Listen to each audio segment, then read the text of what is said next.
She goes her own way, like I don't give a damn, girl.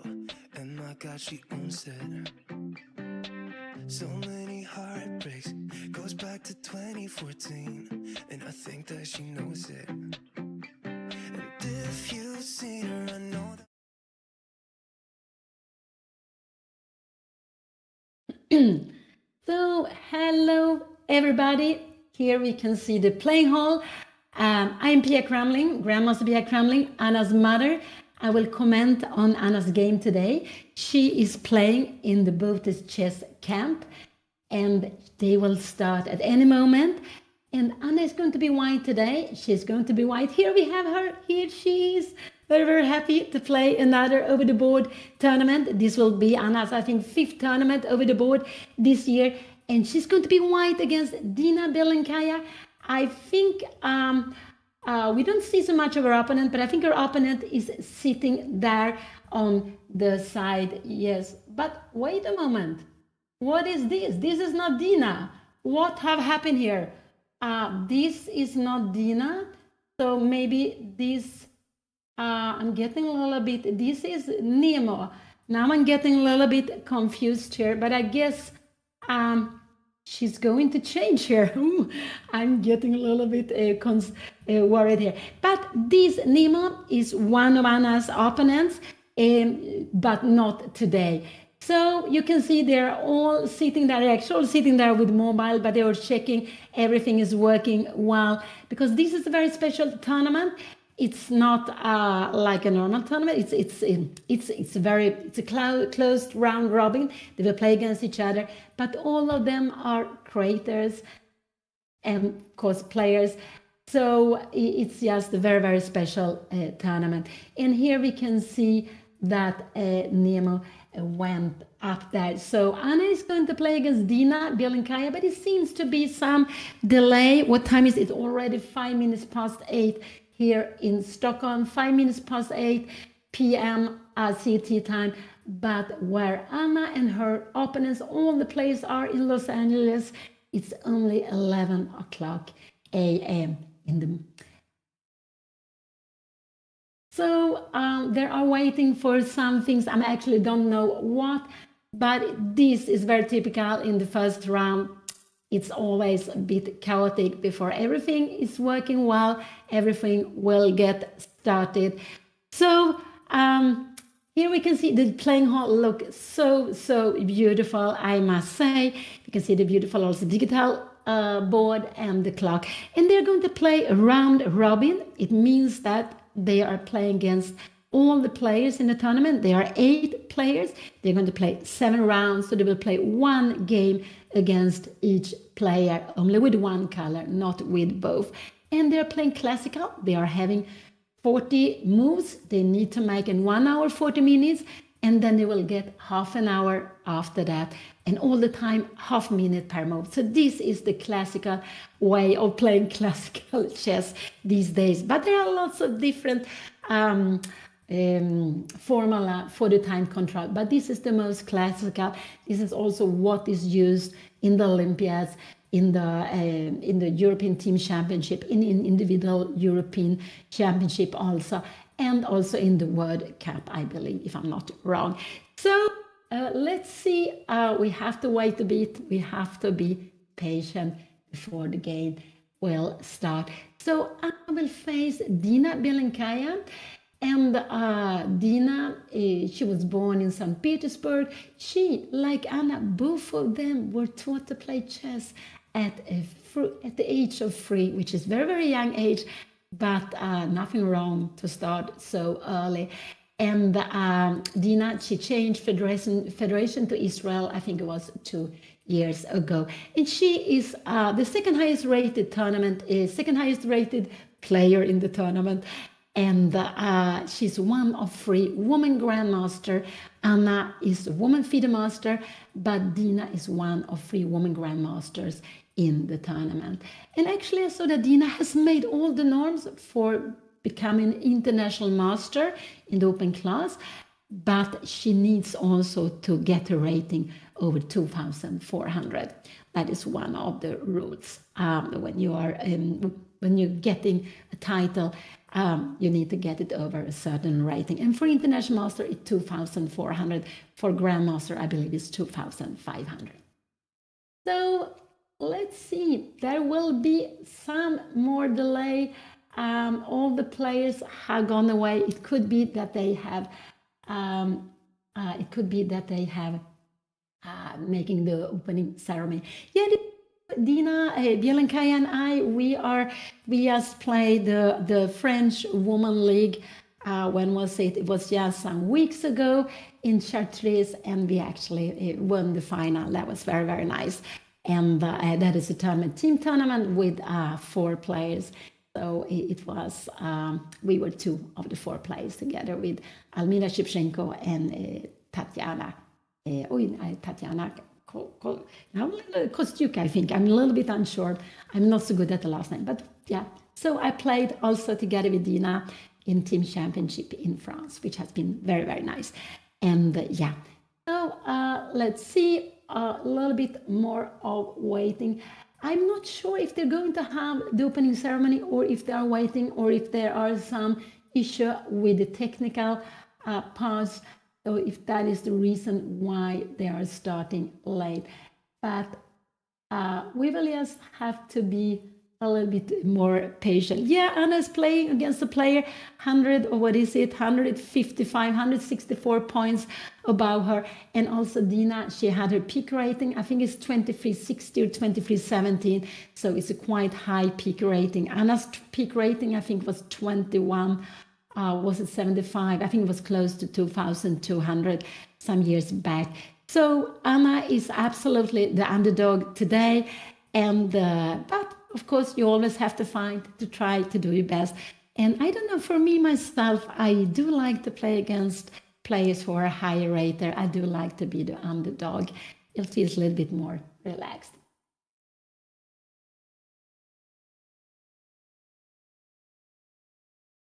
So, but I must say the playing hall looks really lovely with the wooden board, the digital clocks, which we always are using these days, because we have this extra half a minute per move, and also lots of light. And I know that is something I think is very good, very important for playing, but also nice playing hall to look around when you are playing your game.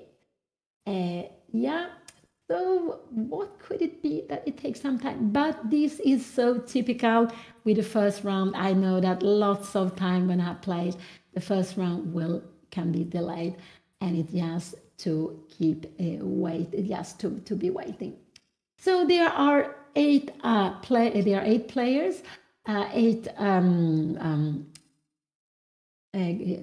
creators and streamers who are playing. They play lots of tournaments, maybe together, but not so often against each other. And here they will face each other in each game. And Anna, among these 8 players, Anna with 2045, she's number 4 in the tournament. So there are 3 women grandmaster. There are, I must see here, there are 2 women FIDE masters, and they're 3 without the title, playing and fighting. So, and we can see that Anna, she is going to play with white pieces, and this is going to be, the classical tournament. And this is Anna's 5th classical tournament this year. She played in Sweden, she played on Menorca, in Reykjavik, on Iceland, and she also played in Madrid, and now she's in Los Angeles to play this chess camp, which I hope will start at any moment. And yeah, it's quite late to play. But for me, it's quite late, but for them, it's quite early. They're normally going to start at 11 o'clock. So it's like a morning round, but a nice morning round. And it's because of the time difference. So it will not be too late, at least not for Anna and for those who are in Europe to follow the game. So let's see, there is still a way. It could be they're doing the opening ceremony. I'm not sure. It could be that because I can't see anything more than you do. So it could be that they're making something very, very quickly. So, and of course, the other players in the tournament, the number one is Jennifer Yu, 2274. She's one of the free woman grandmasters. And she's also the youth champion 2019 and 2022. She's the number one. Dina Bielkaya is number two. And then we have Nemo, who is number three. And these are the three woman grandmasters in the tournament. And Anna is number four with 2045, and together with Alexandra Botez, who has 2017. They are the woman FIDE master, rated 4 and 5. And then we have Linda Diaz from US, we have Andrea Botez, and we have Jules Schulman. I think she's famous for the Jules Gambit, which, so these are the 8 players who are going to play in the tournament. And they're not, they will start at any moment. They actually should have started 14 minutes ago, but the first round is always very, very tricky to get everything working, and maybe in this tournament more than ever, because it's going out online on lots of different places and it has to be working very well. So we have to be a little bit patient, but they will start as soon as they can. But I hope it will not take too long.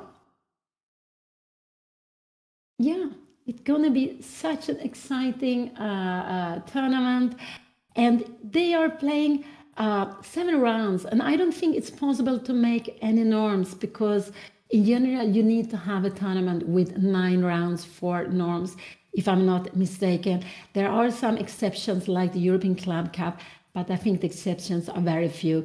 So in general, you need to have 9 rounds. But of course, there are so many other tournaments you can make norms. So it's maybe not the most important. Most important is that they're getting to play against each other. And I'm not sure. I don't think Anna has played against all her players in classical. And I'm not even sure if she has played against all of them in rapid or blitz either. So could it be that they are coming now? I do hope so. I do hope they will come at any moment. And yes, I'm Pia. Here I saw someone. No, it were not that. I am Pia Kramling, Anna's mother. So I will be commenting today and the other days. So they're going to play 4 rounds now today, and 3 more rounds to come. And then on Sunday, I think it's Sunday 28th, they're having a free day, and then they will have 3 more rounds to go. Yes, the time control is the classical, the most classical of everyone, I would say. And it's they are playing, they have 90 minutes, 1.5 hours for 40 moves, and they are getting half an hour after that. So they are getting half an hour after 40 moves, and they are getting all the time 30 seconds per move. This is a very important idea. The clock is actually helping the players. It's not so easy to use the time in the right way.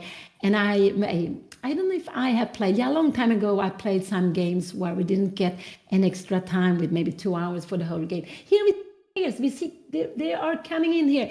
So they are going to start, I believe, at any moment. Absolutely. But I remember, as a little bit anecdote, my brother played the tournament. I think it was Reggio Emilia, one of these very, very famous places where they used to have chess at Christmas in Italy, northern Italy, and he played a tournament where they had 3 hours for the whole game. But what happened was that everyone was spending so much time, so they got into huge time trouble, and there were no more extra time after that.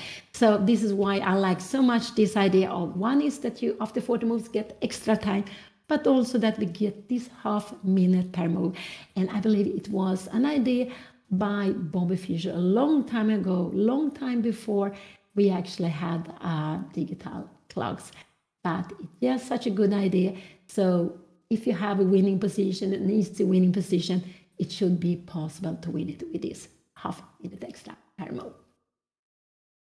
So there are not the players yet here. Yes, some of them behind, but they will come, I believe, at any moment.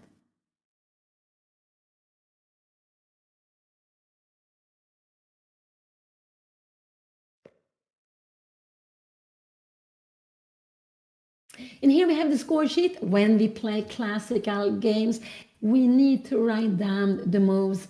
And so we have score sheet. Before, of course, it was a way of keeping the games. And when you finish the game, you handle in the score sheet to organizer. And then afterwards, they made a bulletin. And like that, we still can see the games from 80s, 70s, 90s, from longer time back.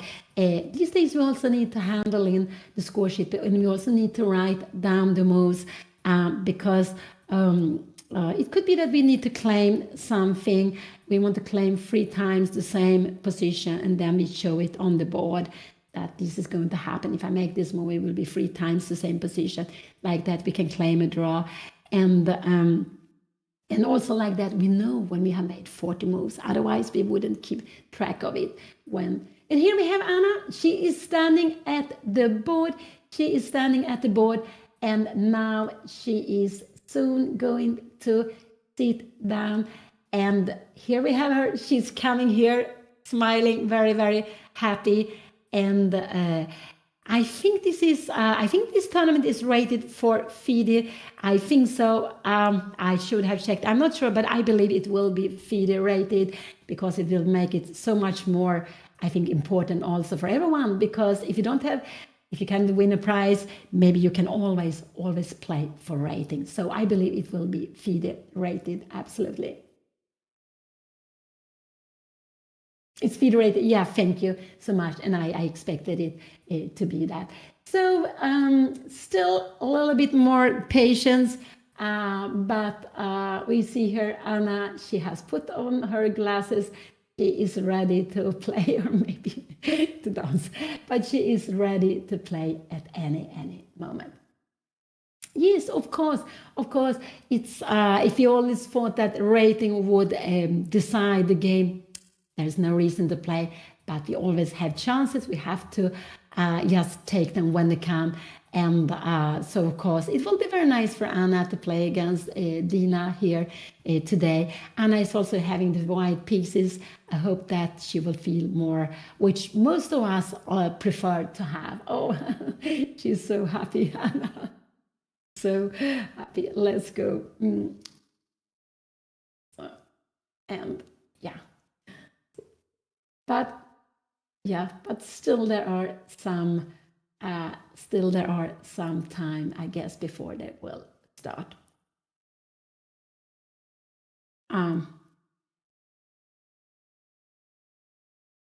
Yeah, no, I'm not a dancer. I never dance close to the chessboard.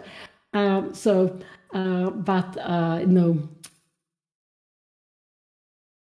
We will see what will happen. I think always, of course, it's very important when the games start to get out well. So the opening phase is very, very important that it doesn't go wrong, because if it goes wrong, it could be downhill for a very long time.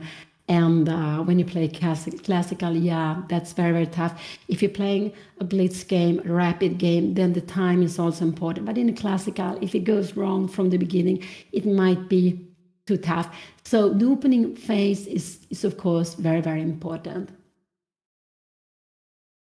And here they are checking, I think they're checking the clock. Maybe they are checking something else. No, it's not the clock, there is something else they are checking here now.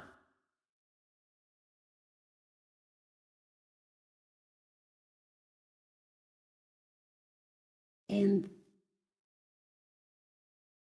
I think, yeah, could it be a short interview just before the game? It could be. It could absolutely be. I'm not sure, but it looks like they're checking the microphone. Yes, I've been to Canada. I think 5 times. Actually, I went to Canada first time, 81, and it was more or less there I started to be able to speak English. So I was there 81, was it 81? Yeah, 81, and I played 2 tournaments, a closed woman tournament and also the Canadian Open.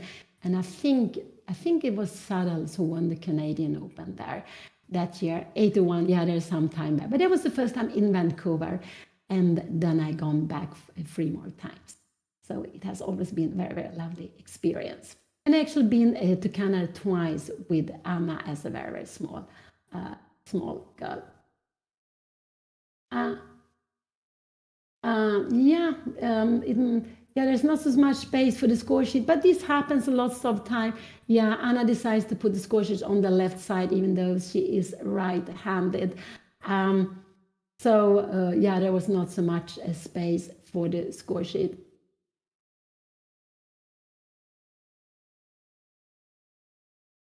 So let's see. Yeah, I don't know if the pen works or not, but she will have it on the left side. Otherwise, yeah, there was not so much space. But this is something very important to write down the moves. Otherwise, Anna will not know when she has made 40 moves. And also, it's the rule. It's still the feeder rule that we need to write the move down. So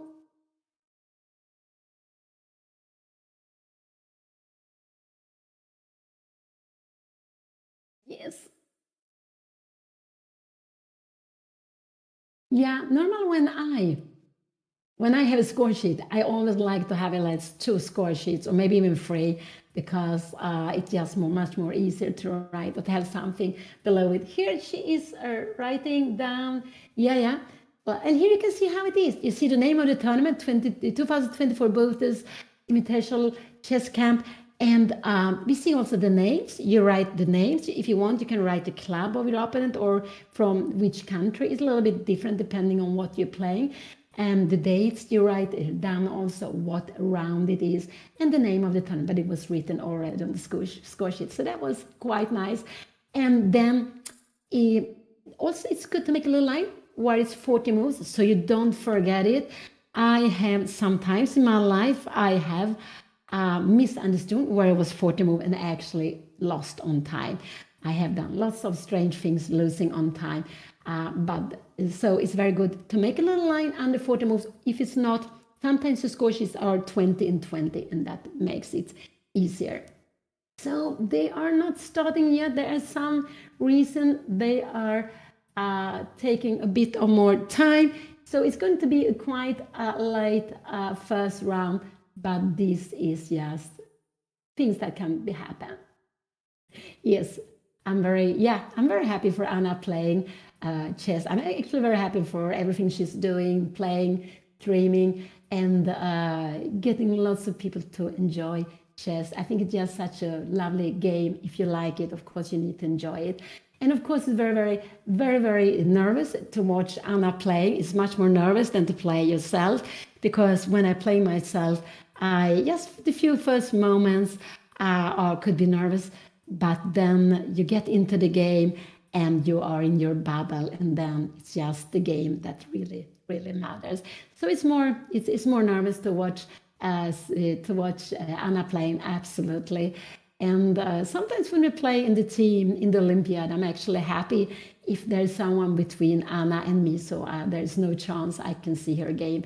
I'm normally not standing up so very much during the game. I'm quite focused on my own game.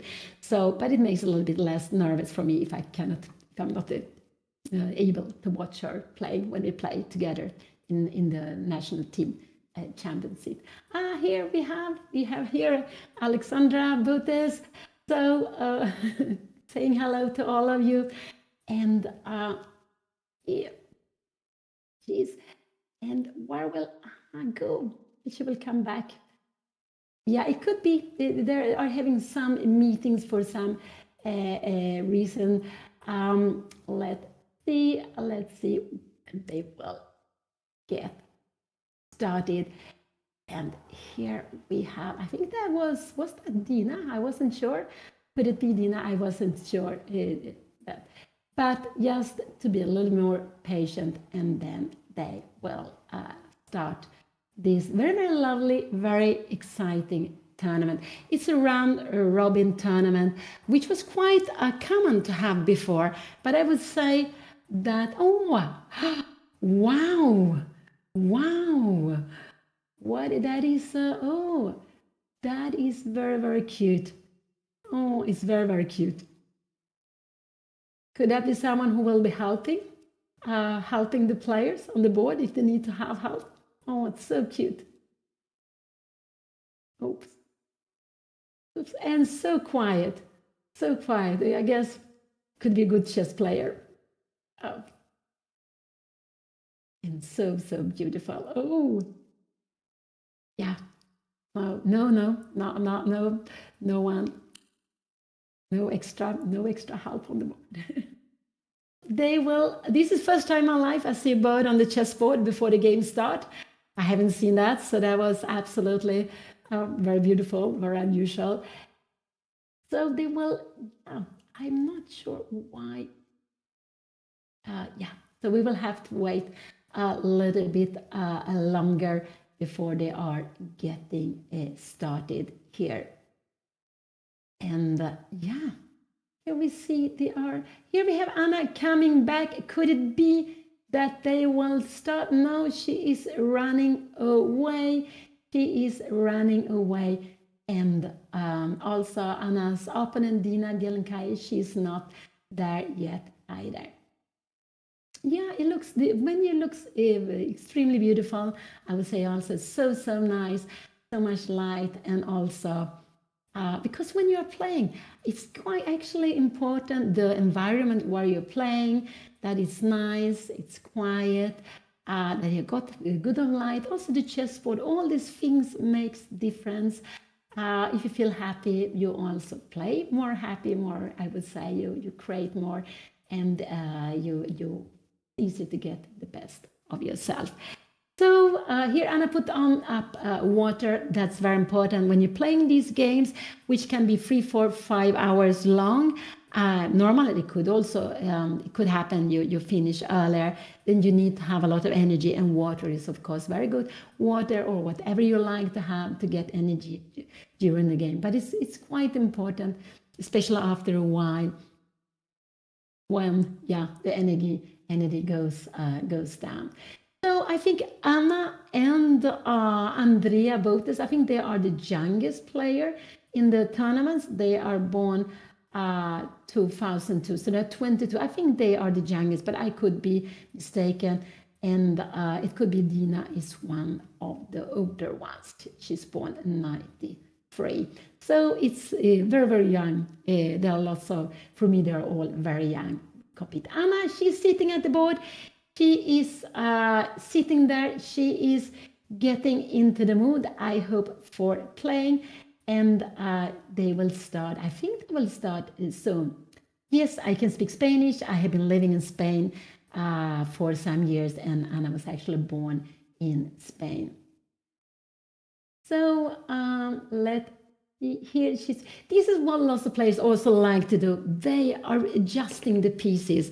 And not everyone, but most players like to do it. And it's always very funny to see how they do with the knights. Because I like to put the knights so they are looking at each other. Some like to put them forward so they're looking at the board. And some actually like to put them so they are looking outside. So we all have different way of putting the knights. All the other pieces are more or less, I guess, the same.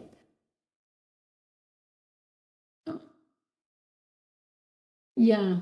Yeah, Anna has a lipstick there. Yeah, we all have different things we like to do before the games, or things we like to bring to the board. We're not allowed to bring so many things, but it could be some lip balm, some water. Some like to bring some maybe energy bar, something to eat or drink.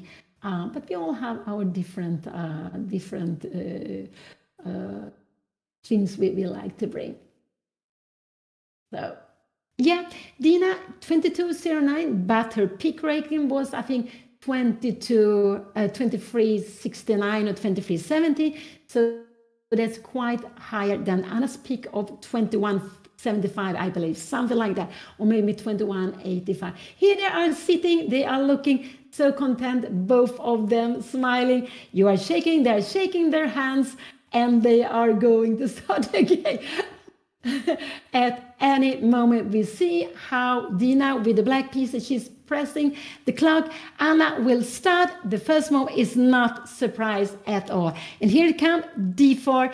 This is Anna's favorite move to play, d4. This is actually a favorite move in the family. Also, Anna's father, Juan Bellon, Spanish grandmaster, and me, Anna's mother, we all love to play d4. And why it's like that? Actually, I think it's because of Juan. that he a long time ago, he actually got me to change from e4 to d4. I was also playing e4 and c4, but not d4. But he got me to change that. And when Anna's both parents are playing d4, it's quite normal. She also got to become a d4 player. We have d4, knight f6 was coming, c4. Anna played the moves very quickly, very confident, and that's how you should do. When you know what to do, you are playing out the moves. And what did Dina play? She played e6. This is absolutely the main move in this position.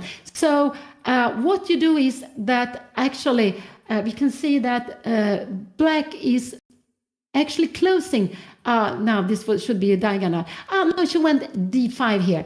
So now we have a queen's gambit. We have a queen's gambit. She went d5.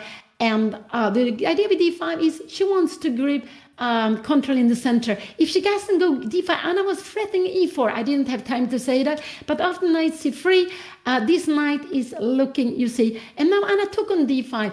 And this is, let's see what black we do. Yeah, black took back the moves, come away with the pawn.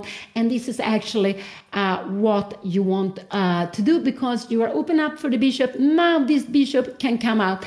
And what Anna does now, she went out with the bishop, and it means that she actually has a threat. She has a very big threat. Now this would be a tremendous mistake, because we take on f6 and this pawn d5 is hanging. So I just want you to see this is not played, because after this you would take a pawn. This you don't. So this is the threat. So this is something you need to defend against. And now her opponent played here now. She defended the d5 pawn. She played c6. This is just a very, very common way of playing.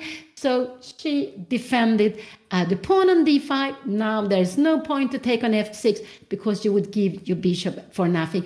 And this is something which is good to remember. When we go out the bishop, this bishop is pinning the knight. The knight cannot move.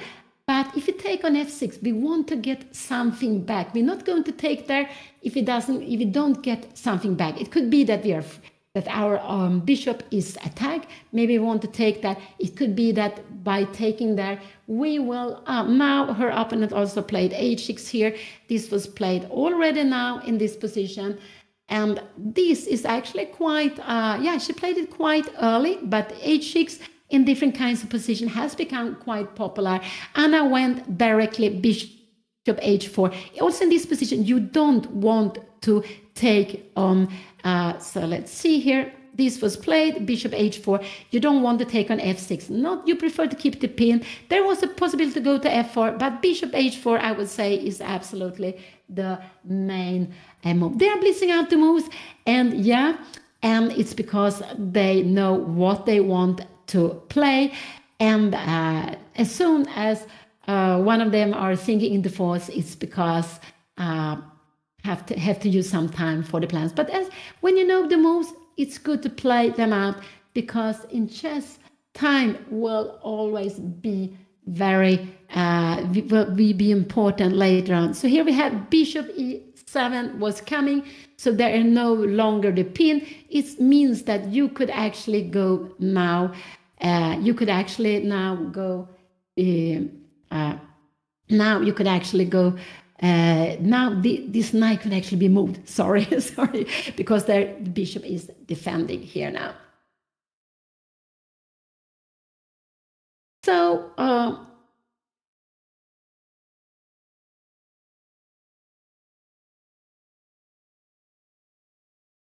so what is normal here? Yeah, I would say to go bishop d3 or queen c2. One of these two moves are very normal to play in this position. Anna is taking a little bit of time, and this is absolutely nothing wrong. It's actually good to do that. She's a little bit hesitating, and now after bishop e7, now this knight is defended. If it's black to move, black would bring out the bishop to f5. So this is actually what is black's move. Black wants to go after the bishop to f5. So it's quite logical that we want to control this square on f5. Either with the bishop, we can go bishop d3, or to go queen c2. Both of them are possible, absolutely. So it's just both of them are absolutely possible to play in this position. But this is the plan. But this move, bishop f5, is the plan for black. And because why do one want to go queen c2 or bishop d3? Because here we are looking at the king side. And we're also taking away a very good square for this bishop. So even if this bishop can come out, so it's not so easy to put there. You can put it here, but it's a little bit passive here because it's looking at the pawn. So let's go back. But this is one reason why in this position, here we have it. Let's go back here. Black is now planning bishop f5. And it's important that when you're planning bishop f5, bishop e7 has been played before. Because anytime you go out with this bishop, you're leaving b7 a little bit undefended. And that could be some issue with queen b3. But now there is no problem with that. I will just show you.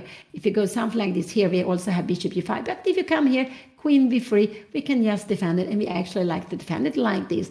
And this would be a dream for black to get an endgame with this double pawn, and the rook from being passive is active.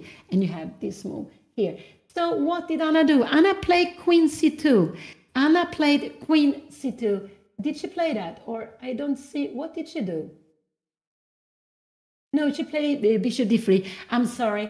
I'm seeing that there is a queen behind. It's an extra queen. It's like that when you're playing the games. There's always an extra queen because we know that when the pawns comes to the last rank, it's always possible to get a new queen. So it's the queen on the side behind the clock I was looking at, but that was not a move Anna had made. So bishop d3 is logical. One of these two moves are logical.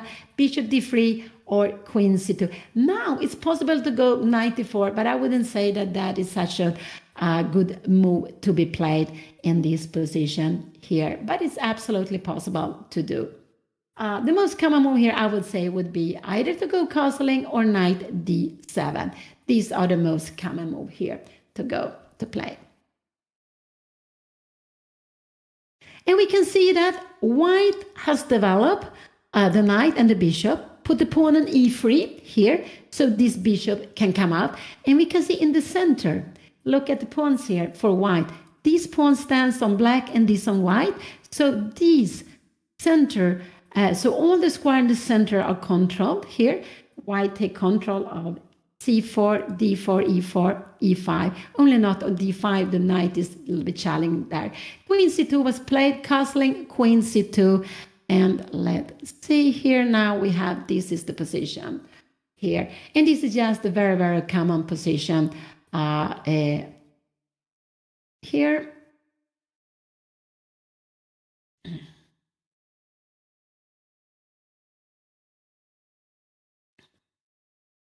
I would say this is so, and this line is called exchange variation in Queen's Gambit decline, I think you say, yeah.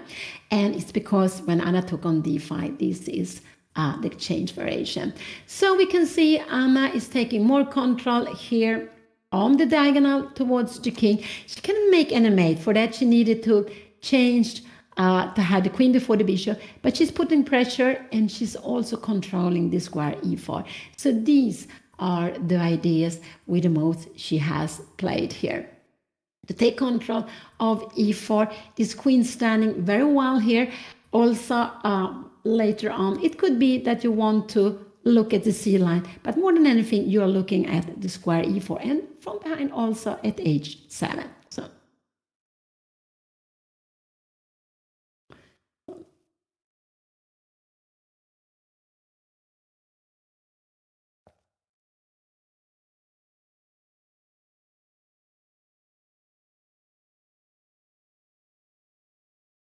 And now Anna's opponent take a bit of time. She is, because there are so many different moves you can play here for black.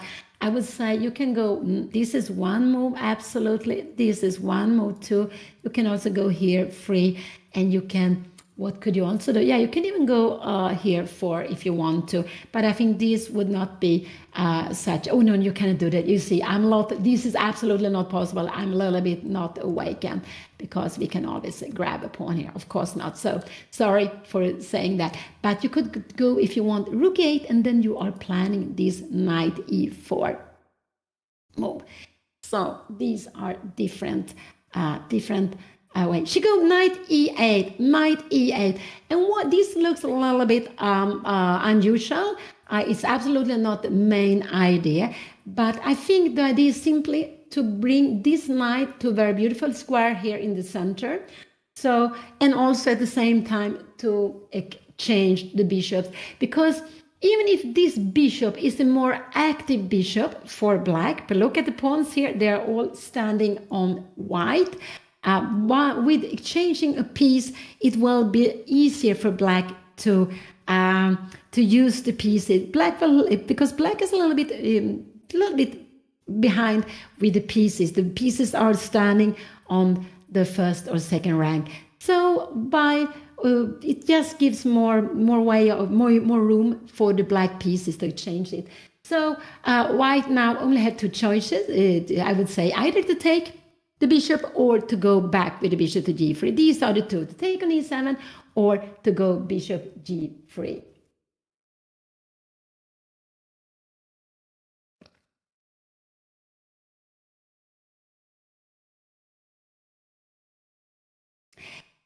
I would prefer not to change the bishop. I would prefer to keep it, absolutely, because if you change it, this queen, if you do it like this, you see the queen come up to a very active square.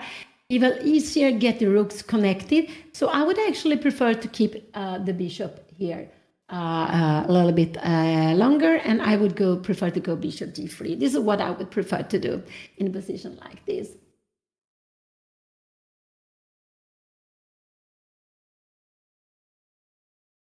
And to give a check here, this would just be not good because the bishop is not standing so well here. It could be you just threatening to go g6. So give a check is not good because the bishop is much better on d3 than going in the corner there.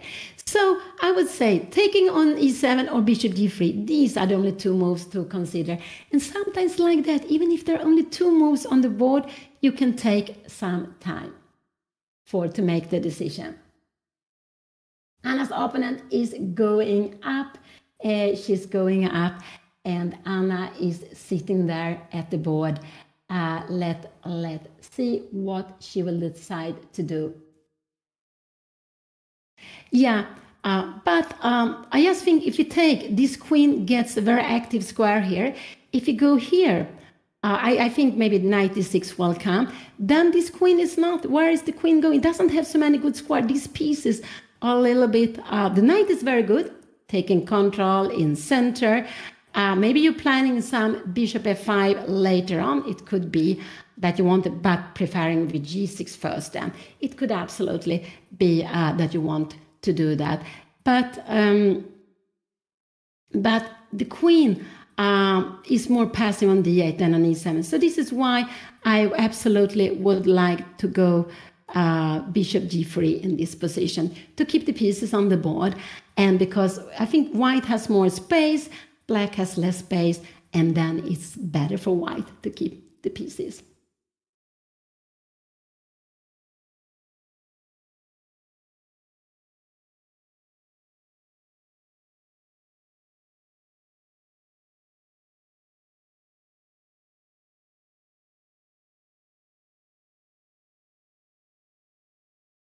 So Anna is taking a bit of time here. Yeah. Now we can see that black has only the pieces on the first, on the 8th or 7th rank. But black is absolutely going to get out. This knight probably will go knight e7, knight f6. It could be also that you want to go knight a6. But if you want to go knight e6 first, you need to move like a5. Because you don't want to go knight e6 directly. We could take it. So that's important. But this knight will normally go to d7. The question is the bishop getting out before or after?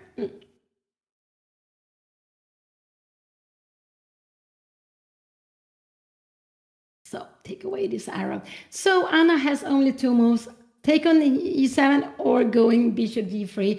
There are no other really moves. Yeah, she could give a check on h7, but it would just would just help black because Anna's bishop is very, very beautiful on d3, standing there in the center where it controls e4 and c4 square. And this maneuver, knight e8, is absolutely not the main line, but it's absolutely a possibility to play like this. I would say rook e8 and knight d7, I think, was more moves which are more popular to play.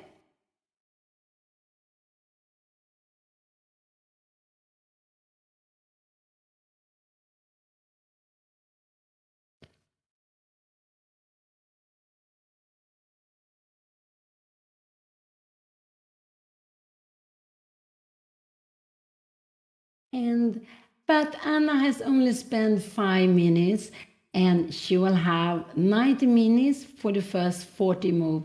So it's lots of time, only that they both are blitzing out the moves.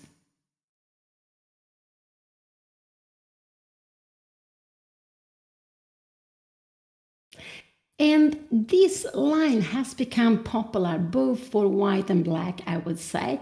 Before, lots of players didn't want to play this with black, but of now, last years, black is trying lots of different ways of putting up the pieces, and this is one of these, I would say, unusual ways. One of the way, so it's not. So black can play this in different ways, of course, and also white. And so let's see what Anna will do. So it's just very, very popular to play this. Also because with white and with black, it's not so forcing. It's not easy to go really, really wrong in the opening. You can make it. Maybe you make it for white. You maybe give it like it's equal. But it's more like putting up the pieces on a certain way, and you don't need to remember exact moves, more the ideas and plans. So it's quite popular to play with both white and black, this position. And actually Anna also has played, maybe not exactly this one, but she has played the Queen's Gambit decline, and they have played exchange variation against her also, even though Anna has played it in another way with the black pieces.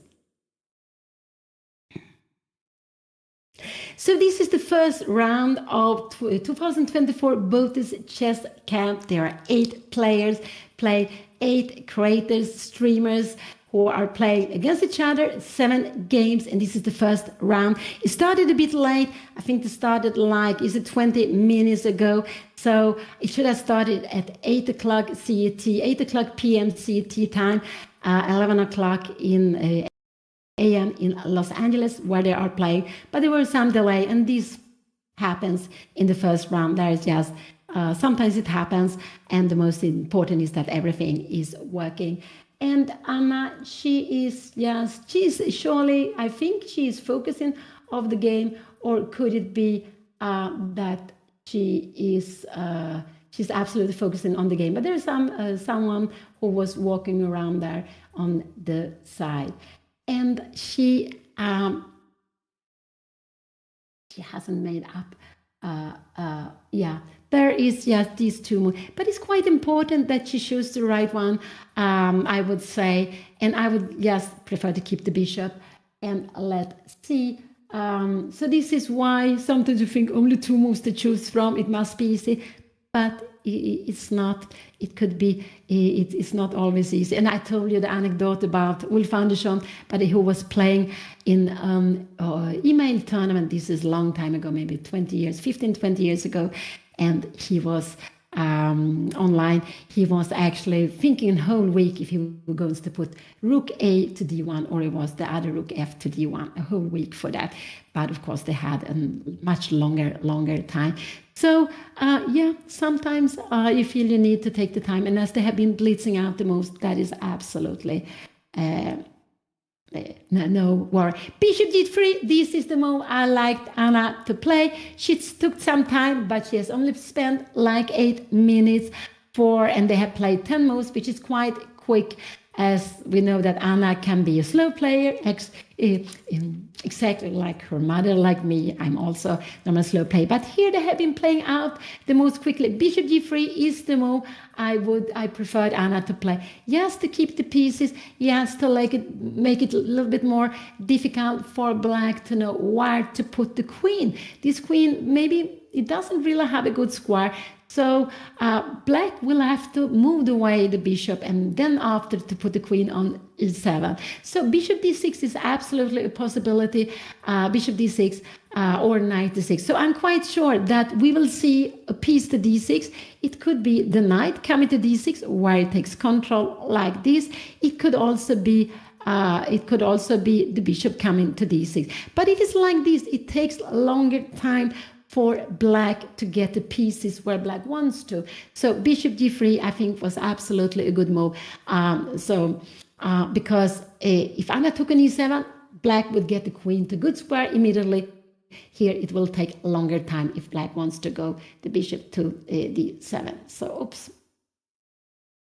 So let's see. I'm just trying to get, yeah, now we got away with it. So now I think now Dina, she is very, very well focused and she played knight to d6. Here it came, knight to d6. And let's see, here we have it. Yeah, that was very logical move to be played. But then we see the knight is very good there. It could be later on that black is planning g6 and bishop f5, because this bishop, if black, this is always what we have to think of. What pieces do we want to have on the board? What pieces do we want to change? And if black managed to change this bishop for that one, black would be very, very happy, because we can look at the pawn structure. All the pawns are on black square, which means that this bishop is more active for white, and for black, these pawns are on white square. So in general, this is more active. But even if this bishop is more active, what I'm doing here. So yes, let's see. Here. Even if this bishop is black, is the more active one, black was ready to change it to have more space for the pieces. 96, what would I like to do? I would probably go the knight to f3, not the rook, but I would prefer to go out with the knight to f3. But here is the choice for white, knight e2 or knight f3.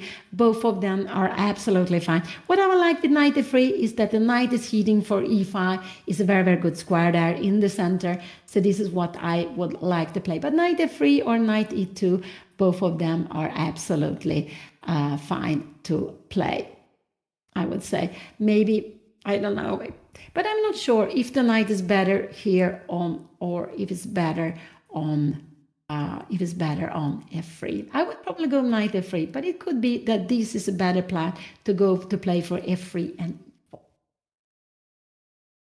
Let's see what Anna will do. This will be very, very, it's like this. Every move is exciting. We will put up the live board here. Every move is very, very exciting. And because it looked like,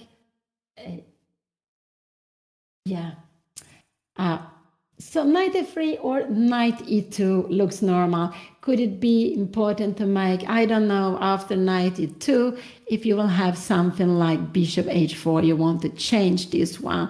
But I don't know, maybe we can go like this here and castling, and if you take, we will get the knight to a more active square. I'm not sure, but it looks for me very logical to go out with a knight here, knight to f3 or knight to e2, and maybe knight to f3 with the plan of f3 e4 is absolutely fine to play. So to go like this, followed by f3, and then to go e4. Anna is on her way to move. She is on her way to move. And what will she do? It looks like she's going to go knight to e2. I'm absolutely sure she's going to go out with a knight to one of these two squares. And I'm a little bit uncertain what is better, but it could be that knight e2 is the better move to be played here now. It could also be, if Anna wants to stay with a piece on the board, that even a small move like h3 could be a possibility, but it looks a little bit strange to me. So what did Anna do? She played the knight to f3. She played the knight to f3. And because she wants, if something like bishop g4 coming, we will absolutely go with the knight to e5. We will come in here for free, so no, you don't want it. I guess we will see bishop e6. Knight e7 could also be a possibility. And I don't think we will see anything like g6. It looks very, very quickly. So I think knight d7, it could also be rook e6, bishop e6. But maybe bishop e6 is the most natural move to play here. Yes, to develop the bishop and then after to go out with the knight.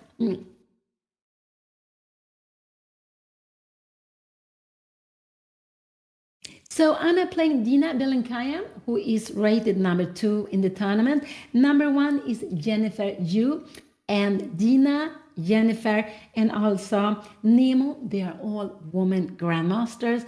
Anna is rated number 4 in the tournament. She is a woman FIDE master like Alexandra Botez. And then we have 3 players.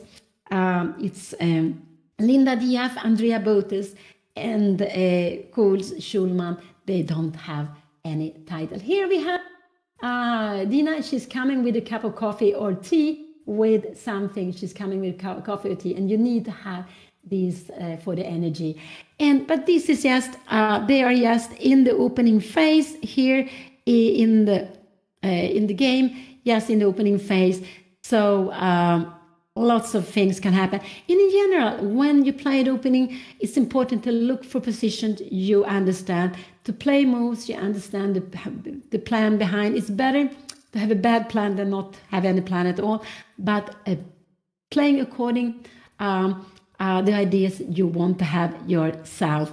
That is the main thing. And some players, they are playing the same setup lots of times, but it makes it also they will understand, and like that they are learning the setups and they understand how to play them well.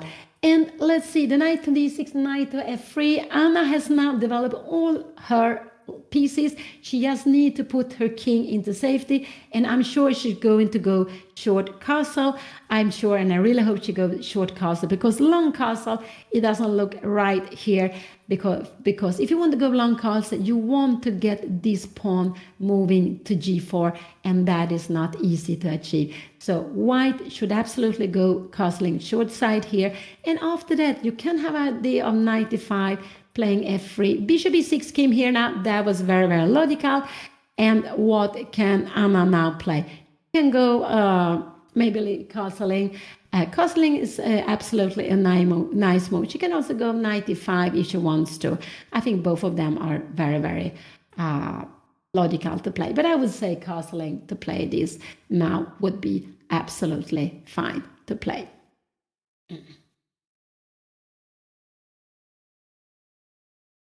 But I'm not sure. It could be Anna would like knight e5 to play this. But I think castling is just too logical. Pieces are gone out. We start making plans when the king has come into safety. So short castling looks absolutely like the most natural move to me here. And now they are both so fully focused. And this is the queen's gambit decline, the exchange variation. We can see that c4 has taken on d5, black to back with e-pawn. And this bishop, the white squared bishop for black, has been able to come out, but it doesn't really have a so good square. Black would be happy to change this bishop for white's bishop. Absolutely, that would be a dream for black. It will make it easier for black. And white wants to keep this bishop as long as possible. Black also has made this maneuver, knight e8, knight d6, and the knight in the center are very, very strong. So this knight, looking at c4, is looking at e4. It's quite good squares for the knight here. But it's absolutely not, I would say that black has not chosen the most common plan. It's a bit unusual, but it's nice to have this knight and here in the center. And the knights are strongest in the center. They're very slow pieces.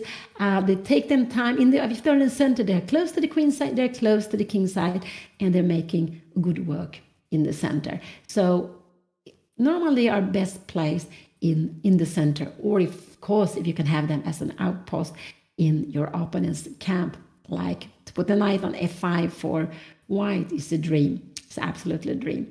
But let's see now. So bishop e6 was played. All of this, I guess, has been played before.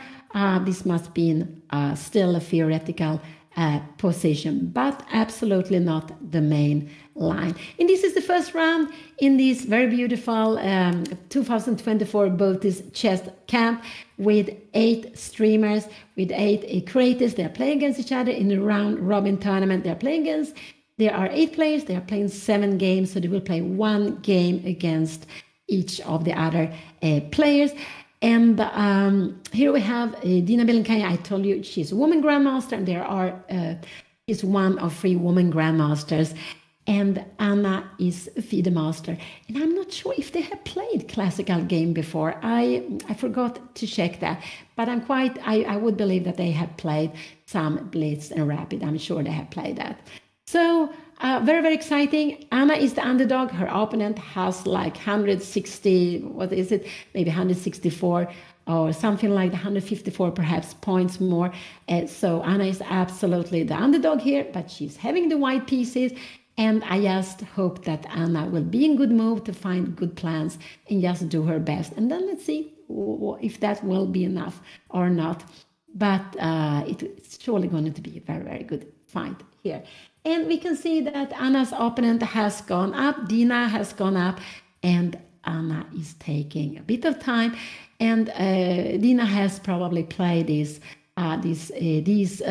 setup before, so she knows it quite well. She knows how she like to handle the position, and she has also playing it quickly. Anna played quickly for a long time, but now she is taking time.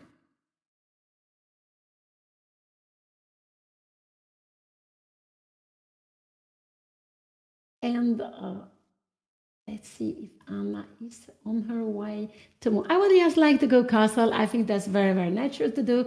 Put the king into safety. After that, you can decide what you want to do. So I like to go castle here.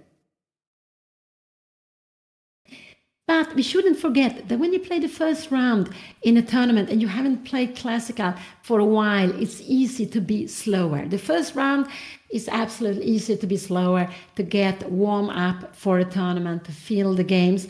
And but anyway, Anna has played quite quickly, I would say. Just hope she doesn't take too much time for this, because it's quite natural. And I just do hope she's not going to go short long castle, that she put her king on the king side.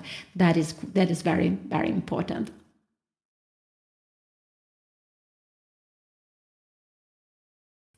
You can give a check on h7, but giving the check, it doesn't really help, because if you make a move like this here, now this is a threat to win the bishop. So if you do something like this, we have g6 and this bishop, maybe, I don't know, but it's not really what you want to do. So the bishop is much more active here. Here it controls c4 and e4.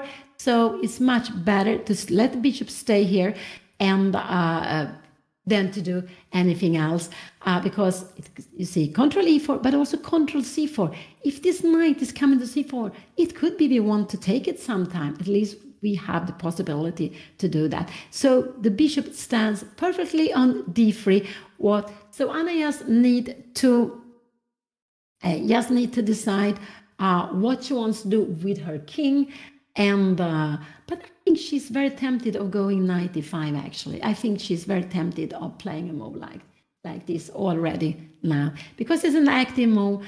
It's nothing wrong with it. You can absolutely play it already now. But these are the moves I do hope Anna is considering, either to jump with a knight to e5 or to go short castling. These are the 2 moves I would like to see. What else could she do? No, I don't know. I don't think there are anything else I would like to see here at the board, because this knight should go forward. If you're moving it, it should go forward, not backward. I would say you want to go into e5. And when you bring it to e5, it's here, the idea is to maybe later to play with the pawn to f4. So has Anna played? Did she play? Yeah, she castled. Here we had the move. She castled. This was absolutely very Yeah, this was absolutely a very good move to be played. So I don't know why it doesn't come up here. So here. So she played castling. Yeah, this is the position. So here we have it. Yeah, it was played. Why doesn't it come up here, her move? Maybe bishop e6 was played, and I think Anna has castle. I can see it on the board. But for some reason, and now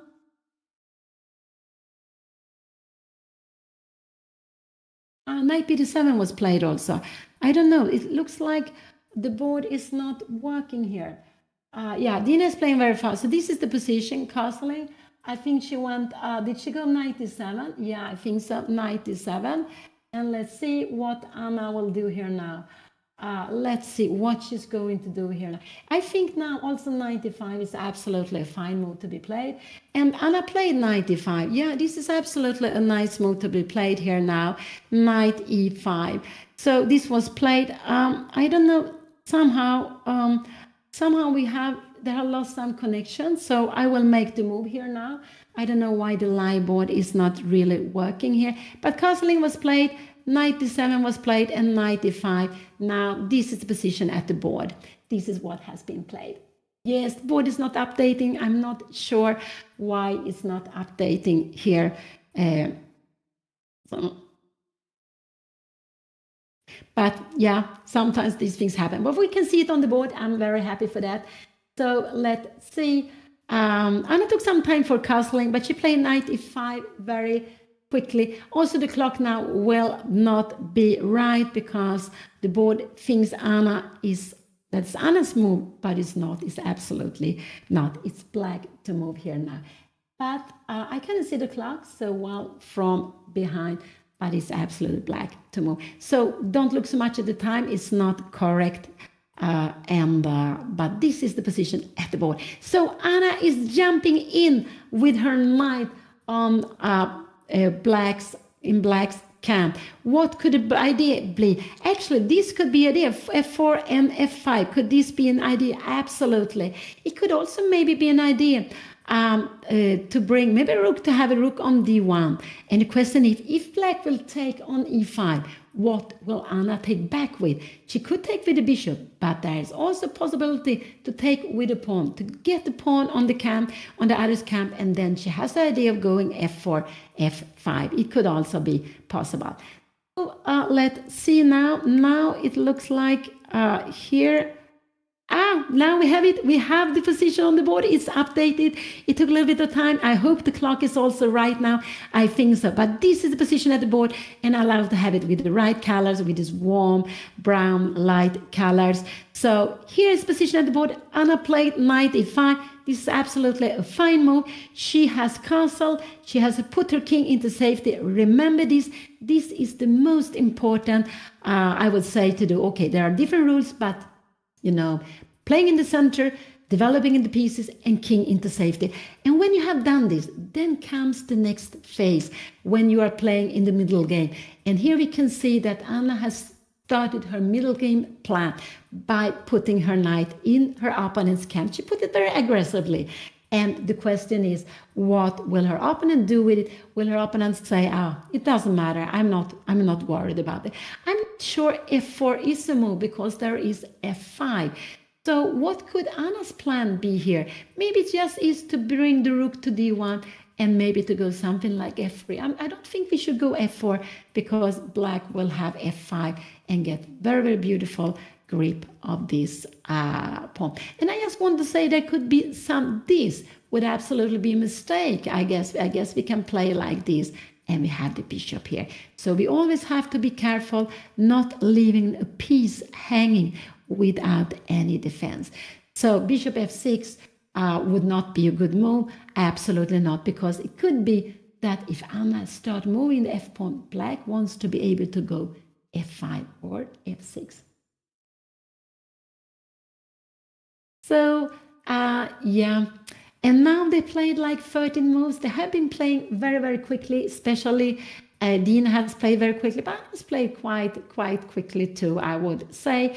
Yes, took a bit of time on some of the moves, but she has made up her mind of how she wants to handle this middle game. And remembering, middle games are very difficult. We always have to adjust our plans to what our opponent will do. So we have mini plans, but all of a sudden maybe our opponent is doing something we didn't expect, and then we have to make another mini plans. And of course, end games are very, very difficult. But in the middle game, we are always looking to see if we can exchange pieces and get into a good end game. This is something always to have in mind, to look for a good end game already when we play the middle game. And the middle game is just about to start it. All the pieces has been developed. The kings are into safety. And Anna make this aggressive move into her opponent's camp. Her opponent could also do it. Her opponent could go here.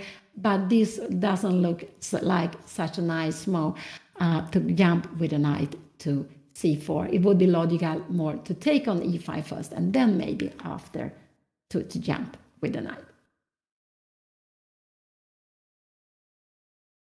And Anna is fully focused. I'm very happy she's sitting at the board and using the time when her opponent is thinking. I think that's quite good to do that when your opponent is on the move. You take your time and you can think of what piece do I want to change? What is my plan? If my opponent make this or that, what will I do? And also to think of what are the good pieces, which are not such a good pieces. So there are lots of small things to think of when their opponent is taking the time. And we remember that in the end, the time always very, very little. So it's always good to be practical with time and to use it. So 95, what could I expect her opponent to play here now? I'm not sure. If you want to go, you can try something with, not now, c5, not now, of course, you need to prepare maybe with rook c8 and c5. But if you go for c5, black will have an isolated pawn on d5. These are normally quite, are normally quite nice for white to play with. And the question is now, if black plays something like rook c8 here now, I don't think I want to make, maybe rook ad1 or rook fd1. I'm not sure what I want to play here. It could be I want to go knight e2 and to go knight to f4. This could absolutely be possibility. And we go knight c7 here now. Some tactics, yeah. But this is very, very far away. And we have some threats with knight g6 here. This is getting a little bit, but this is getting very, very tactical. So, but after 95, I would say rook c8, this could be a plan to play for. But if you're planning for c5, you will get an open c line, but you will get an isolated pawn here on d5. And it's not everyone who likes to play with an isolated pawn. It gives piece play, but it's a weakness that will remain for the whole game. And playing with isolated pawn and playing against isolated pawn, it's just something very important to know, but it's not everyone who likes it.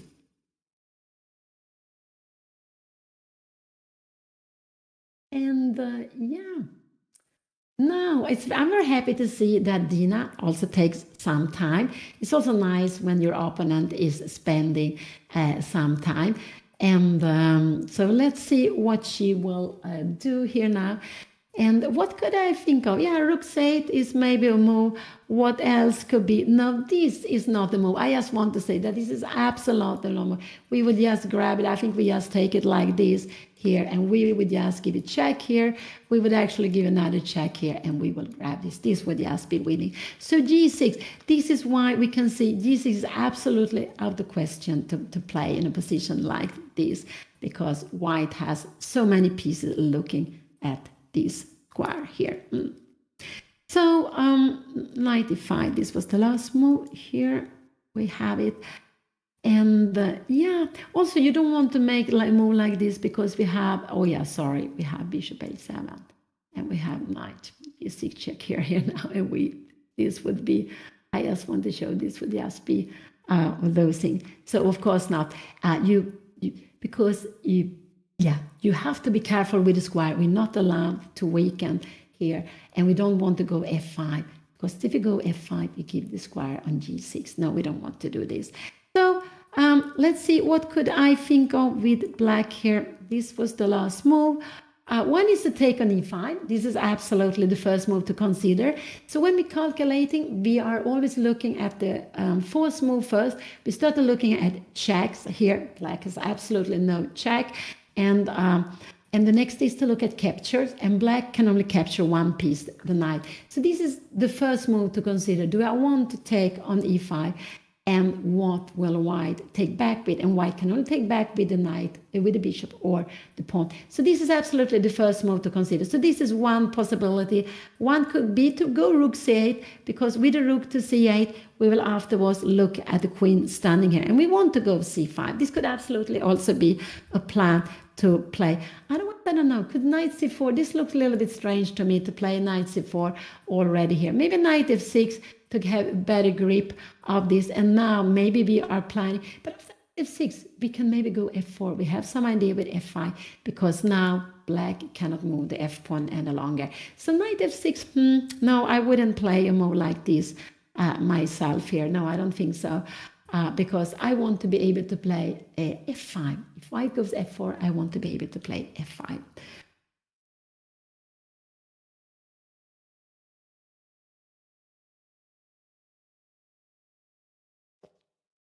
So this has been a Queen's Gambit decline, the exchange variation. And yeah, the time, a line that Anna has played both with white and black today. She's having the decision with white. And we can see that Dina, Anna's opponent, is just now taking some time. And she's taking some time. And she's getting close to Anna's time, and I'm very happy to see that. I absolutely like to see that. It's so much nicer if the opponent has less time than Anna. It makes it a little bit less nervous, and because we shouldn't forget that the time is a very important part of the game, and with little time it's so easy to make all different kinds of mistakes. I'm not sure. Yeah, it could be that. I'm not sure if the others are playing at the same time. I also thought they were all playing at the same time, but it could be that only Anna is playing her game now. Yes, it could be that it's only Anna who is playing her game, Anna and Dina, that they are playing the only game now, because it's quite early to play at 11 o'clock. It is actually quite early, and it could be that all 4 games are played at different times. I am not sure about that. So 2 games in the morning, 2 in the afternoon. Thank you so much. So there's only 2 other players playing now. So there are Andrea and Jules playing on the side. Okay, thank you so much.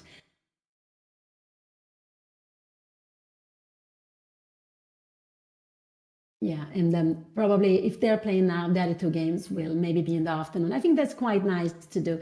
So there will be chess the whole day. First 2 games in the morning, and then there will be 2 games in the afternoon too.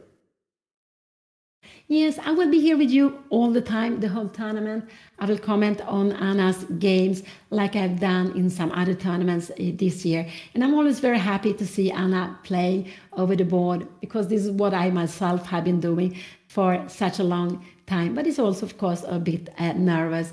And so I will be commenting here this tournament of all 7 rounds.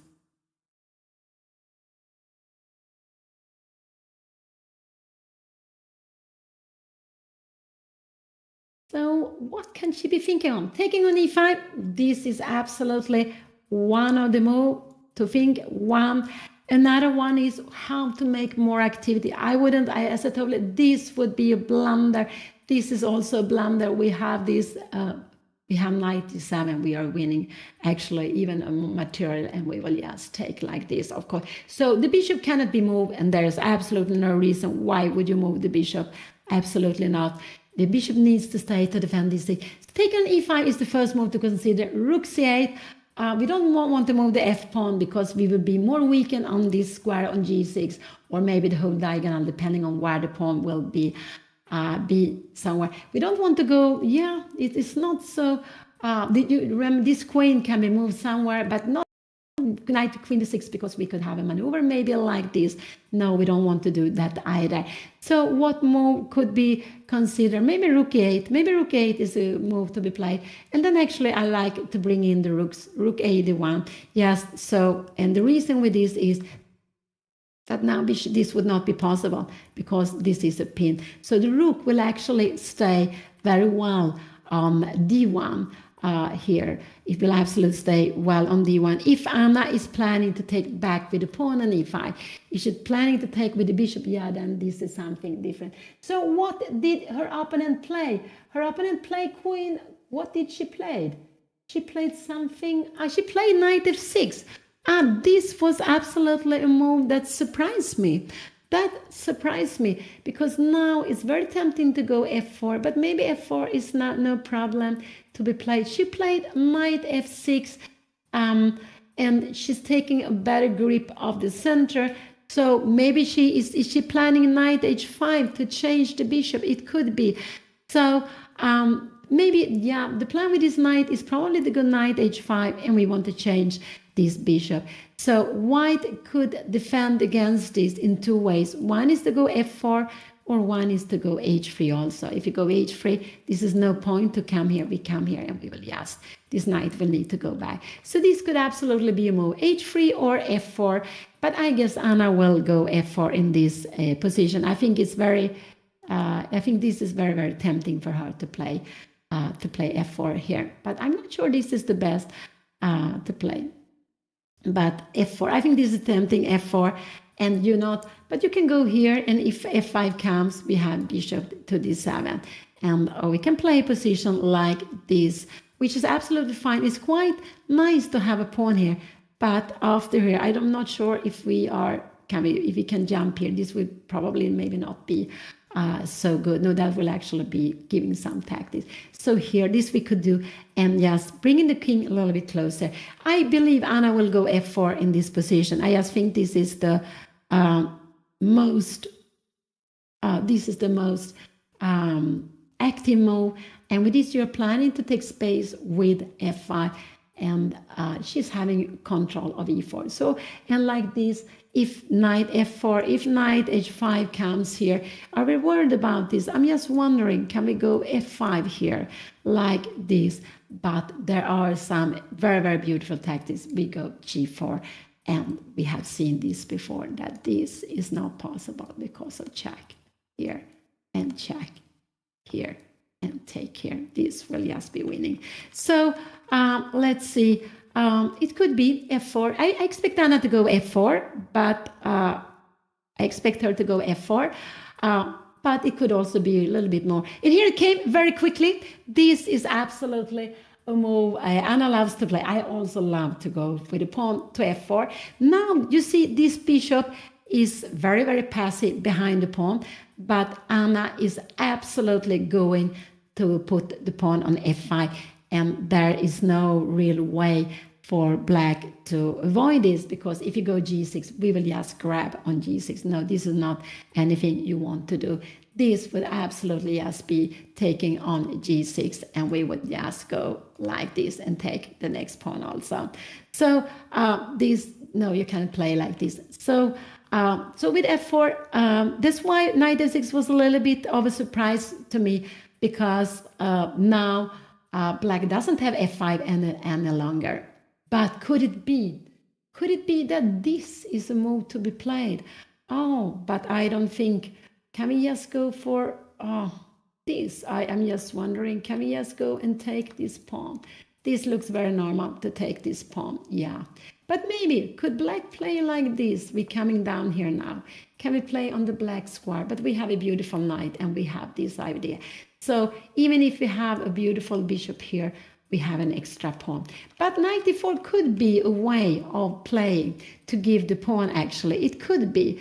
Let's see. Could it be that that black wants to do that, to go with the knight to e4 and just play with, and just give a pawn? It could actually be that this is the plan for black to play like that. That is, this move with the pawn here, knight e4 would not be anything. But after f4, we're creating a hole here on e4. So I would actually expect Dina to play this because she spent some time for knight f6, but I think she will go for this knight e4. And this will absolutely, I'm just wondering, after knight e4, if we go, can we go f5? This could actually be a big, yeah, we just grab it. I'm a little bit not awakened. So knight e4 is stopping f5. And if we take it like this, I guess we will just take with the pawn. And again, we're stopping f5. No, we cannot do it like this. So if we take it, we need to take it like this to play it this way.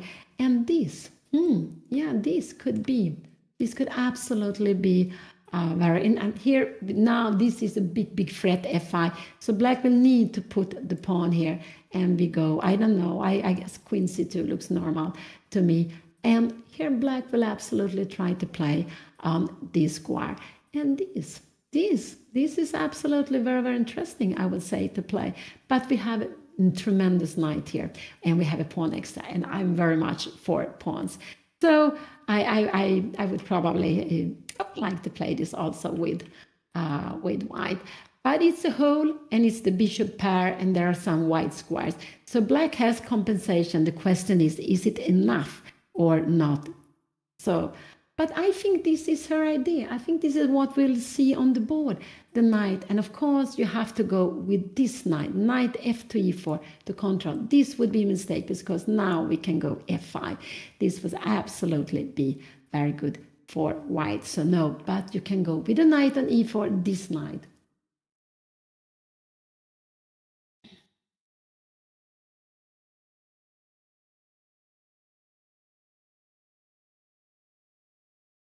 Now they both have about the same time, but Dina, she is up. She is not sitting at the board. She will surely be back at any moment. She will surely be back at any moment. So Anna is even up on time. Yeah, she's absolutely, yeah, she's even up on time. I'm happy to see that. And now they have made like 14 moves. Anna has made her 14th move. So it's quite fine with the time. And remember, they need to make 40 moves in 1.5 hours.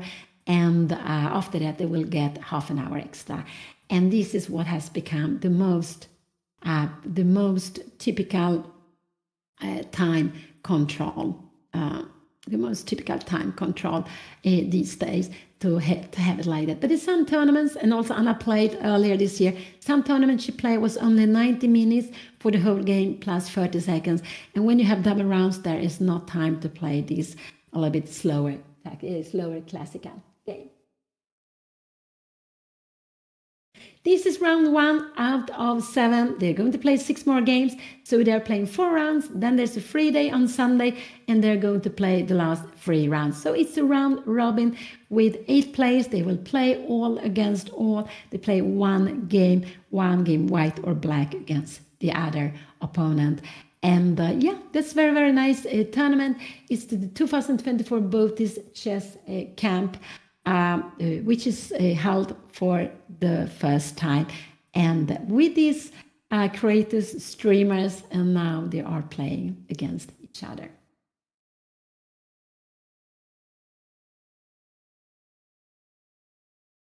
Yeah. Anna's rating is 2045. Her opponent's rating is 2209.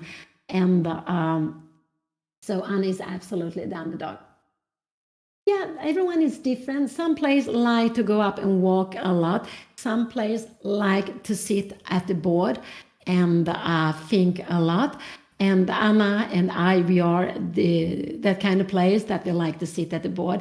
But we are all different, and it's absolutely allowed to go up and walk as long as you stay in the playing hall. And the playing hall in an open tournament can be quite big. In a closed tournament, normally smaller. But there is a bathroom, there is a place maybe for to take coffee or tea or something, and you can walk around. You can look at the other games, but so absolutely, you can absolutely stand up. And there's some players who doesn't want to sit at all, but it's good to find what works best for oneself. Here she comes, and I expect knight f to e4. I expect knight to e4, Absolutely. This is what I expect her to play, because knight f6, if you don't go knight e4, and Anna has this big threat of going f5. So I think absolutely this is what she is going to do. And let's see how this will be. But I expect her absolutely to play this. And it's only with one knight that it works. She needs, and this way, it's a way of giving a pawn for the bishop pair. She's a little bit looking up here now. But I think this is what we will see on the board, because I think Dina, she looked very confident in the opening. She played this knight e8, a bit unusual. And I think she's played that before. So so I guess we will see knight to e4, but because white has a huge threat of going f5 here, and a huge threat, but it will just push back. And you see this bishop is not playing. If you get the pawn to f5, this bishop becomes more active. So these pawns are all the way in the way for the bishop. Now Anna also went out. I think that's good. Maybe to take something more to drink, or maybe just a little bit move or go to the bathroom. So let's see what her opponent will do. But knight e4 is the move I'm expecting her to play.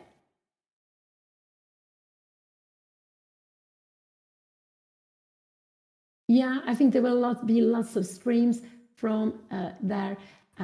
Also on Sunday there is a free day, so I think they will plan do other things then. So it's just very, very nice. Here we can see Dina is taking her time now, or taking time, just spending at least some few minutes. But anything else than knight e4 would surprise me.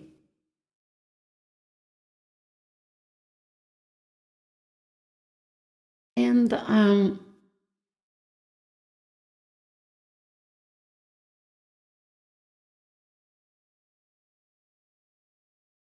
because if she plays some slow move, I would just like to put, if white is allowed to go the pawn to f5, I really like to have it there, because we are pushing back black's pieces. And this is the plan with Anna's last move, to play f4. The plan is to go f5 here.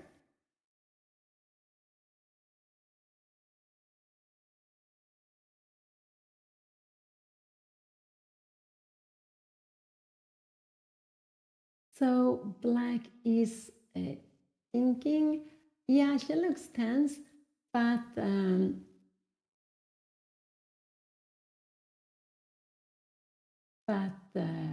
I think we'll see the move maybe in some minutes. I don't think it will take too long before she will move, because with knight f6, f4 is quite obvious move. It can only be the plan to go with a knight to e4, to play where black will give a pawn, to play with the bishop pair, and to play on the white square. This is what black wants to do. White also will have a tremendous piece on e5, but black will have a very active bishop, and white's bishop on g3 will be quite passive behind the pawns. So I'm quite sure we will absolutely see this move now, the knight to e4.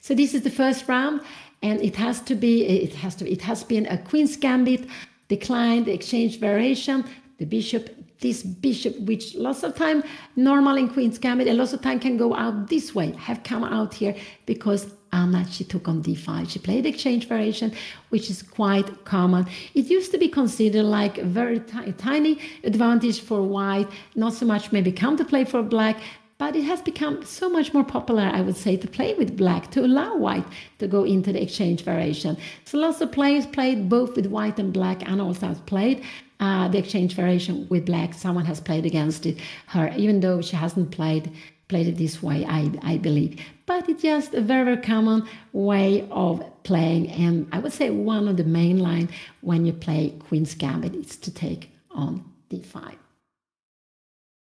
But after that, there's so many different plans. White can go short castling, but white can also play for long castling.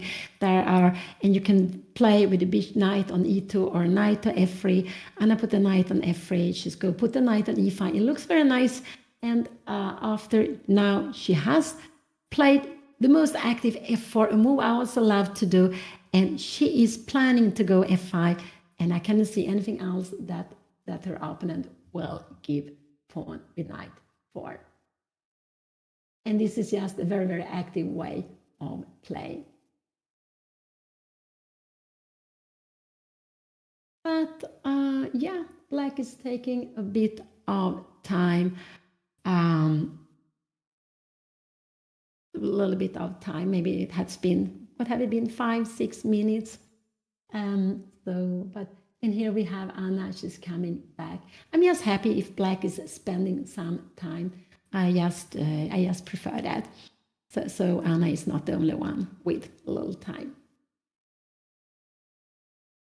So I can see another good move here for black than to go knight e4 actually, because f5 is just, of course, black can absolutely play rook c8, but I would like to go f5 here and to bring this bishop, because now I have more space, and you see that this now is becoming more active. So here I would just prefer to play like this.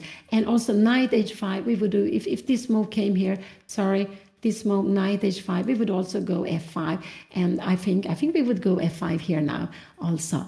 This is what I wanted to go f5, but it could be that we should just go bishop e1, planning f5, because again we have seen that this doesn't work. So maybe we should just keep the bishop. Yes, bishop e1, bishop f2, but maybe bishop e1 to bring it that way. So I think I said that before, but now I was not. So f4, this is the position, but I expect black to give the pawn with knight e4, and this has to be done. If black wants to give the pawn, it has to be with this knight, because black needs to keep the control of f5, and that would be a way for black to stop Anna's pushing, because she wants to push her pawn to f5, just to push her opponent back and to have more, to get this bishop, to get it active again. And this, with playing like here, let's see, we take this away, the arrow. Sorry. Oops.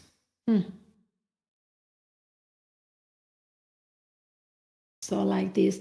To play like this, you can see lots of different openings. To put the pawn on d4 and f4, and then you want to bring the pawn to f5. It's a way of putting pressure on the king side of the opponent, especially when you have this beautiful knight here on e5. So it's just quite a common plan to play in different positions.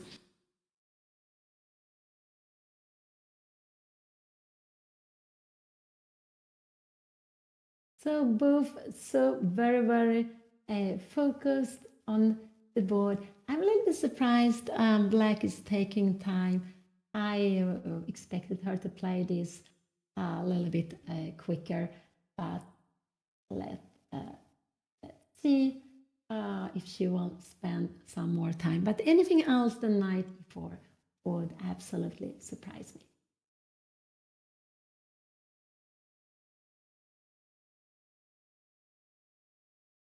So,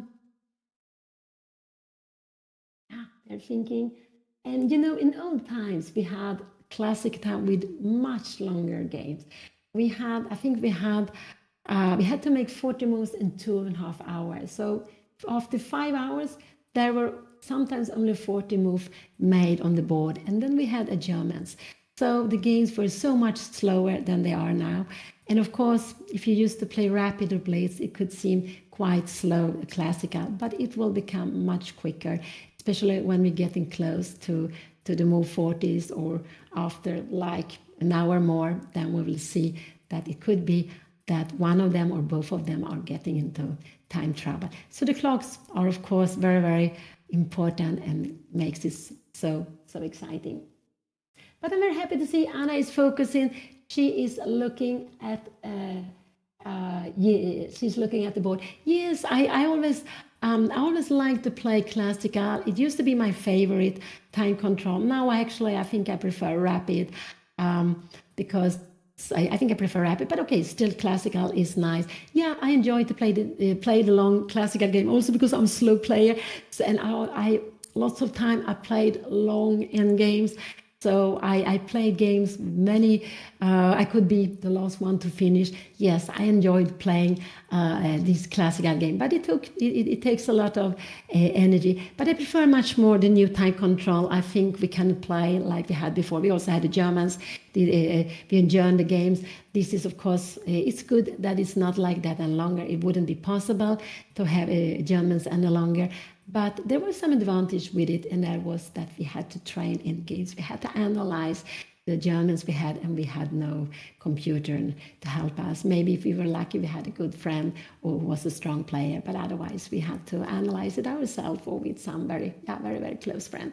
So, but this time control, I prefer how it is now. I think it's quite good. The games will be like 3, 4, 5 hours, normally not longer than that, and that is it's better. And I also like to get this half hour after 40th move. Yeah, black is taking time, but yeah, she's taking time. That is actually what surprised me more than anything else. But I'm quite sure we will see the knight to e4 here now. This is what I expect her to play.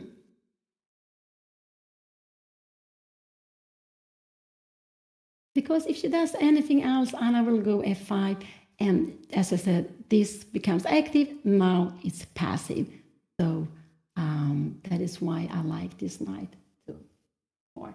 And if she goes knight e4, I'm sure Anna will go after the pawn. Also, probably she has to go after the pawn. And both Anna and me, we like to grab pawns. But black will have counterplay. Will it be enough? I would guess so, that it will be enough because you will have some white squares to play on. You will also have the bishop pair.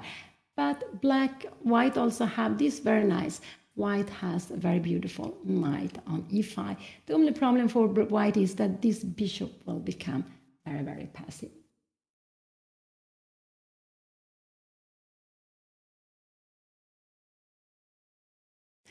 And yeah, I don't know what other moves to consider.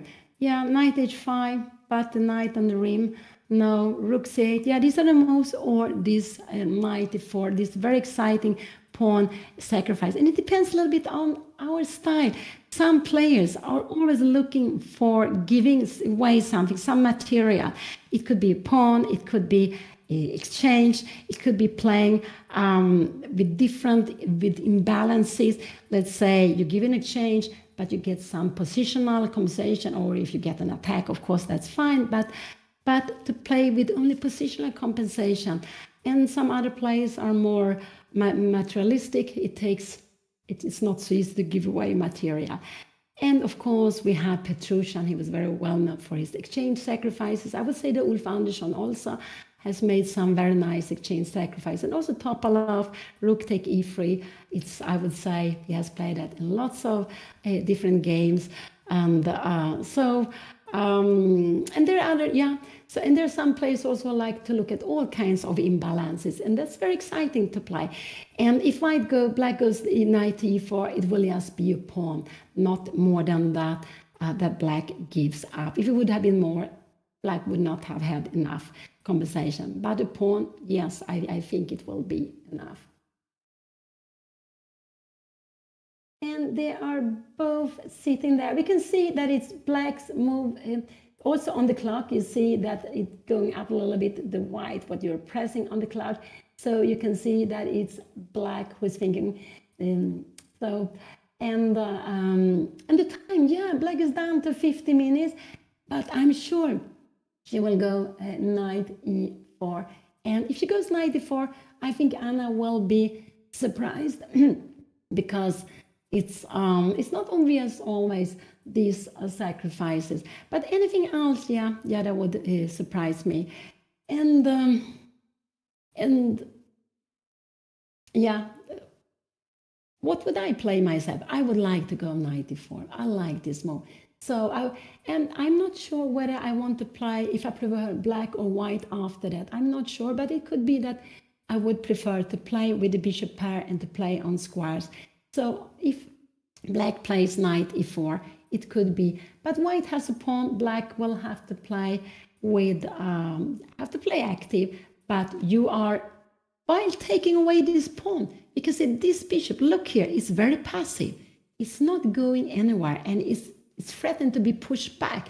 So by giving a pawn, this bishop all of a sudden becomes the strongest piece of all on the board. So then it's maybe not so difficult to understand that giving a pawn could actually be quite good, because we are changing a piece from being very passive here behind this pawn to become a very active piece. And this is something we always should remember in the endgames. Especially we remember that in the endgame, the king is a piece to use. The king has to be active if it's possible, if it's not danger that there is going to be any mate. But in general, we're using the king, and an active king could actually be like having piece up against a passive king. So it's having active pieces is very, very important, and we shouldn't be scared of giving material or giving something to get activity. Sometimes maybe here it's a pawn. Sometimes it could even be that we be taking a worse pawn structure, but instead we get piece activity. But these kind of imbalances is not easy to value. It's not easy to value, but with experience we are hopefully knowing it better.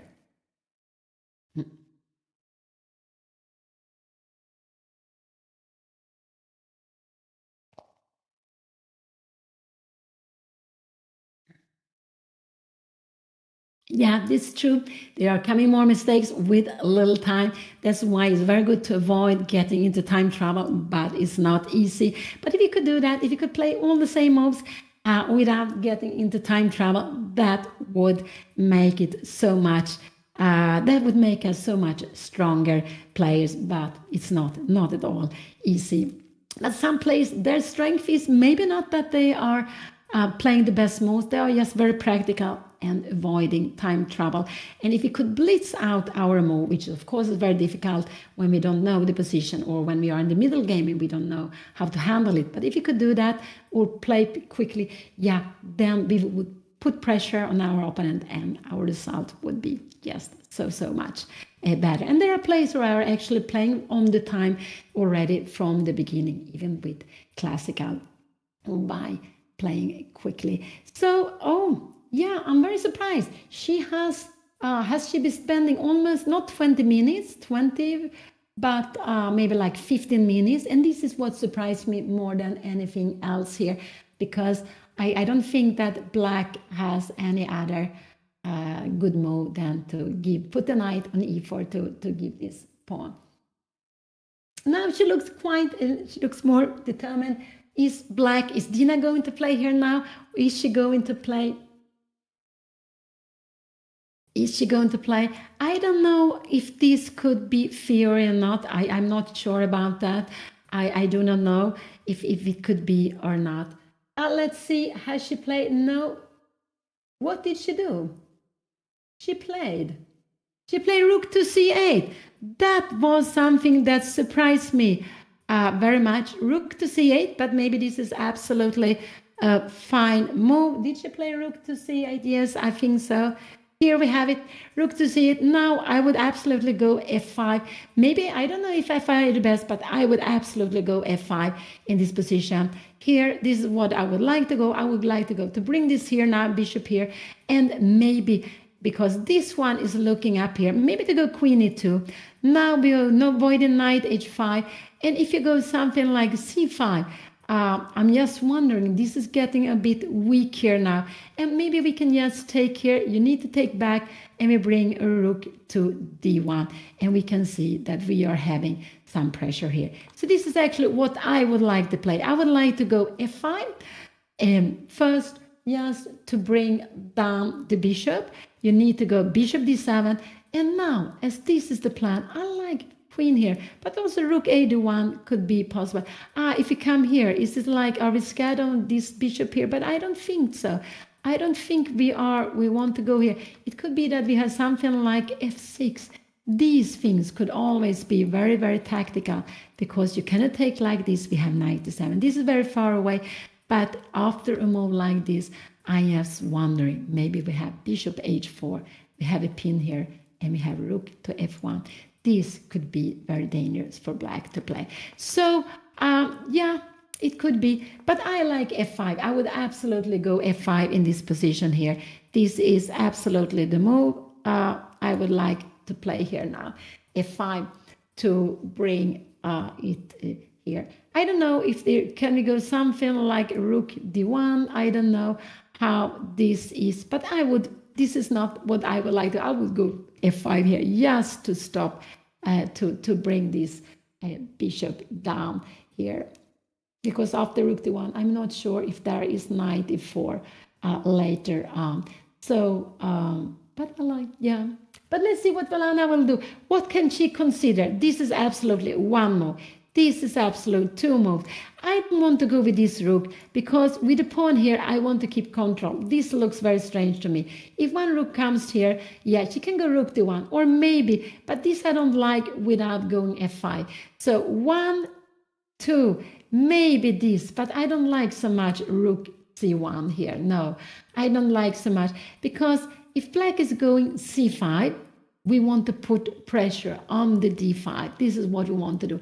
And this rook will be very good on the d5, looking down here towards the king. So these are the moves I would consider, f5 and rook d1. But I would absolutely go f5 in a position like this. So Anna is now, yeah, she's taking a little bit of time. But rook c8 was one of the absolutely logical move to play, maybe c5. And but I thought knight e4 was actually what I expected black to play in the position. And as I want to avoid it, I like to go f5, because after f5 we don't have any knight e4 any longer. It will actually just be bad. So I really love to put the pawn on f5. And it's a little bit like when this is the start of the plan, I would just keep on going, put it here on f5.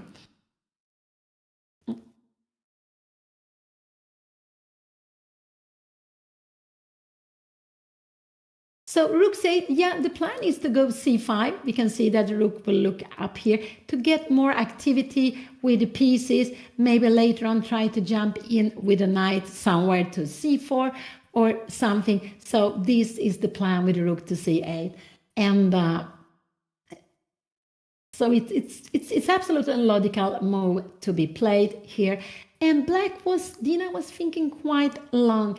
So somehow before she played rook c8, and I was a little surprised. I expected her to go for the pawn sacrifice, but she didn't want to do that, or she didn't want to do that.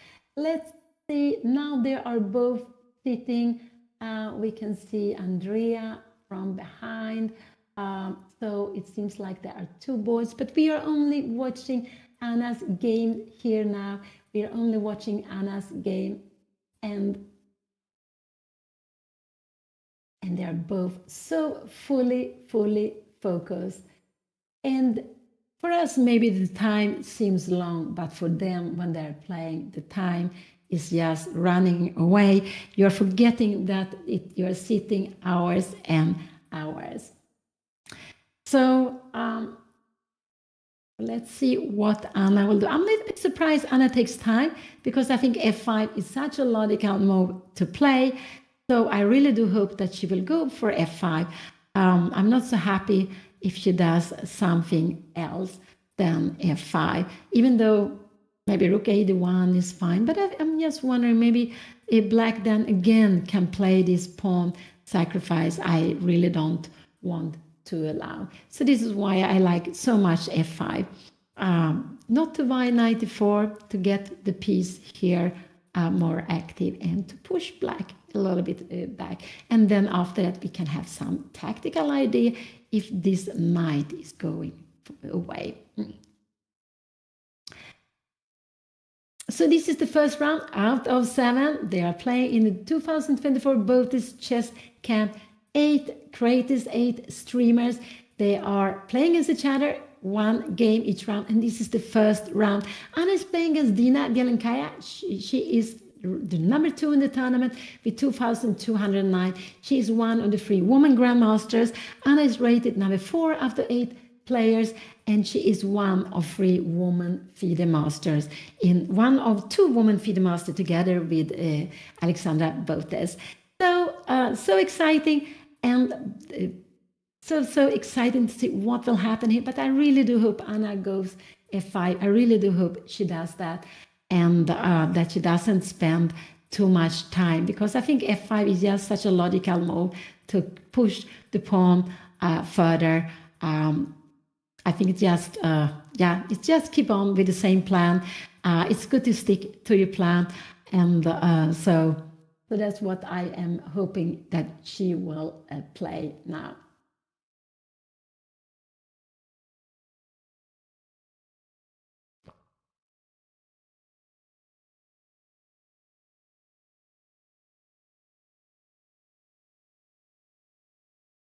So there are 2 players playing now, I heard, and then the other 2 will play later on. And I think that's quite nice to do like that. But I believe Anna will play always in the morning. It will absolutely be better for me, because here in Stockholm where I'm sitting, it's 8 o'clock. No, it's not 8 o'clock now. It's already 10 o'clock. Is it already 10 o'clock? Yeah, they have been playing for some time now. So it's already 10 o'clock. They started like 8:30. There was a half-hour delay. These things happens typically in the first round, but they have started. So it's just 10 o'clock p.m. CET time now. But I believe Anna will play her rounds at 8 o'clock CET, 8 o'clock p.m. CET time every round, which will mean 11 o'clock a.m. in Los Angeles, where this tournament is taking place. And I would say that Dina is, she is older than Anna. She's born 93. She's absolutely very, very experienced player. I think I played with her twice. She has played in the Olympiad. She had played lots of different team championship. I played with her in the French league with Circle de Chex de Monte Carlo, my French. I don't know any French. And we played together actually just for some weeks ago when we won the French league with our team. But she's a very experienced player, and Anna has also played in the Olympiad, in some Olympiads, but she is younger. She doesn't have the same, I would say, the same experience, but she has played in some of the Olympiads too, absolutely. She played last in Chennai, and we also played in Baku together, and also in some European team, which is very, very beautiful to play together with Anna. But I don't like, she takes time. I would like Anna to go f5 here. Why does she spend time here? Because it could be that her opponent will go c5 or maybe knight e4, but the pawn should just move on to f5. Is it like Anna wants to keep this diagonal open? Yeah, that's true. If you go here, this is getting close, but this one is getting more open. So nothing wrong with that. It's absolutely nothing wrong. And now to do that, because we are putting this one a little more passive, is true, but that one is active, and that is fully, I would say, compensation. And this will not be as passive as the black square bishop. So here we have it. We have the position. We all have different way to look. I like to do like this. I also do it sometimes. It's a way of getting more concentrated just to look at the board. And so we all have different ways to look at the board. And some players, they don't even look at the board. They look up at the roof or on the side when they are calculating. But the way they are sitting, both of them, is just quite common to see.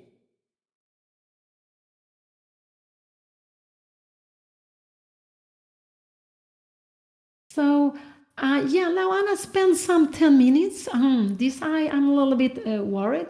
Why does she spend time here now? It's not. It's nothing wrong to spend time, but I just would have preferred her to push the pawn quickly, and after that to take some time to decide what she will do. But I would like to push the pawn to f5 and maybe rook to d1 or queen to e2. This is what I would like to play here in this position. And I wouldn't like to move away this queen now here, because then we have the knight to e4. That would absolutely be very nice for black to do. So this is not anything I would like to do. Oh no, she's going to go. It looks like she's going to rook d1. She is not going to move. Oh, I'm sorry. It looks like she's going to go the rook to c1 or d1, but I don't like this. I don't like this. I would like her to go f5 first. And, oh, she goes knight a4. Oh, she goes knight a4. Oh, this is a mistake. This is a big mistake to play this move. Knight a4. She's taking away the control of e4. Now Anna is absolutely getting a worse position. This was a mistake. And she put in a knight on the rim. She wants to stop c5. And but now this is a very good move. If she wanted to play this, she should have played this, and now she could come here now. This would have been better, but not even that would have been good. So she's giving away the control. Oh, I'm so sorry. This is just a huge positional mistake. Knight a4, because remember, the knight, she allows the knight to come to e4. No, I didn't expect Anna to play this.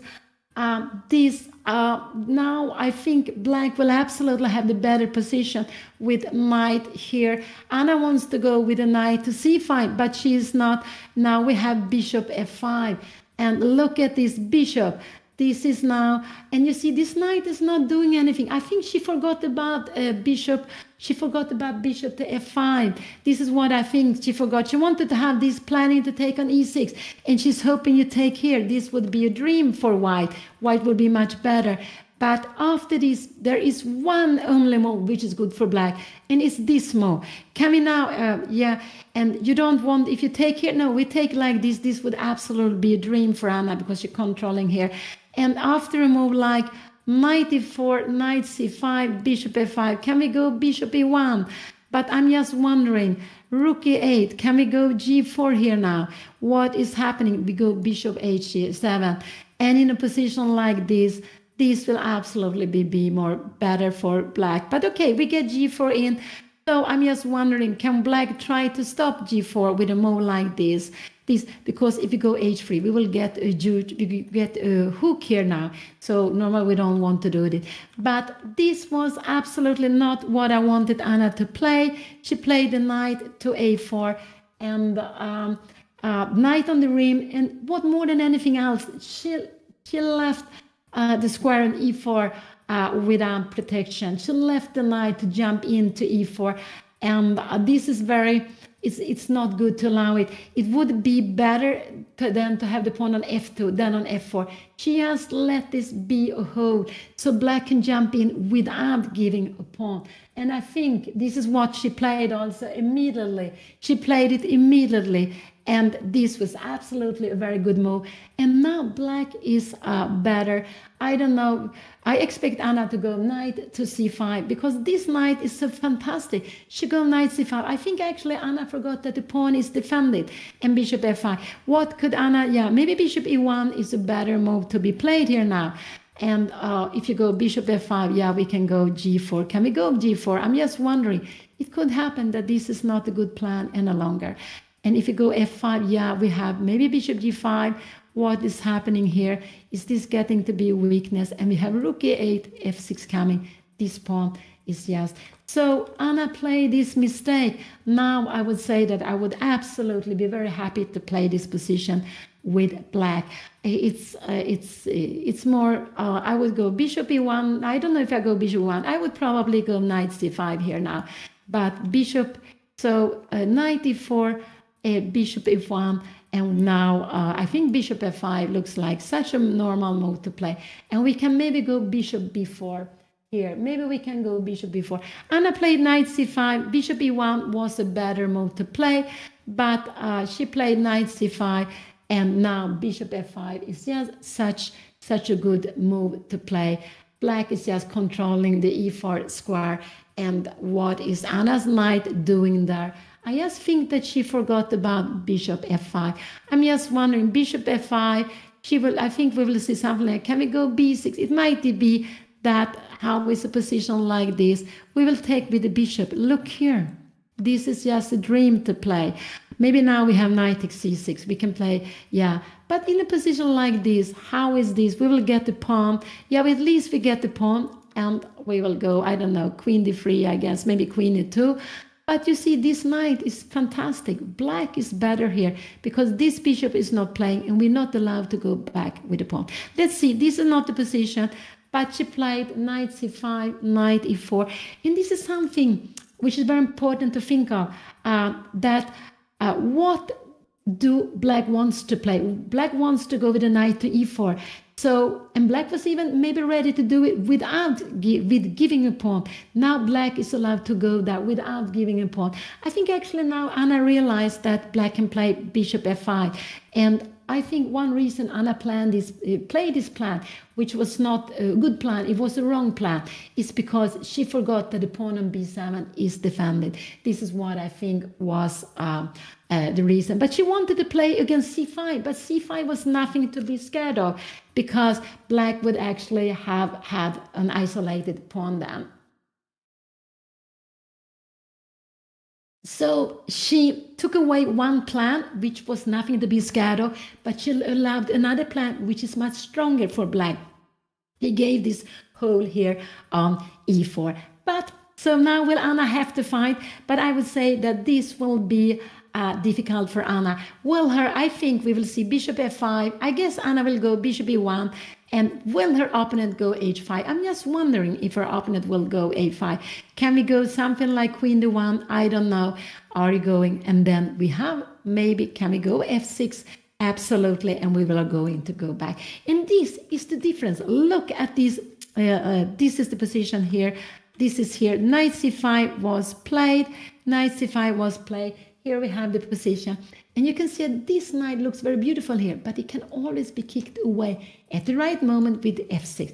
This one can never be kicked away because the pawn has moved too far away to f4. And I just think now that Anna realized that what she did was wrong.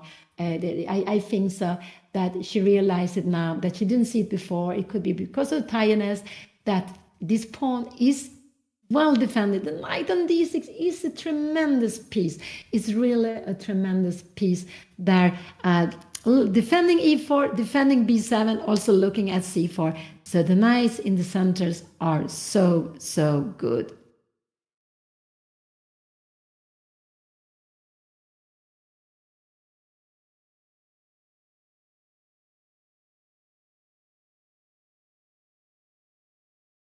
Yeah, going back, I think after Anna could have gone back, but again, that it's the same problem. This is also good.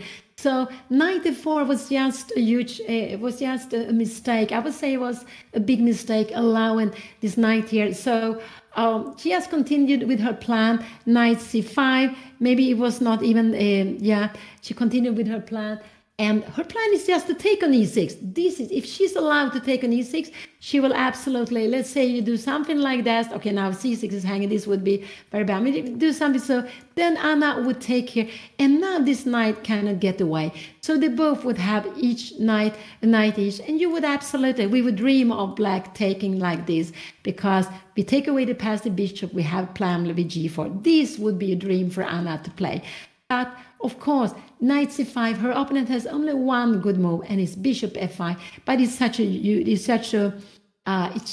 just such a logical move. So I mean, of course, Black is going to play it. She's now there at the board. I don't think she will spend so much time before putting the bishop on f5. I don't think she will spend so much time with that. Anything else? Taking on c5, this is a dream. This would be a dream because we take back with the pawn and we are forcing this very beautiful knight to go backwards. Now, this would be a dream for white to play. After that, we could keep on going here with b4. We could bring out the knight to d4 if we want to, but it stands very well here. Now, this is a dream. She will never take that. And actually, so this is the position like this. There is only one good move, and I'm quite sure that she will play it, because Anna is threatening to take on e6. She's absolutely threatening to take on e6. Could this, and she's also planning to take on e4. So of course this, we cannot go there. We just grab the piece. So bishop f5 is just a must move in this position. It's a must move, but it's also a very good move. And black is keeping control of this square. It's a hole here, and playing on squares is actually a way of a plan. So when we are looking for plans, we can looking for weaknesses in our opponent's camp. We're looking for creating weaknesses and using them. And this is what happened. Anna played f4, so she a little bit herself was creating a weakness on e4. But it was only when she went away with the knight, black can go to with the knight to e4 without losing a pawn. And of course, this is black wanted to do that. Now Anna is planning to take on e4, but we even saw that before. That even in a position like that, it could be fine for black to play. But now there is no need for black to give the pawn. And actually, Anna is not threatening to take it. She is planning to take on e6. This is her plan, and this is absolutely her plan here now.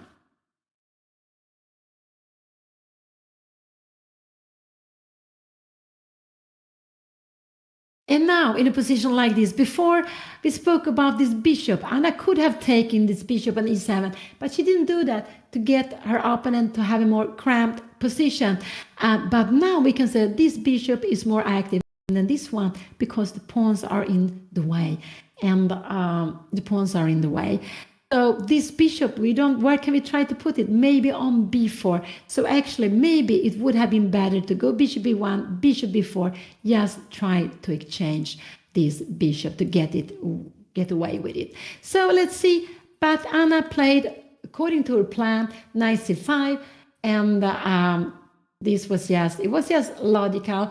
And this was her plan when she went knight a4 to put the knight there, to put pressure on e4, to put pressure on e6. But black has this beautiful bishop f5, and I'm sure Dina will play it. And this is the first round out of 7 they are playing. It's quite late here in Stockholm where I'm sitting. Anna and the other players, they are 8 playing this very beautiful Botez chess camp 2024 Botez chess camp. They are sitting in Los Angeles playing a round robin, a tournament where all players will face all players in the tournament, and that is not so common any longer. In my youth and for a long time, it was very common to organize round robin tournaments because for making norms it was easier. It was also maybe easier to have a round robin than open tournaments, because normally you had only 10 players involved. In an open tournament it's lots of players, you need to have a bigger playing hall, and closed tournament could be easier to organize. So it used to be a tradition to organize lots of round robins, because it was also easier maybe to make norms there, because you know already from the beginning how many points you need to make the rounds. Yeah, Indina is down to 37 minutes, but I think she's down to 37 minutes. I'm a little bit surprised she is spending time here now, but I think she will it's not so much time, but it's still okay. And how many moves that they made? 16. It's 24 moves. So they still have like 2 minutes per move, more than 2 minutes per move, because they're getting half minute per each move they are playing. And now it looks like she is going to play. She played this beautiful only move, and now black has very nice advantage. And I think this is actually what Anna missed, that bishop f5 is possible. I think this is absolutely what she missed when she played this plan. And we can see there has been a change now. This bishop is all of a sudden very, very beautiful, very, very active. And now black is not planning to take on g3. No, black is not planning to do that. but black is maybe planning to go some maybe b6 to push this knight back here. So and also now also to go f6. Now you can start thinking of taking away this knight. So if you go bishop e1, are we going ready to go f6? Yes, we can play like this, and we can go b6, and you can see all of a sudden all of the pieces needs to go back. I don't know if you can go like this. We have a check here now, but this position, I'm not sure where we are going. Maybe we take it, maybe we go here, we have knight h4, maybe we can come here now. Maybe this is, yeah, I don't know, maybe this is getting good because we're getting in with the bishop. But in a position like this, we will grab it. So let's go back, and we will absolutely play like this, king here. And if you go knight h4, I guess maybe this is getting fine. Maybe we can go f5 here. Now I'm seeing some activities here. This is absolutely not so well. So let's see. Anna, so knight bishop e1 is the move I would like to play here. Bishop f5 was a good move. It was a must move, and it gives a more pleasant position. But I like bishop e1 here now, yes, to play, but it's not sure what could be the best. Yeah, maybe go rook c1 could be a possibility. Yes, to play rook c1. I guess we're going to see f6 here now, knight e3. But it's not sure f6 is the right move to be played. So it's not sure, because after f6 here, we have a plan to go in knight h4. We're creating a square and a square here. So maybe rook c1 is also possible. Let's see what Anna will do. I'm expecting Anna to go bishop e1, but rook c1 is absolutely a possibility to play. Not to take on e4. To take on e4 would be a mistake to play here now. I don't want to take here this moment. Maybe then rook c1. So if b6 comes now here, I'm just wondering what will happen. Yeah, we will come here and we have bishop a6. So of course we will always need to, so this would absolutely not be so good to go b6. Rook c1 is maybe a good move, just to keep more control, just to make it more difficult to go b6. And we remember, we are never scared of this move. I don't think we are scared of this move, but maybe we are. Maybe this is actually the plan we have here. Knight e4. This is maybe what is the plan for. This is actually the plan here now. If you go here, maybe we will go, bishop e1. We will go knight c5 here now. Could this be? And we will go bishop d3 here and knight e4. So, but at least now we have bishop here, and we are getting out with the bishop. If you do something like this, maybe we are getting some tactics here now. And this will be, probably this will be okay to play. Let's go. This is very, very far away. But this is true. The plan now. Black is planning to take on c5. So I like bishop e1. This is the move I would like here to play. If you go rook c1, can we take here now? Because if you take here, you see there will always be this move, and we always have this beautiful knight coming back here to e4, and this is what black wants to play. So this is black wants to get so I think this is the plan actually, to take on c5 and to exchange this. Remember, I a long time ago said that black would dream of changing this bishop against this one, and now this plan will come true. Black will absolutely be able to do that. And this bishop has become even more passive, where it stands behind the pawn. So this is why I would like to go bishop e1, and also maybe to have some idea with g4. But g4 is probably not good plan.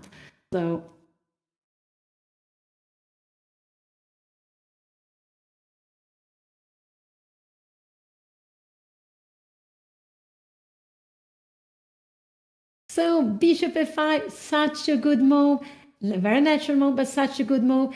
And black is now planning to exchange some pieces and to stay with an active knight on e4. So this is black wants to have this square for a knight. The problem is that this square is not forever. Black will later on be able to go f6 to push the knight back. So this outpost will not be staying there forever, while it could be one knight will be able to stay here always. And I don't know, going b4, we would just create another hole. No, b4 I don't like.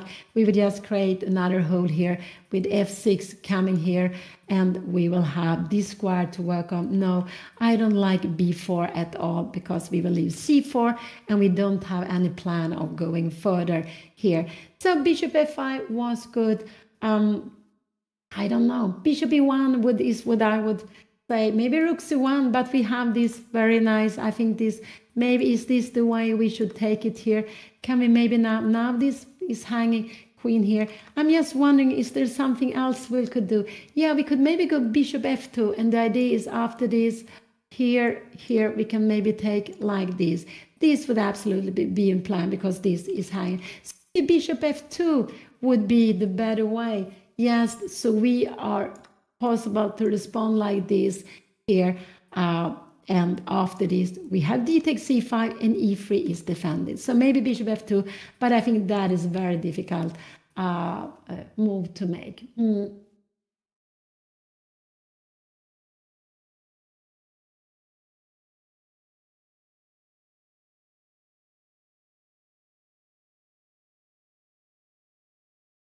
So Anna, it has gone wrong. Black has advantage here. Black has the better position with this control of e4.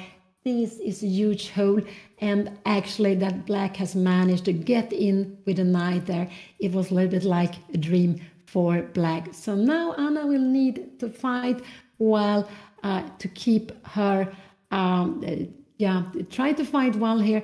Maybe bishop f2, but that is such a difficult move to play. Yes, to defend here. Could this, no, queen needs to stay here. So I really don't know. Could we make a move like queen e2 here? But this looks very strange. And to come here now, and here we have a position like this, but c5 is hanging. I'm a little bit not really awakened here. No, this of course is not possible. No, the queen needs to be on c2. It needs to be on c2 here. I guess Anna will go bishop e1. This was also my plan, to go bishop e1, and then yesterday if you go like this, and if you take here and here, knight here, we can maybe we should actually take with a knight here. So knight e4, we are getting finally these two more active play. But a position like this, bishop here, and we go back queen c2. This will be better for white, because this pawn is so weak here. It's so tremendous weak. So black will put all black can against this pawn and control e4. So let's see, let's go back. What will, here we have the position, here we have it, and what could I, bishop e1 is what I'm guessing Anna will play. Maybe bishop f2 is better. Rook c1, it's not so easy, but black has this plan of exchanging some pieces. I choose some of the good pieces. This is a good piece for white, this is a good piece for black, for white, and this is a weak piece for white. So black's dream is actually to change all the pieces and stay with his knight to play against the bishop on g3. This is absolutely what is a dream for black. And white is hoping to change this bishop, but it's almost impossible now. It's only if black will help white to do that.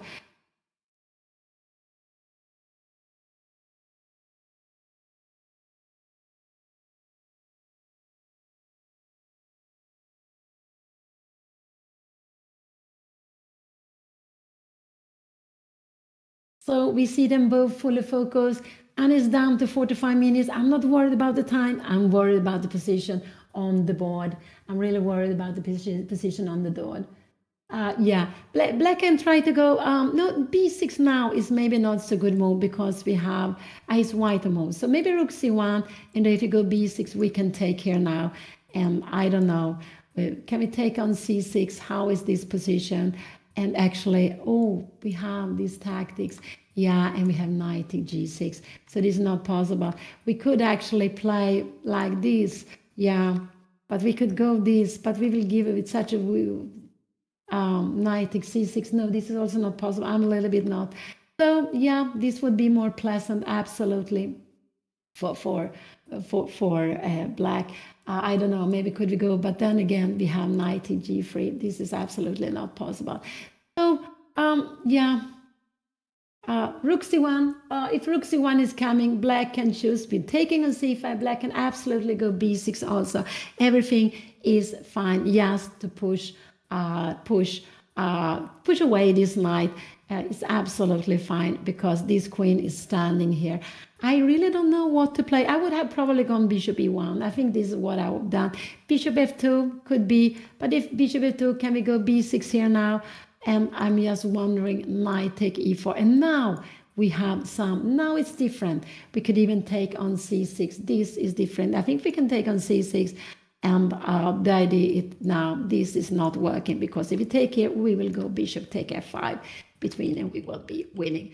So let's see what will Anna do. But it's not easy. It's not easy at all to play for white now. Then black has got maximum activity.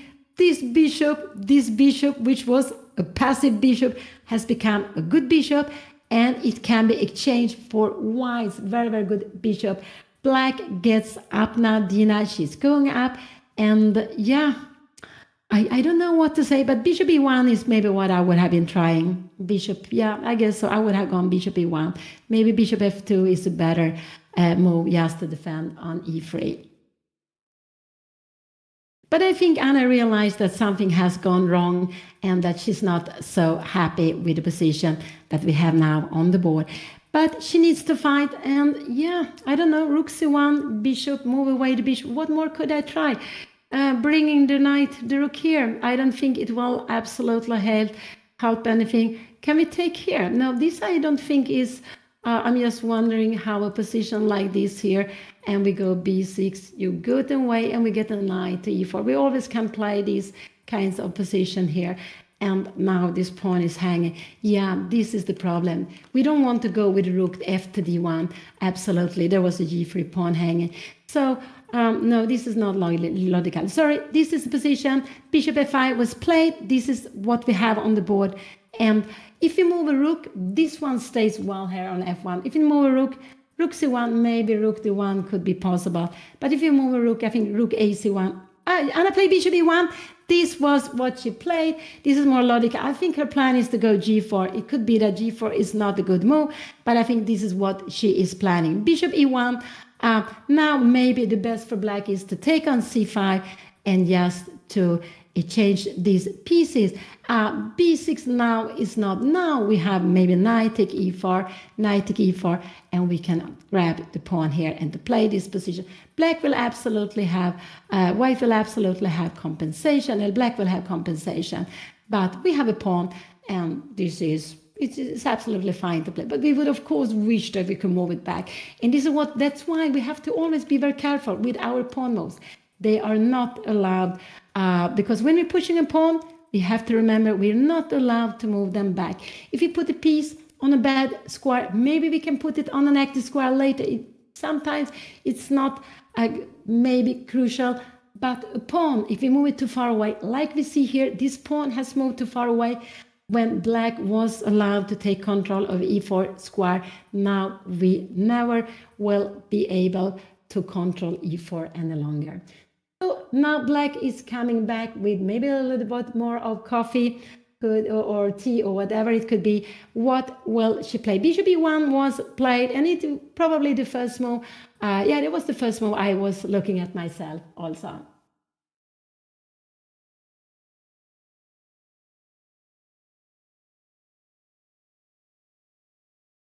Yeah, there was a huge cap.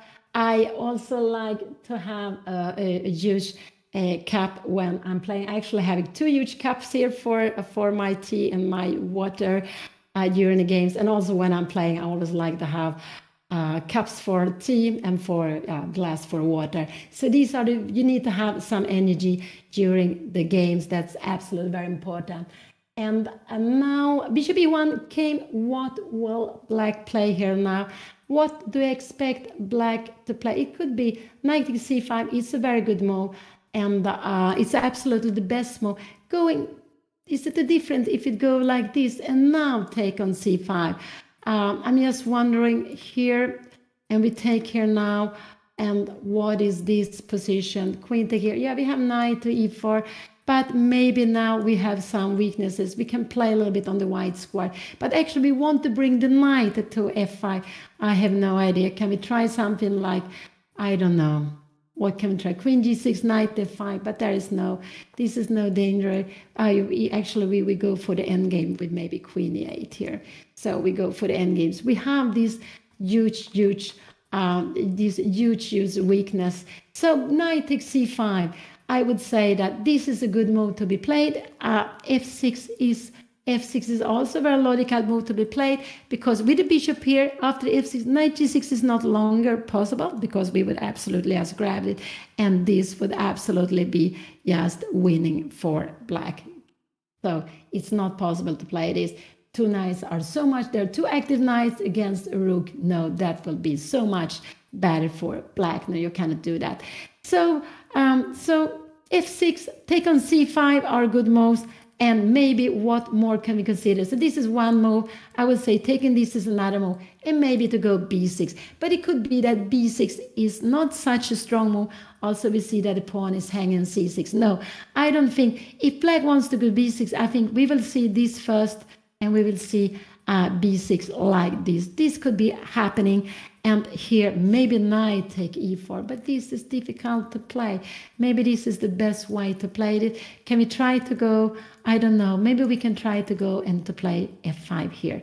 This is maybe fine to be played. So maybe in a position like this, this is actually getting fine here now. But in a position like this, there's a fork, we have to give it check.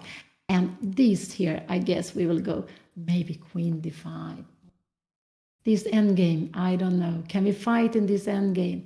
We need to go something like this and knight h4.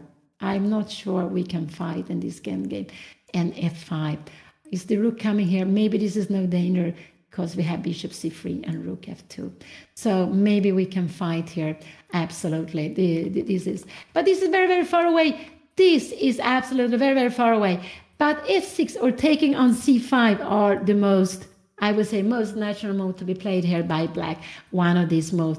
I don't think black wants to push this pawn when the knight here is looking. See, the knight is looking at c6. No, this is not logical at all. So, yeah, this is absolutely maybe the best way to play. I don't know. Yeah, maybe then to play like this. I don't know, you can go knight d4, can we go, but then maybe can we go bishop c3? No, this is hanging by two pieces. I'm a little bit, we can go like this, and how it's positioned like this. We will have to, and maybe try to move the knight to d4. Yeah, this is absolutely maybe possible to be played. I have no idea if you can go some b6 here. This could be, yes, getting very, very nasty, because if you take on b6, we have queen take b6, and there are threats against b2, there are threats the e3 and against here. So this is maybe getting, but maybe we can still defend with queen e2.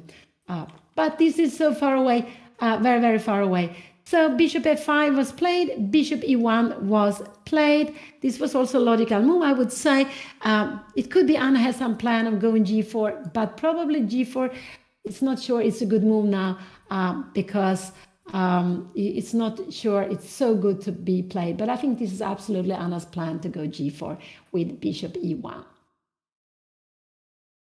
Because it could be that she is taking away the bishop, she is forcing the bishop backwards, but she is also waking up in front of her own king. But I'm sure, and I believe that this is Anna's plan. If she would be the one to move, she would, I believe, yes, go g4.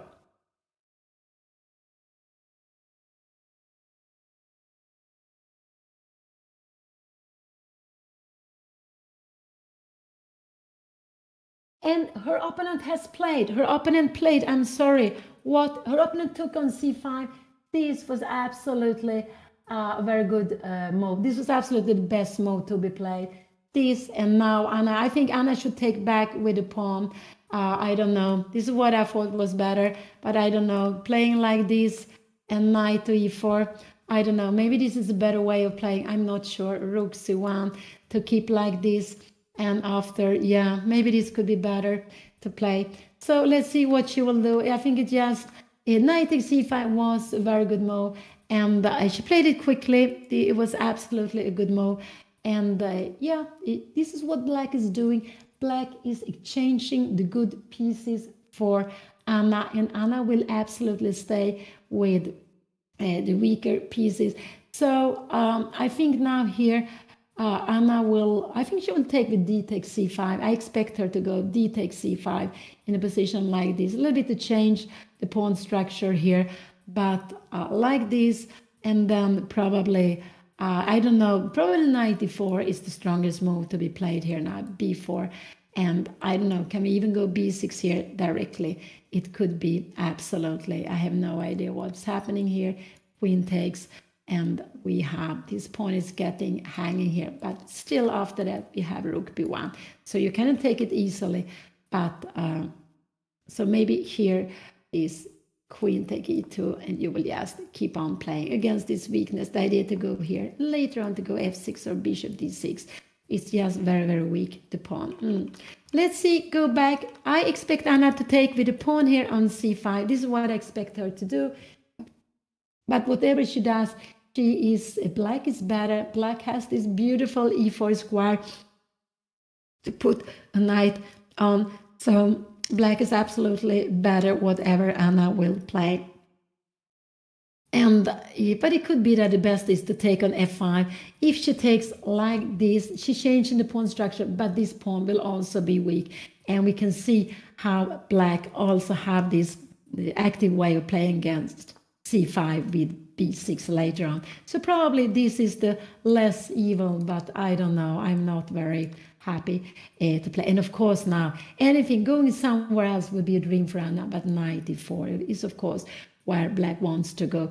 And if Anna could go f3, go backwards, she would be fine. But of course, we're not allowed to go backwards with the pawn. Let's go back to the board. Here is the position. Here we have the position. And Anna, her opponent took on c5. This was a good move. This was probably the best move to do. She's taking away Anna's good pieces. And whatever Anna will do, there will be a knight in the end on e4, a strong knight on e4.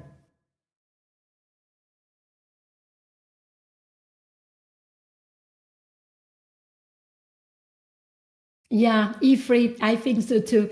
e3 is just so weak after what have happened. It wasn't so weak in the beginning. It wasn't nothing wrong with f4 in the beginning, I would say. But now it has become so weak, and we could see how black got this control of e5 without giving a pawn, with just being allowed to jump in for free to e4. And it's a central square, but even if it was not the central square, it's quite important. But of course, a central square, to have a knight there, the knight loves to be outpost where they can stay and they cannot be pushed back by another pawn, by a pawn. That is just a dream for a knight, and this is what black has managed to get in this game.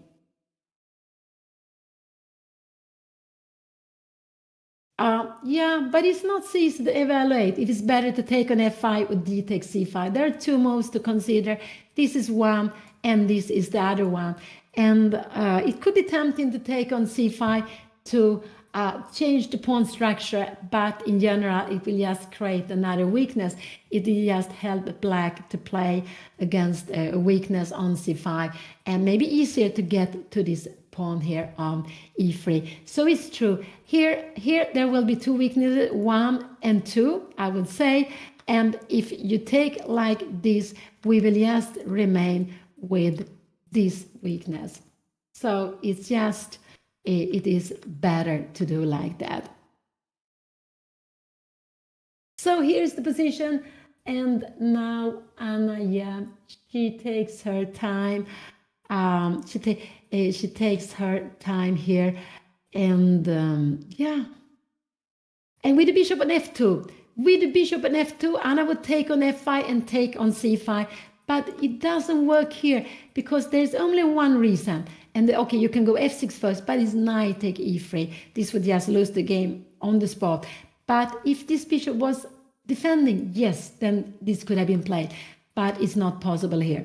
So let's see, if Anna takes on f5, she will need to take on f5 twice if she takes on c5. But I think Anna will take on c5. This is what I think she will do, because it looks maybe more like a more active move, although it is not. It's better to take on f5. But all things, it's easy always to evaluate, because also when we take with the pawn, when we're moving a pawn, the pawn structure changed completely, and it means that there will be new different plans, and it's not always easy to understand, will these plans favor me or will these plans favor my opponent?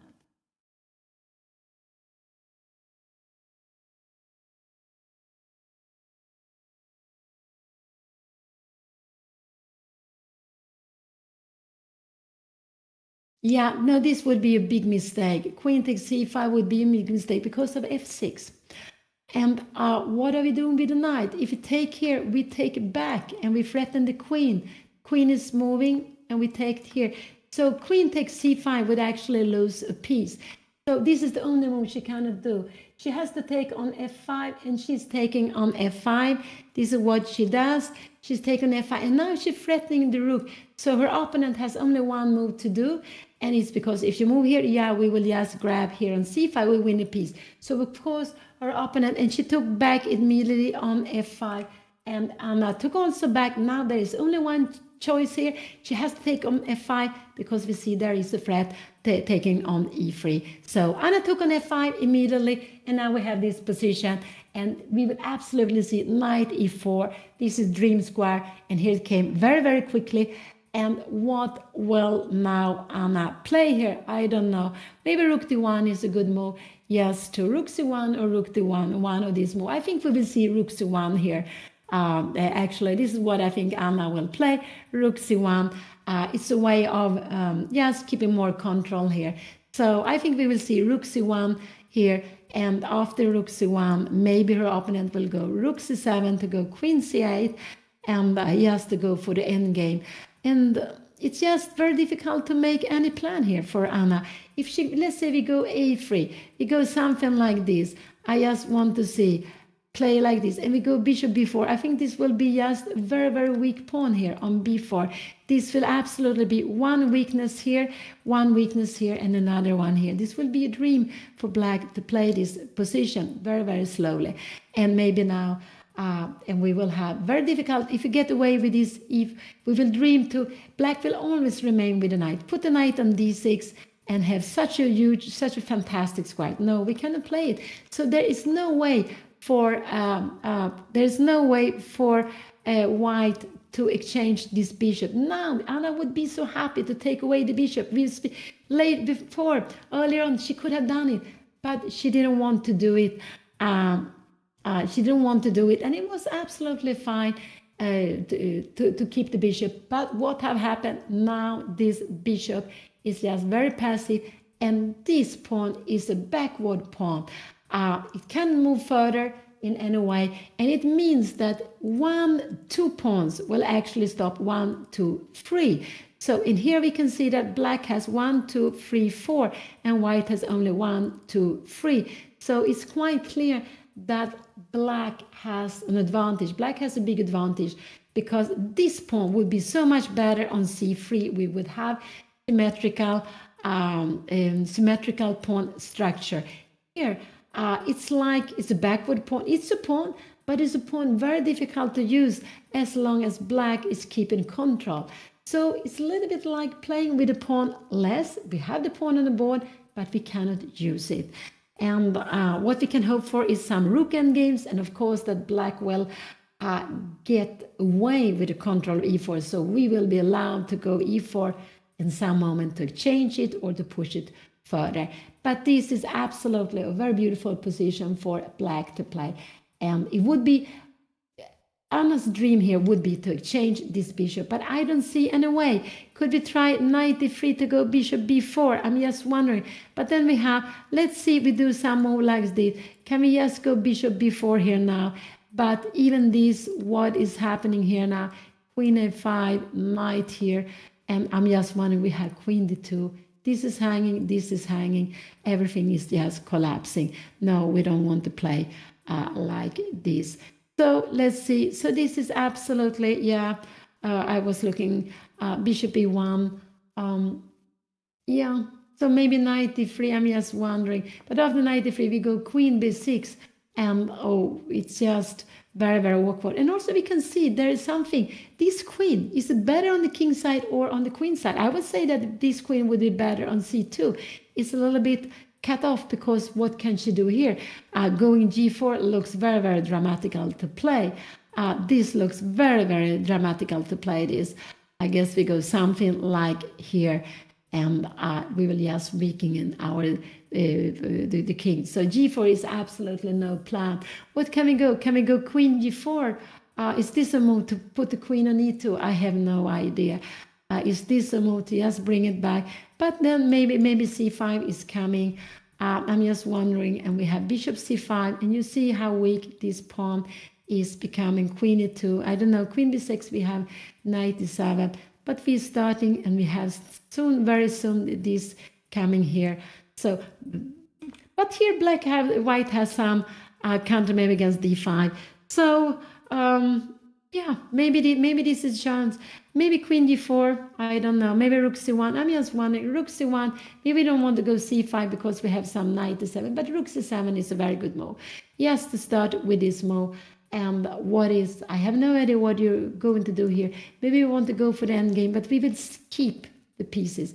We will absolutely keep the pieces here on the board. This is what we want to do. And maybe after that we can go f5. I'm just wondering, maybe in a position like this, but rook c1 looks very natural to bring back. Maybe could queen f5 be a move here, but then we have bishop d6. And if you try to go f5, this will just be very, very weak. Maybe, not queen e7, we have, yeah, maybe even queen e7 could be possible. Yes, to put more pressure here. So let's go back. It's not so easy. This is for white to play here now. I don't know what could her plan be. Maybe queen h5 to go f5, but it means that this one will be more weakened. Maybe rook c1 at least to get the rook to a more active square. Anna is down to 30 minutes, and she's down to 30 minutes, and it's not so strange because she is having a difficult position, I would say. She's absolutely having difficult position, and it's only because of this square here. Also this one, this square with a knight on e4 and this very, very passive bishop. If she could put the bishop on d3, she would absolutely be fine. But of course, if you have a black squared bishop, it will stay on the black squares.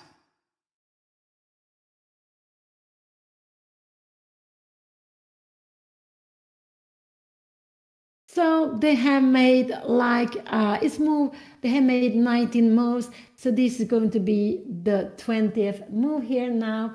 I'm not really worried about time.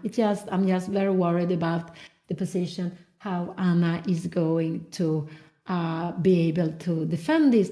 It just looks very, very nice for black to play. And black is in no hurry. Black can just play this very, very slowly, this position.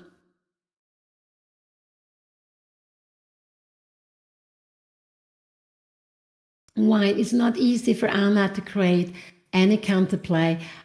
She will be having to make it more difficult for black to be active. And that's why I think it's nice to stay on e5, so at least you need to push it back with f6. So maybe rook c1 could be played just to get the rook a little more active here on this way. We're not really scared of this move because maybe we go knight d7 and we can absolutely, now we have a queen take d5 actually, so we are getting some tactics. So of course you don't go c5. So rook c1 is a move I really would like to do because just to get this rook to a more active place, and also always be able to, if you go some queen b6 now, we can always go, I'm wondering knight d7 you can take here. what is going. Maybe we can go knight d7. There are some tactics coming up here now. Yeah, we can go here because after queen take b4, we can take it and be threatening the rook. But even a position like this will be better for white. I'm just wondering what is happening. Yeah, after a move like this, we have rook b1 here, and we will go rook f2. And here we will be happy, even if black has 2 pawns, but we have get rid of our very passive bishop. Let's see. So no, so rook c1 is a move I like, just to get the rook to more active place. I would really like Anna to play that. But I don't know what else she can do. Yeah, she can put the bishop here on c3, but it's not doing so much here. C3. She can also go with the rook to d1, but rook c1 looks more natural. Rook d1, the idea is if black is planning to go something c5, you will have this weekend. But I like rook c1 because I want to be able, now we have knight d7, but maybe sometimes also to have rook c2. So this is why I like rook a c1. It looks natural. This bishop doesn't have so many good squares to go to, and this rook is normally better on f line. I don't know, f or d, I really don't know, but it's a little bit defending the king better on f1.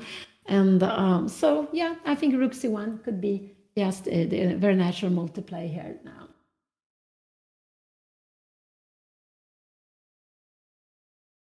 Yeah, it could be a3, but you remember a3, this is not the plan. We will just damage. We get away with this, but we damage much more our pawn structure. And you go a6. And you can see how this pawn never can get further.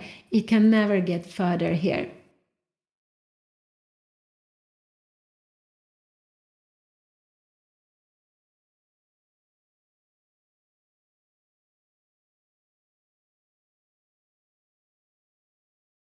Yeah, what else? Maybe queen h5 could be a move also to be played, and planning f5. This is maybe, yeah, I guess Anna wants to do something on the king side, but there's not so much to do. She has only the queen and the knight.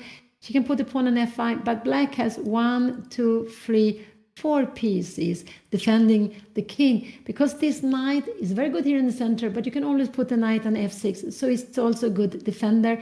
And remember, the best defender of the king is actually the knights.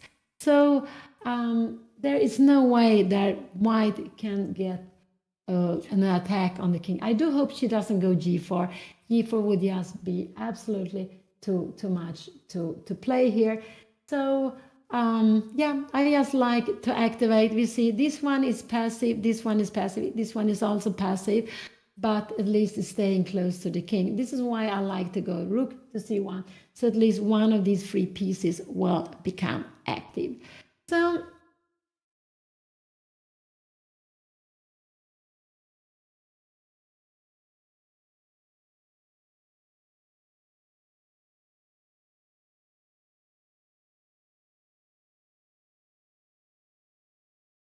yes, it hasn't been so easy for Anna to have 2 grandmasters as parents. So it hasn't at all been so easy. But I'm so happy, because when you have a lot of chess in the family, it could easily be that you don't want to do any chess at all. But Anna, yeah, she does a lot of chess. She does more chess than anyone else, I think, in the family, with streaming, playing online. So it's just very, very nice. But it's not easy to be to having parents as chess grandmaster, not at all. Anna, yeah, she's getting down to a little time, but her position is difficult, so I'm not surprised. She chose this wrong plan, and chess is so cruel. When you choose the wrong plan, like Anna did, she put the knight on the rim. Remember this, careful with the knight on the rim. She's going to have a game with uphill. She's going to fight, and but it's logical that she's spending time. And this position is quite convenient, quite easy for black to play. But of course, black can also go wrong. But black doesn't have there's no reason for black to play this quickly at all. Has Anna played? No, she hasn't played. And she's looking at the king. So I'm very scared she goes some g4. This would just make things worse. It's better to keep the pawn on g2. It's better to try to defend this position, because g4, the pawn is not going anywhere further, or we can g5, we can just take it in lots of different ways. So this is not a good way of playing at all, I would say. So yeah, rook c1 is what I want. Yeah, it is true. This is what we have to do when we are playing. We have to try to learn from each game. It's very good to try to take at least one lesson from each game and hear what can we think of. Be careful with the holes. Be careful letting, especially one of the opponent's knight, jump into a square where you cannot push it back. And this is why we always have to be careful with the pawns. As Anna played f4, there was nothing wrong, but with the other plan she chose, then it became together. This was not a good plan. But knight e4, knight c5 could absolutely have been played, but with f4, f4 was fine to be played, but not together with knight a4. So this is what I hope we can think of for the future.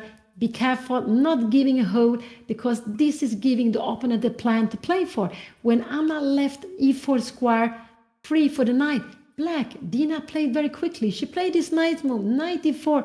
She played bishop f5. She took some c5. She played all this very nice move quickly, and she has a beautiful position. She has exchanged Anna's active pieces, and I still have an active knight, but this knight can be pushed back in the right moment, or even change. No, I don't think so, but push back in the right moment. And Anna is remaining with this very, very passive bishop. So there are two problems for Anna: the hole on e4 and also this bishop on e1, which is so passive. I wouldn't say the game is lost, but when you move the pawn, but it's just a big hole. It gives just black such a nice way of playing, and the knight loves this outpost. And so I wouldn't say that it's lost, but it's a nice position for black. Yeah, sometimes we are coaching Anna, and actually we are going to play the Olympiad for the Swedish women team in September in Budapest. Anna and I will play on the Swedish women team, and Anna's father, Juan Bellon, he will be the captain and the coach for the team. So absolutely that we are, sometimes I also are coaching Anna, but I think in general that is more her father who is doing that. And also who did that more, I would say, when Anna was younger. Let's see, what will Anna find here? My move would be rook c1, just to put the rook to a more active square, just to control a little bit more to control more on c5. It could be rook c1, it could be her opponent will go, yeah, maybe rook c7 is logical, but rook c1 is a way also taken away because we have knight takes c6. So that's why I also like the rook to c1 here. Now.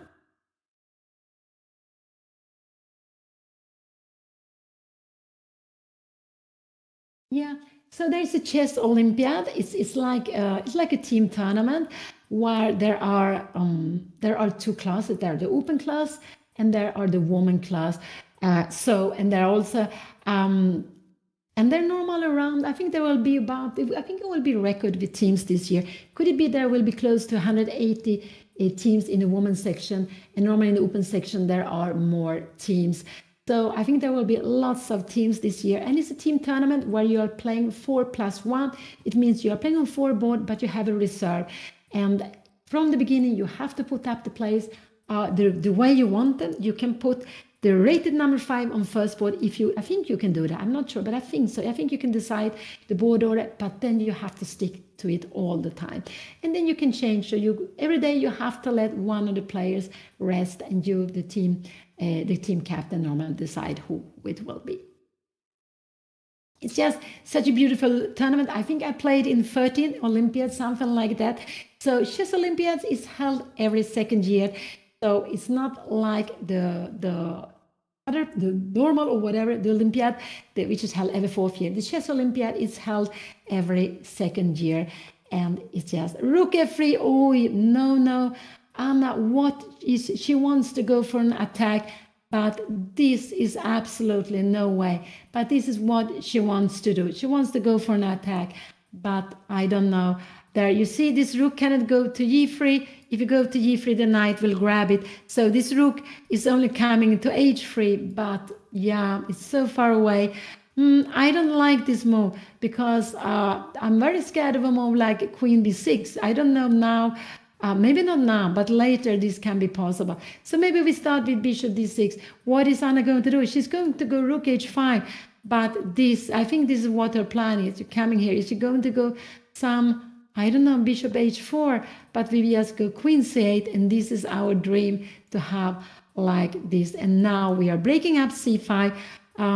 I don't know, can she try to create something here with knight g4 taking on f6? No, there is going to be a mate on the last rank. No, I didn't like rook f3, but we can absolutely see that Anna wants to play on the king side.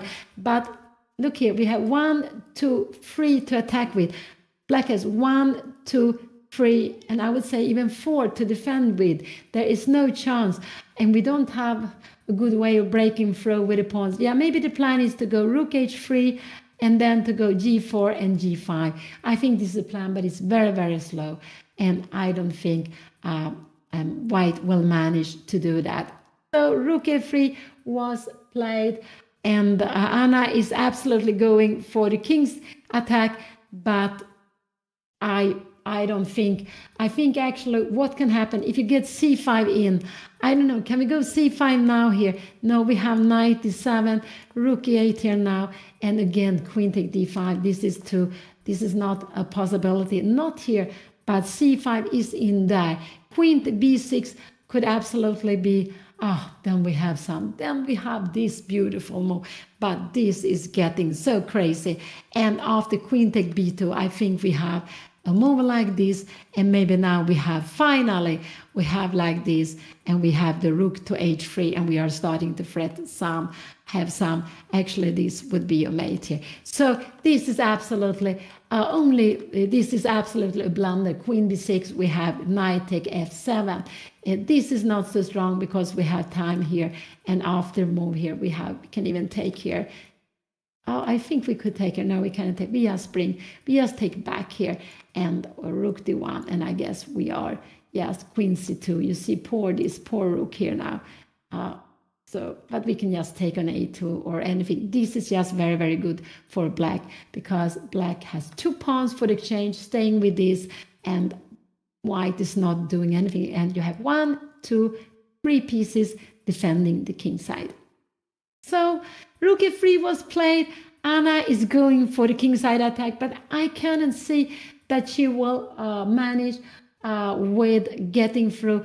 Only thing is, if this queen comes, we have this beautiful move, and that is, if it go here, we have this check here. And what after this? Yeah, we have another check here. No, you don't play this.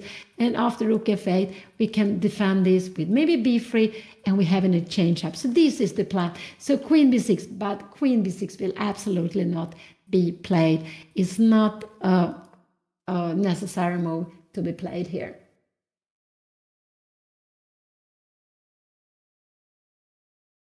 So Anna is, but will she manage? I cannot see. So I can only see that this is the plan. Rook h3, g4, g5, and if you take, we will have a mate. But it's a little bit like you need to play, but black will also be played, and black will absolutely be allowed. Black played c5. She played c5, but this is a blunder. This is a blunder, c5. She wants to open up. Will Anna see knight d7? This is such a good move. What will happen? Knight d6. What will happen here? Queen h3, rook e8. And now we have knight takes c5. I have no idea what is happening. But knight d7 is a very, very good move. She played c5. She was in such a hurry, and she played it so quickly. She had 30 minutes left. Anna is down to 70 minutes. Knight d7 is a very good move. Will Anna play this? And if you go g6 here, we have time for queen take d5, and we can see that we're threatening the knight. If you go here, we will just grab it with check. We grab it with check. So will Anna go knight d7? She is calculating. I do hope she will play the move. I do hope she will go knight d7. This is just such a good move. Anna is looking in the center, and could it be that when Anna was putting a rook to f3, she wanted to go and attack the king? And we have this rule, a kingside attack is best met by opening the center. But here black is opening the center a little bit too quickly. There are some tactics. And knight d7. Well, Anna played it. I think she will go knight d7. She is taking up her hand. She's looking so much in the center. Is she going to play this knight d7 move? I do hope she will do that. Oh, I'm getting so nervous. But knight d7 is a must move. Everything else, I guess this will be fine for black. Knight d7, we can see how they both are looking here. And Anna's hand is up. Oh, it's getting so nervous. But she looks in the center. She's not, she can also go something else, but knight d7 is absolutely a move she should play, because knight d7, it's a tactical move. And she played it. She played knight d7. It's a good move because she's threatening the rook. She's threatening the pawn. If you go knight d6, we will need to move away. We cannot go here. We are losing the knight. We need to come back here. And you need to go rook e8, knight c5, queen b6. And we will go something like maybe rook f2. Could it be maybe bishop c3? And we will stay a little bit with this knight here. But because this would absolutely be a dream to be playing for us. Maybe even now we go here. Yes, we go here. So it's not possible.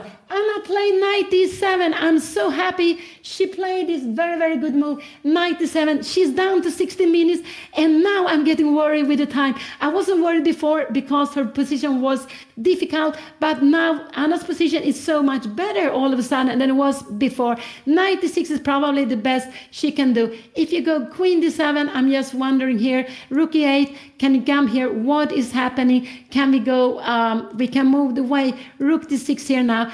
But now we have knight to e5, and we will have an extra pawn. Bishop here, we take here, you take back, and here we need to take with d take e5. We have an extra pawn, and there's no way to enter. We're very happy with our pawns, even if you still have this beautiful knight. This is not the game, but knight d7 was a very good move, and it was a little bit a must move. This was making the position better for Anna, absolutely, because now she is threatening the rook. She is planning to take on d5 also. So what is her opponent going to do? I'm not sure what is better. Can her opponent go for some tactics here? We take on f8. We are threatening. This one, we are absolutely threatening checkmate in 2. I will just show you, just so you see that we have this mate. I just like to show it, but in a position like this, sorry. You take here and we take back here, and here we still have this knight, but we don't have the pawn on e3. We have an exchange up. We are absolutely in the game here. We are absolutely here in the game. Maybe it's about equal. These pieces are a little bit off, but rook can come to b3. There can be a rook c2 coming here, but we have rook b3 and everything is defended. So this is very far away. Sorry, we will go. Knight d7 was played. This was such a beautiful move. I think that Anna's rook f3, she was looking at the king side. She was coming close with another piece. Dina played c5. The plan with c5 is right, but it was too quickly because Anna has this beautiful knight d7. She is attacking the rook here on f8. She is attacking the pawn on d5 with the queen. She is attacking with the knight on f8. So there is something black needs to handle here. So what is black going to play here now? If knight d6 comes, there is only one move you can play. This would absolutely lose the game after f5. So you have only queen h3. This is the only way. You need to defend the knight, and after you will take either the rook or the pawn on c5. And in a position like this here, if you're coming here, yes, we will have time to go out with the knight. So it's not time for that. So this is the position. Knight d7 was played Oh, it was such an exciting moment. Anna saw it very quickly. She wanted to calculate. She wanted to see that she's not blundering anything, and she's not blundering anything. Knight d7 was absolutely the best move. Now, it was a tactical move. You are now, Anna, having a double threat. How is black going to handle this? I would say there are two moves. One, or this is the other move. I don't really see anything else which could be fine for black to play, because if you try to kick this knight this way, we go queen take d5. And remember, this is not a pin because we just can take it with a check. Also, even if it wasn't a check, it was a way to get out the pin because we defend the queen, but it's a check even. So let's see, knight d7.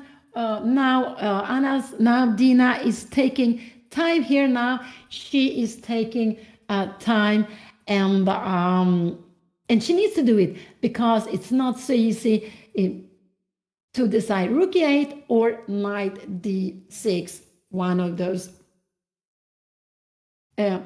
What could be better here? I'm wondering here, if you come here, can we go something? Yeah, this bishop, maybe to go bishop f8. I think this is absolutely what we will see here. But now rook d1 is a good move. I think absolutely this is what we will see. And the idea is if you come here, we will have like this. And now there is no pin any longer. But this could be, I think we will see rook e8. This is the most tricky move to be played. Rook e8 is absolutely the most tricky move. And after here, to move the bishop. And if you move the bishop, yes, I would say, if you come here, yeah, we will go queen take e4. This, you can absolutely play like this.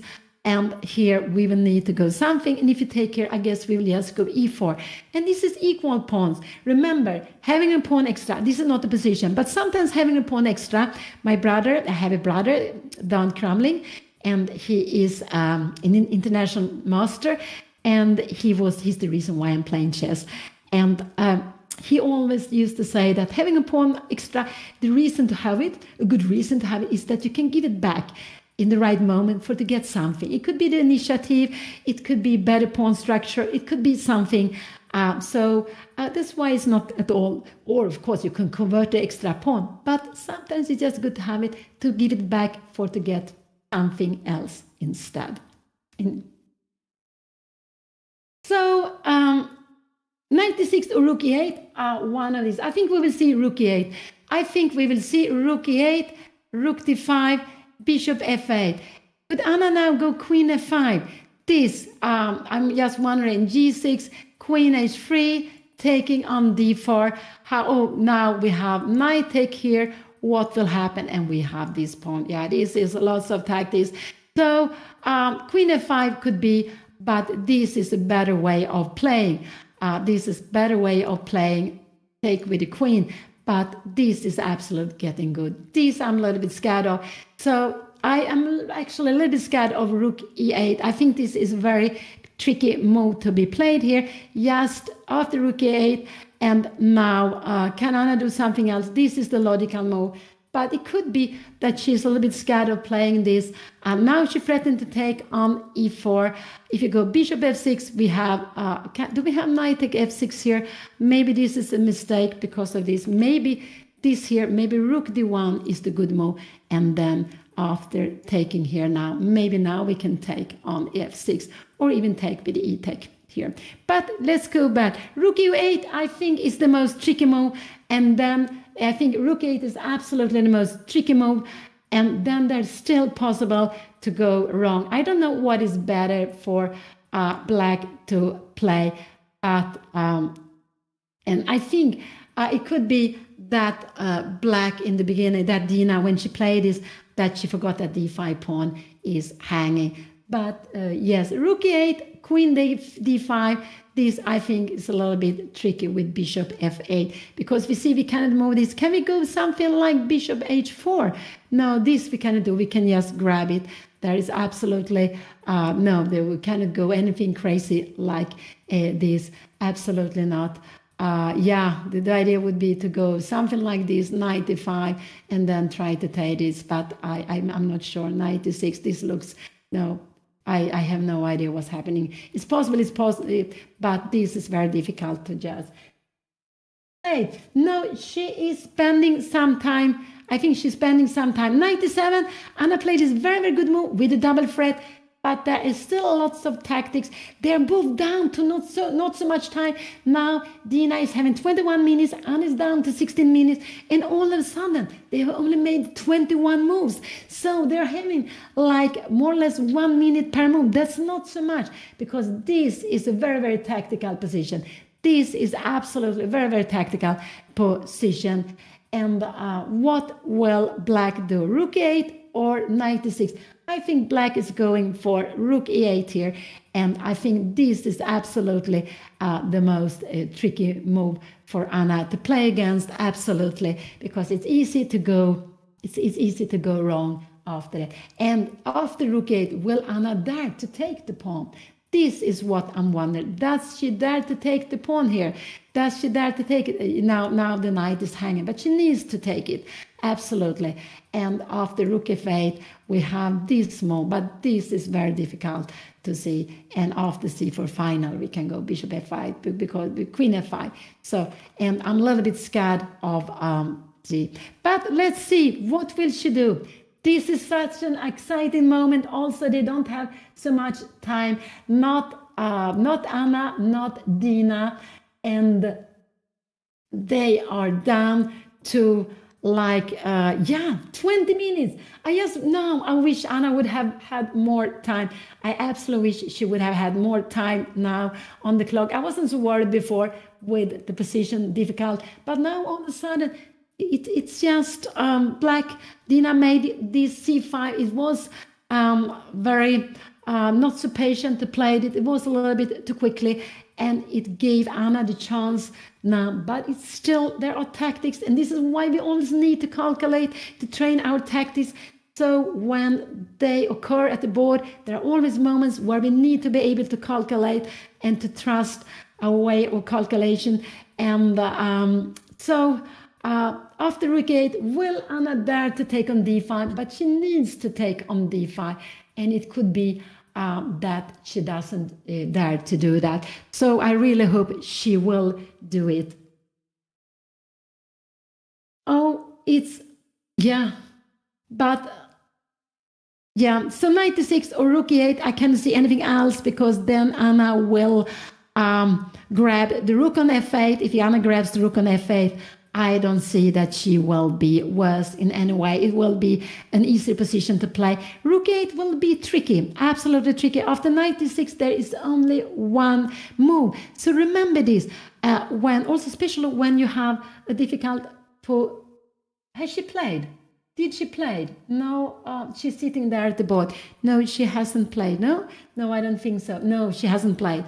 It's actually a good rule that when you have a difficult positions, and play a move that give your opponent lots of different moves to choose from. Okay, here there's not so many moves to choose from, but after knight e6 there is only one move, queen h3. Everything else would lose for Anna. But after rook e8, Anna will have to take the decision to take on d5, and she should take on d5. But it is getting this into a pin, which could look a little bit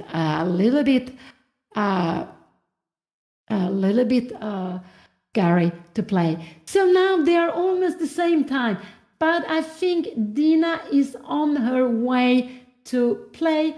I think she's absolutely on her way to play here now, but no, now she is taking more time.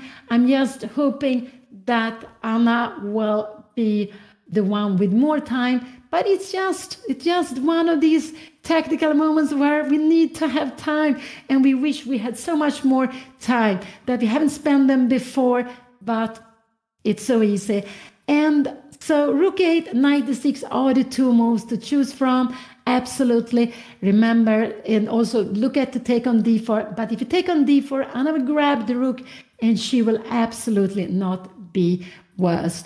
And g6 would actually just make things worse, because we would have a double threat taking the knight on e4, and also taking knight on e4, and also take c5 maybe. And also this knight doesn't have any good square to go to. Yes, this is actually the problem. It doesn't have any good knight. If you come here, we can just, then we just grab the rook. Sorry, I'm a little bit not. So let's see, has she played? Has she played? No, Dina has not played. She is getting to get to the same time as Anna. She is getting down to 16 minutes. They both have 16 minutes and 19 moves to make, or 19 moves more, 19 my way. I'm getting so excited. It's difficult to speak here, but they have lots of moves to make. And they are down to 16 minutes. When they have made 40 moves, if they will manage to make 40 moves, they will get half an hour extra. But they don't have so much time. And it's just such a tricky position. I would say that it could be more tricky for Anna, but depending on what her opponent will play here now, it could absolutely be more tricky for Anna here. But now Anna is actually up on the clock. She's having half a minute extra. But of course, if when Dina makes the move, she will get this half a minute. But she is still thinking. They are both very, very focused on the board. They are both focused on the board. And let's see what will she play. Rook 8 is what a little bit scares me, because it's a little bit tricky to keep the knight on, to keep the pin, to go into pin. Rook 8. I just show it again. You see, this is a pin. It's not possible to defend. It's not possible to move away the knight. And now to defend this knight, and only way to defend this knight, if you go somewhere like this, we will just take knight takes c5. We're very happy, but we need to defend it. And I could only see that this is the way of defending it. But we have rook d1, but this is not an easy move to play here. It's not an easy move to play. This would absolutely be a mistake. I guess we have maybe knight c5. And what is happening here? Rook d1, I'm wondering, yes, what will happen in a position like this? This will absolutely getting nice for black here now. Black will be better. But let's see, go back here now. This is position. Has she played? No, she hasn't played. She hasn't played. She is down to 14 minutes. Oh, it's so exciting. And I think Dina has been spending like 15 minutes. Did she have something like 13 minutes, maybe 16, 17, 16 minutes for this last move? Probably it's quite short. She didn't see knight d7. She forgot about that it's a double threat. There is a threat to take on f8. There is also pawn hanging on d5. But will Anna dare to take on d5? She needs to take on d5 if the rook moves. She really needs to do that. But it's a little bit scary.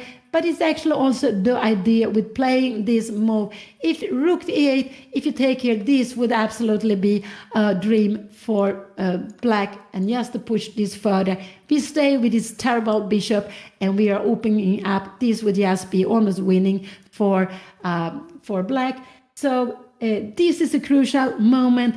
Will black play rook e8? And after that, will Anna dare to take on d5? But she needs to take on d5. If she goes something else, this will not be good for her. Like rook e8, if she goes knight d5, we can just go bishop f6. This is one, and we defend everything, and we will be very happy here. They're all threat against f7. You could also go knight d6 if you want to, and we are moving away. But maybe this is getting better. So has she played? No, she hasn't played. She hasn't played. This is a position I shouldn't move around, but I'm getting so excited. And I am rook e8 or knight e6. These are the two moves. One of them will absolutely be played on the board. I'm a little bit worried about rook e8 because queen take d5 is a good move. But will Anna dare to do it? It's absolutely a good move to be played, to take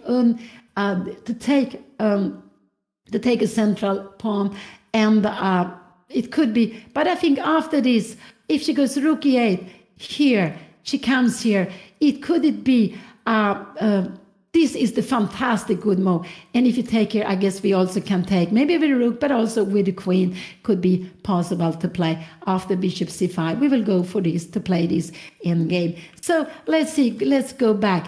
But this is not the position. The position is like This knight d7 was played, and now Black is taking. Dina is down to 11 minutes and a half. She is taking a lot of time for this last move. It wasn't. She didn't see. A knight d7 when she played it, and I think it's just because Anna was threatening kingside attack, and then Black wanted to open up the center. This is a rule we learned very early on to. An attack on the wing, a kingside attack, for example, is best met by opening up the center. She's opening up the center, but there were tactics which actually is helping Anna. But what will Black do here now? What will Dina play?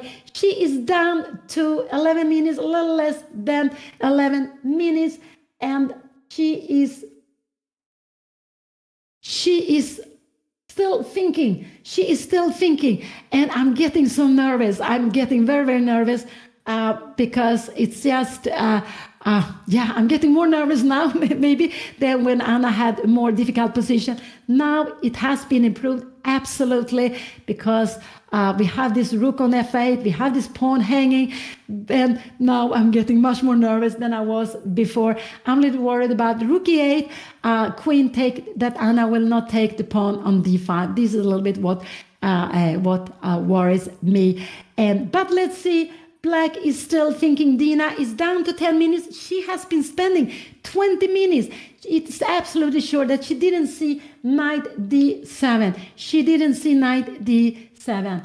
And what will she play here now? What will she do? I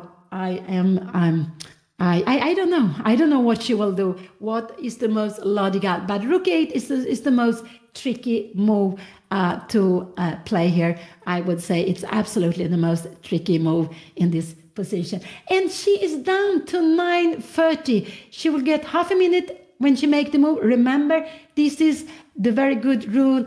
Bobby Fischer's idea a long time ago, extra time per move. So even if we have a winning position, we have time to win it. At least if it's an easy winning, if it's difficult winning, depends on the strength of the player. But this is a very, very good idea, and it's only possible to play like this with the digital clocks. And they have been, I remember one of the first time I played with digital clocks, I think it was 94 in Horgen in Switzerland. So they started with the digital clocks in the 90s, and and of course in the 90s, this is 30 years back, lots of time has passed in then, but now it's played all the time with digital clocks, I would say. So, we will have time trouble, down to 8:30 seconds, 8 minutes and 30 seconds.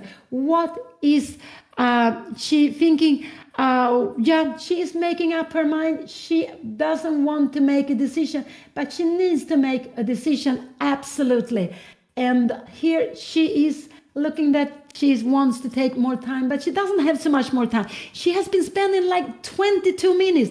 That's quite a lot. And this is the reason why we need to play so quickly before. And Dina has been playing quite quickly, but she played the c5 too quickly. It was an impatient move. It's a good idea, open up the c5, but this was the wrong moment. Anna has this strong knight d7. But the question is, will Anna follow up with the right way afterwards? It's so exciting. And what will Black decide to do? It could be that Dina saw this and saw knight d6 and forgot that there is only one on queen h3, which is defending the knight, and not queen g4. I showed you before, because we have this in-between move. We are threatening queen, and all of a sudden the knight is not defended. That will lose on spot. But after knight d6, there is one only move, and white is absolutely fine. So what will she play? What will she play? She's down to 7 minutes. She is down to 7 minutes. Oh, no, we will always fight. In all the games, we always have to keep on fighting. And I have sometimes myself, of course, Dina will not resign, anything like this. We will keep on fighting. But also even in lost positions, when there are some ideas or there's some time to play on, we should keep on. Just let the opponent show the way to win. Of course, if it's a very easy win, then there's nothing to do. We have to resign. But it depends on when. Still, as long as there is some hope, we should keep fighting. And this is a position where black had a huge advantage. Now Anna is absolutely in the game. But it could be that she needs to play some correct moves after what black plays. So let's see, what is black going to do? What will Dina play here? And she hasn't made up her mind here. She hasn't made up her mind. And there will be, when they have made 40 moves, they will have half an hour extra. But they are so far away from 40 moves. They have only played, she played rook e8. And I would say this is the most tricky move. And Anna played, what did Anna play? D takes c5. Oh, this is a mistake. This is a mistake. She played it at tempo. And now, oh yeah, she didn't dare to take the pawn on d5. She didn't dare to take the pawn on d5. And now again, Anna is still much worse in this position. She needed to go queen take d5. And this is what I was worried about, that Anna would not be there to take. So what could we hope for? Maybe we could hope for knight c5, knight e5, bishop f6, and bishop e5. Could we hope for this? But knight e4 and bishop e5. But now this rook c2. So Anna played, she played this very quickly, but d takes c5 was not the best move. She didn't dare to take on d5, and I'm just sorry. But I was worried about that. So rook e8 was the tricky move. Rook e8 was the most practical move to be played here now. What is she going to do? She can go bishop take c5. She can go, I assume she will take back on c5. I assume she will do that. She can go, not g6. We will, now Anna absolutely is threatening to take queen take d5. But I'm just so sorry that Anna didn't go queen d5 first. Bishop f8, and now she could have played this position. This would have been improvement. This would have been improvement to what Anna played here. So, but d takes c5 was played. This was a mistake. Now black will be better again, because remember, this pawn is very weak. This rook is not doing anything on f3. Is not doing anything on f3. And now bishop takes c5. Do we dare after queen take d5? This will absolutely probably be very, very dangerous for us to play. Can we play something like this? I have no idea.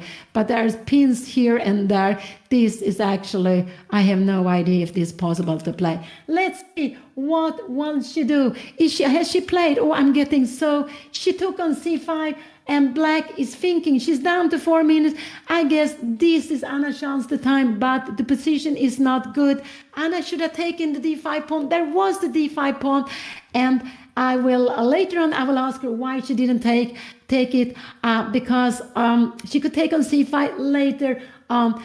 There is something she was scared of. I don't know what it was, but there's something Anna was scared of. But if she's planning to take on c5, I would have loved to go queen takes d5 first.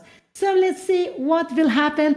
This is, this is scary, but the best is that Anna her opponent has little time. So she's only 4 minutes, but black is having a huge position here. And maybe it could be that this is the best move, but this is absolutely very difficult to play. And bishop f6. How will this be happening? This, and now we go something like rook d1. This, I have no idea what is happening in a position like this. This could absolutely, but no, I don't think we will see rook c7. I don't think we will see that move. Absolutely not. No, I don't think so. I think she will take back on c5 with something. What is she going? She's down to 3 minutes. And now Anna has lots of more time.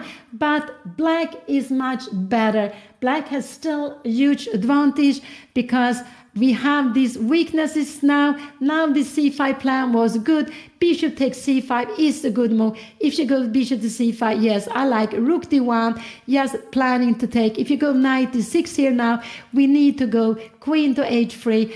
And now, so this, we are defending everything here now. You can take here, but I think we will just be happy to play it. She played bishop takes c5. This was absolutely a very normal move. Now I hope Anna will go rook to d1, that she doesn't take on c5. Rook to d1 would be a very good move to be played. I just hope Anna will go with the rook to d1, but it could be she goes knight e5, and knight e5 I don't like at all. I like Anna to go rook d1 to put pressure on the d5 pawn. Will she find this? I'm not sure. Anything else? Queen take d5 is the worst moment to play now. It would be better to have played it the move before. To play it now is very scary. It could be possible, but it's scary to play it now. It could be that she wants to go, but I have no idea. It could be that she wants to go queen take d5, but it's scary. It would have been better to play the move earlier. So let's see what Anna will do. She has much more time, but her position is not so good. I like rook d1. I want to put pressure on d5, so I like this move. Rook d1, put pressure here. And then we're planning queen take d5. So this is what the move I would like to see here on the board. And rook d1, just to put one more piece into activity. The knight is still defended. And but taking on here, this would be a mistake. We will just take rook takes c5 and we play in d4. This would just be honest winning for black now. This would be just very good. We see these pieces are very strange. This knight is good and this is bad and this is a weak pawn. So taking on c5 would absolutely just help black. So I do hope Anna will not play the rook d1. Maybe queen take d5, but then I would have played it one move earlier. So, Anna is down to 14 minutes, but again, it's more the position I'm worried about now than the clock here. But of course, I hope Anna will find a good move. Rook d1, queen take d5. Anything else is bad. Rook d1 or queen take d5. Anything else, it will just be very bad for her. Knight d5, we have knight d6, and she will absolutely be pushed back. So let's see what Anna will do now. Oh, I'm getting very, very nervous. She still have 14 minutes, so she still has time. The problem is more the position. But rook d1, bring in the rook, put it in an active piece, because we can see this is passive, this is passive, this is passive. We have only 1, 2 active pieces, and black actually has 1, 2, 3, 4 active pieces, and this queen can be active also. So black has so many active pieces, and Anna only have 1 and 2. The rook would actually be better on f1. Okay, no, maybe it's good on f3 because we're defending e3. Yes, maybe it's good there on f3 because defend e3. But bring in another piece. I really do hope that Anna will do that. But I don't think so. She is worried about the knight on d7. So I think we will see either knight e5 or maybe take on c5. But taking on c5 or knight e5, both of them would not be good moves. After knight e5, I think we will just have f6. Yes, maybe either knight e5, maybe we can just go, or maybe just rook c7. And I don't know, now we can go rook d1 and we are trying to put some pressure. But I prefer the knight to stay there, where this is more active. Rook d1 is a good move because if you go g6, we have time for queen take d5 and we are winning this pawn. So let's go back. Let's see here. So this is what I want, because now black is also maybe planning some d4. So we need to do something against that. Yes. So Anna, I hope you will find rook d1, or maybe knight e5 is also possible, but not going. Not take on c5. This would absolutely not be good to play here, because you will, white will stay with this passive, with this weakness, and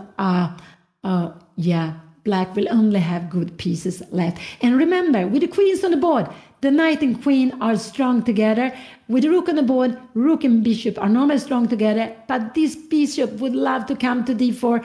It's far away from getting to d4. If we could put it there, white would be probably would be fine. No, maybe even then, but would be much better than the position is now. So let's see what will Anna do. I'm a little worried she will spend lots of time, but I think either knight e5, maybe knight takes c5, but I do hope she doesn't take c5. Rook d1 is the move I really would love her to play now. I really would love Anna to play rook d1 to bring in one more piece, but will she play that? Will she do that? I think actually knight e5 is the most probably move that she's going, because she's a little bit concerned of this knight on d7. So, yeah, now black is actually planning d4 here. Black is maybe also planning knight d6, but this is not, could be rook d1, knight d6, we have queen h3. You can take it, this will be about equal. The best is maybe to go back, but in a position like this, maybe we can go bishop c3. Can we do this? And we play this position here. I don't know if we can, we cannot, we have to block the diagonal, block the file here. Let's go back, sorry, this is not the game. This is the position. Bishop takes c5 was played. Will Anna find this good move, rook d1? Bringing in another piece. Will she play it? I'm a little bit worried that she goes for knight e5 to have some threats, but they are easily defended. And Anna, she really needs to get in peace. And what happened now is black has lots of pressure against e3, but with rook d1, we will try to create some counterplay against d5. And we need more pieces to play with. We need absolutely more pieces to play with. So rook 8 was the move I was scared of, because Anna, she didn't dare to take the pawn on d5, and when she didn't do that, it's still difficult for her. But of course, she can absolutely fight. But she needs to make, maybe knight e5 is possible to play, but rook d1 is what I really would like to see on the board. Could she now think of taking on d5? Yes, but taking on d5 now is so much more tricky. Taking on d5 now is more tricky than before. I don't know, bishop d6 could be played, and we need to go here. We need to play this endgame, and now you can take, I don't know, with whatever you want here, and we play like this. And here we have, I don't know, rook c2, and we will actually, we have rook f4, and we're trying to get away with the knight. So maybe this is possible to fight. This is absolutely possible to fight. So let's see what she will do. But rook d1 is the move I like. Could she go? She can go queen take d5, but then rook c6 is a little bit scary. A move. This here, rook c6, you have this threat, and you threaten rook d6. She needs to go back. I have no idea what is happening. Maybe queen f5, and now queen c7. And this, we need to go, I have no idea what has happened. And we get all this activity. And you can see, what is this one doing? What is this one doing here? This is just fantastic. And we have no easy way of getting out with our pieces. No easy way at all. So let's go back. Let's go back. What will Anna play? She's down to 8 minutes. She has only 8 minutes, but her opponent has less time. The difference is that Anna's position is much more difficult to play. It's absolutely much more difficult to play. Will she find rook d1, bringing in one more piece, putting pressure against this isolated pawn? An isolated pawn is a pawn that stands alone. It doesn't have any pawn on the side. So this is an isolated pawn. This is more a backward pawn because it doesn't stand alone, because we see there's a pawn on f4. But this pawn on f4 cannot defend it, so it's a backward pawn. But it goes together with this pawn chain. So let's see, what will Anna play here now? What is she going to do? I'm getting so nervous. I'm really getting so nervous. Well, she played, I guess there will be knight e5, or maybe even knight takes c5, but knight takes c5 is absolutely not possible, I would say, because then really Anna's pieces here will be so badly placed. Then it would have been better to have the rook on f1. The queen is far away. It's cut off from the queen side with the knight on e4. So Anna now she doesn't have so much time. She's down to 6 minutes. She is down to 6 minutes. What is she going to play? Knight e5, this is what I'm guessing she will do. I don't want her to go knight c5. I don't want her knight e5 either.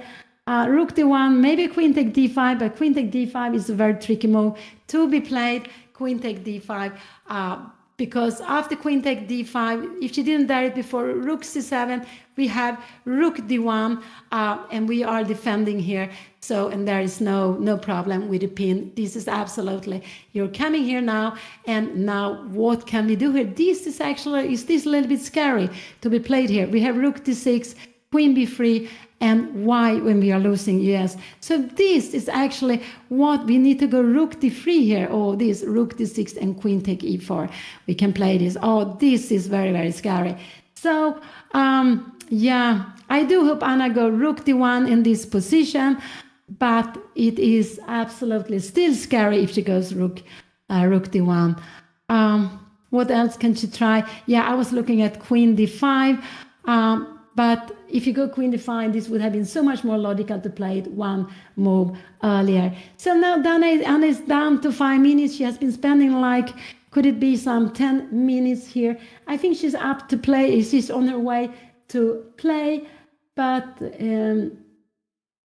yeah, she's on her way to play. But I'm so scared she takes on c5, really, because it will just be it will be just very easy for black to play the position, and if she does that.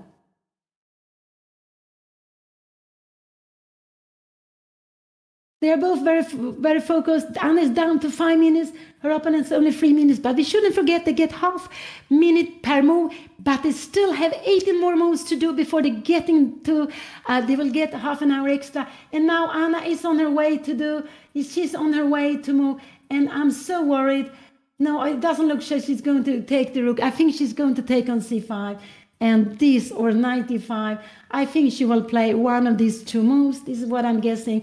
But then she will have problems.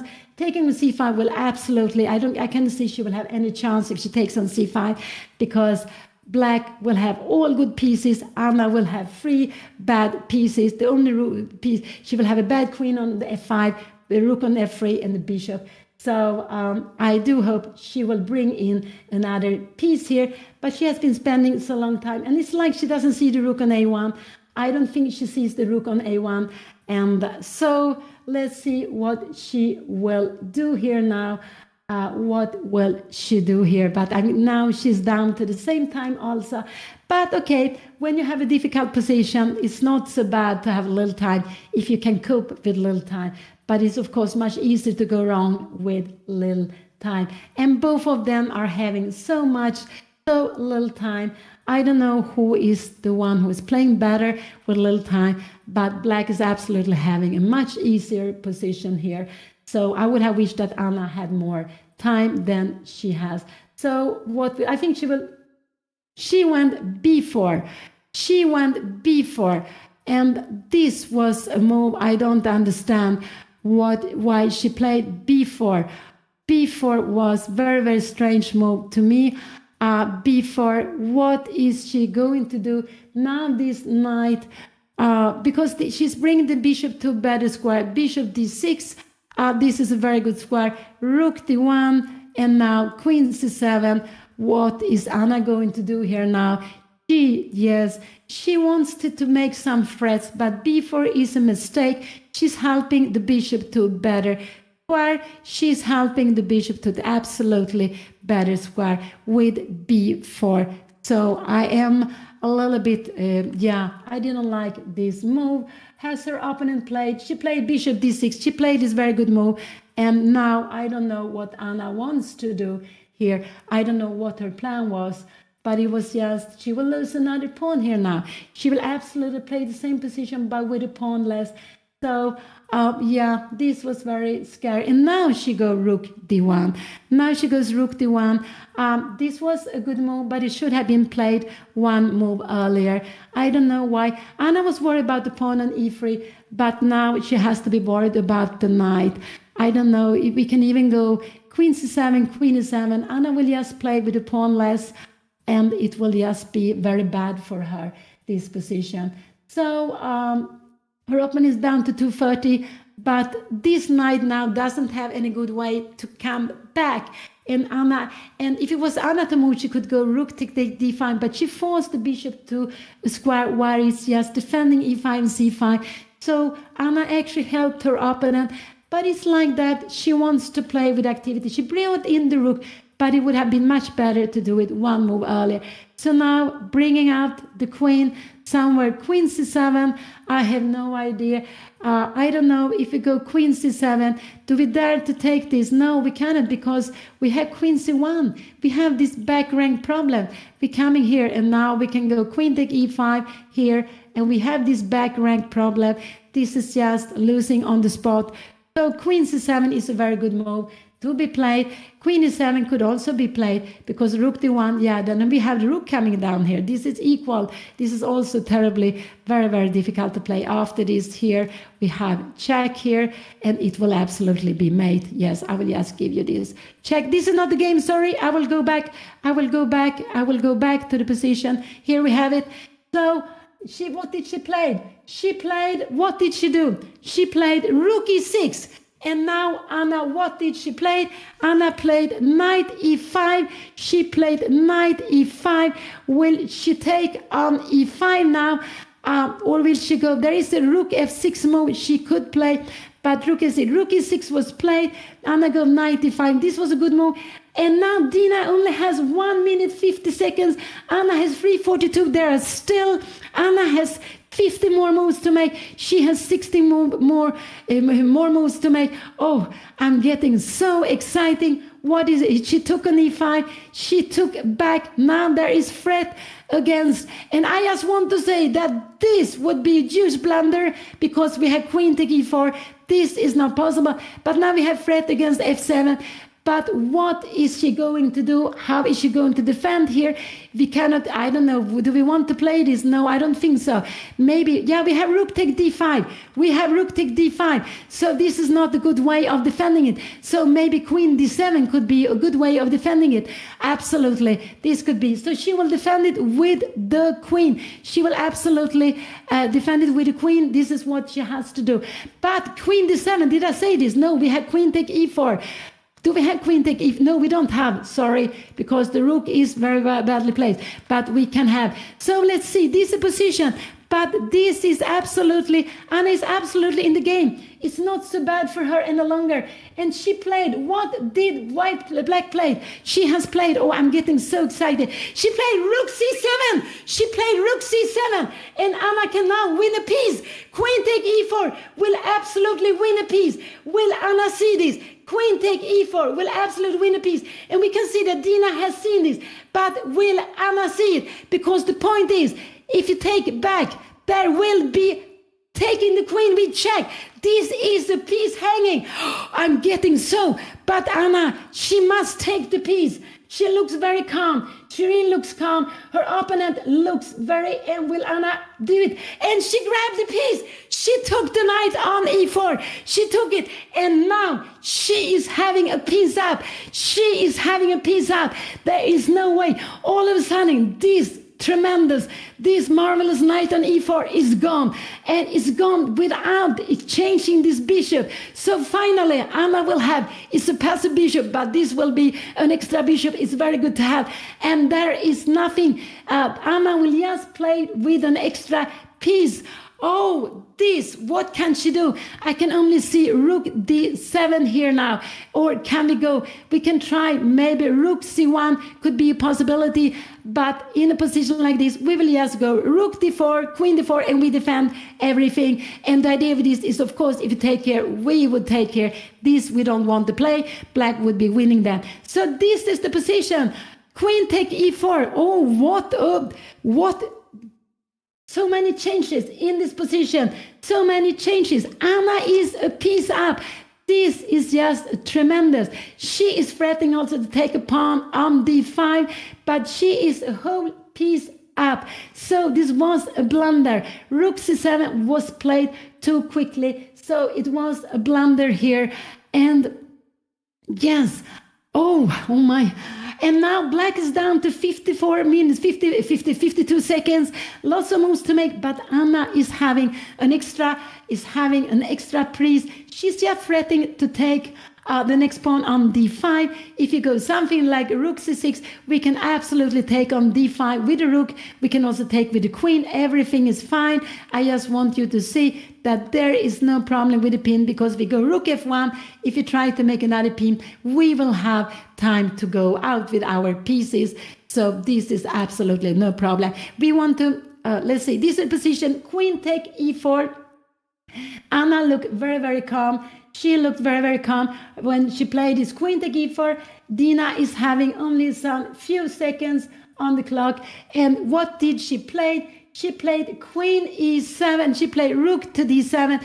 This was a logical move. Now she threatened to take the queen. What is Anna going to do? She can go queen d4. She can go queen f5. I just think queen d4 is a very good move to play, because after queen d4, we are planning e4. We are planning e4 here. So queen d4, I think, is just a very good move to be played. And this is what Anna played, because we can see now the plan is actually to go e5 and take on d5. And after a move like queen e7, we can always go, yes, bishop g3. We are staying and we are threatening against e4 and taking the next pawn. So what this is just, so this is the position. Here we have it, queen d4 was played.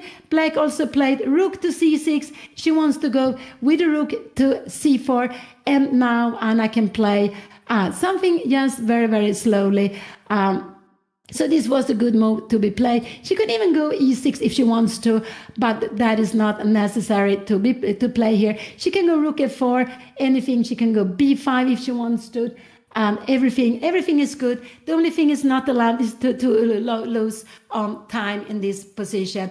So what will I, So this was rook c6 was, maybe this was a good move to be played. But I like now just to go, I think b5 could be fine here. And we come here, we can absolutely play like this. This is a hold, everything is fine. Yes, not, this is position, not to lose on time. And of course, Dina, when there's little time, she needs to keep on going. There's a piece less on the board, but as long as there's hope, she needs to keep on going. So what can Anna do? Anna can also go rook f4 if she wants to. This is absolutely also fine. What you want to do in a position like this, you want to change pieces. So Anna wants to change rook, absolutely. So she can also go queen g4 if she would like. Everything is fine, but I like the queen there. So rook f4 could be good. Rook g3 could absolutely also be a possibility, but why to put the rook there? No. Or maybe just to play little queen d3, just to move away the queen here is also absolutely fine to be played. So rook c6, this, and rook d7, this was absolutely best. Now Anna just needs to move her pieces. She can also go bishop c3. This is absolutely fine if she wants to. After this, we go here and we pluck the bishop on d4 if she wants to. Everything is fine. It's a piece up, but just don't lose on time. This is absolutely I think Anna will go b5 actually. This is what I expect Anna to do, but let's see if she will do that or not. She's moving away the queen. She will probably go queen to g4. I think so. And this is what she played. She go queen to g4 here. And her idea is, now I think maybe her idea is to put some pressure. If rook c4 comes, she can go rook f4. She also has some idea of going maybe rook g3 here now to exchange some of the rooks. So queen g4, yeah, this is a good move. This was played. Now her opponent plays very quickly. And rook c4 was played. Did Anna answer? Now she played rook f4. Yes, this is what she wants to do. She wants to exchange the rooks. I think we will see rook c2 here now. But after rook c2, Anna will absolutely go e6. She will absolutely go e6. And she will blow up the position. So black now needs to go rook. She played rook c2, but now I think e6 is just a very good move. Yes, to open up here now. This is what I absolutely would play myself. Let's see this position, rook c2. She wants to try, but e6 looks so natural. Yes, to open up. She can also go, if she wants, bishop h4. This could absolutely be a possibility. What is her opponent going to do? I have no idea. Bishop h4, but e6 looks also very, very nice. I would go e6 here to open up the position, and then I could bring, and after I can bring in the bishop to g3 to get it close. So e6 looks very, very natural move. Let's see. And I think this is what Anna will do, because like this, we are also going to exchange some pieces. So let's see. Will Anna play e6? She's down to 127. She is down to 127. And here the moves is coming. We can see that Anna is on her way to move. Will she go e6? It likes like yes. So natural, because after that she's going to exchange a rook. She will absolutely be able to change a rook. So yes, please don't get into time travel. e6, open up for the pieces, open up for the bishop. It's very good. And bishop h4 is also a very good move to be played here now. I have no idea. But don't forget about the time. Don't forget about the time. And this is what actually worried me, because it's such an easy position to play. It's a piece up and also a piece up for nothing. So you shouldn't get into time travel with a position like this. Not at least when you have your mother commentating your game. You're making it too nervous for me. So I do hope Anna will just play. She doesn't need it. She's down to 30 seconds. I don't like that she's spending so much time in a position where it's actually not so important. It's just important to keep on going with the piece more. There is no danger of actually anything in this position. So, and now she starts thinking, she's down to 8 seconds. She's down to 8 seconds. And here she played e6. She played e6, but I don't know. She played e6 with 8 seconds on the board. And this is a very good move, of course, but she could absolutely have played it immediately. She could absolutely have played. And her opponent needs to take on e6. She absolutely needs to take on e6. And after that, Anna can, yeah, she will absolutely go back and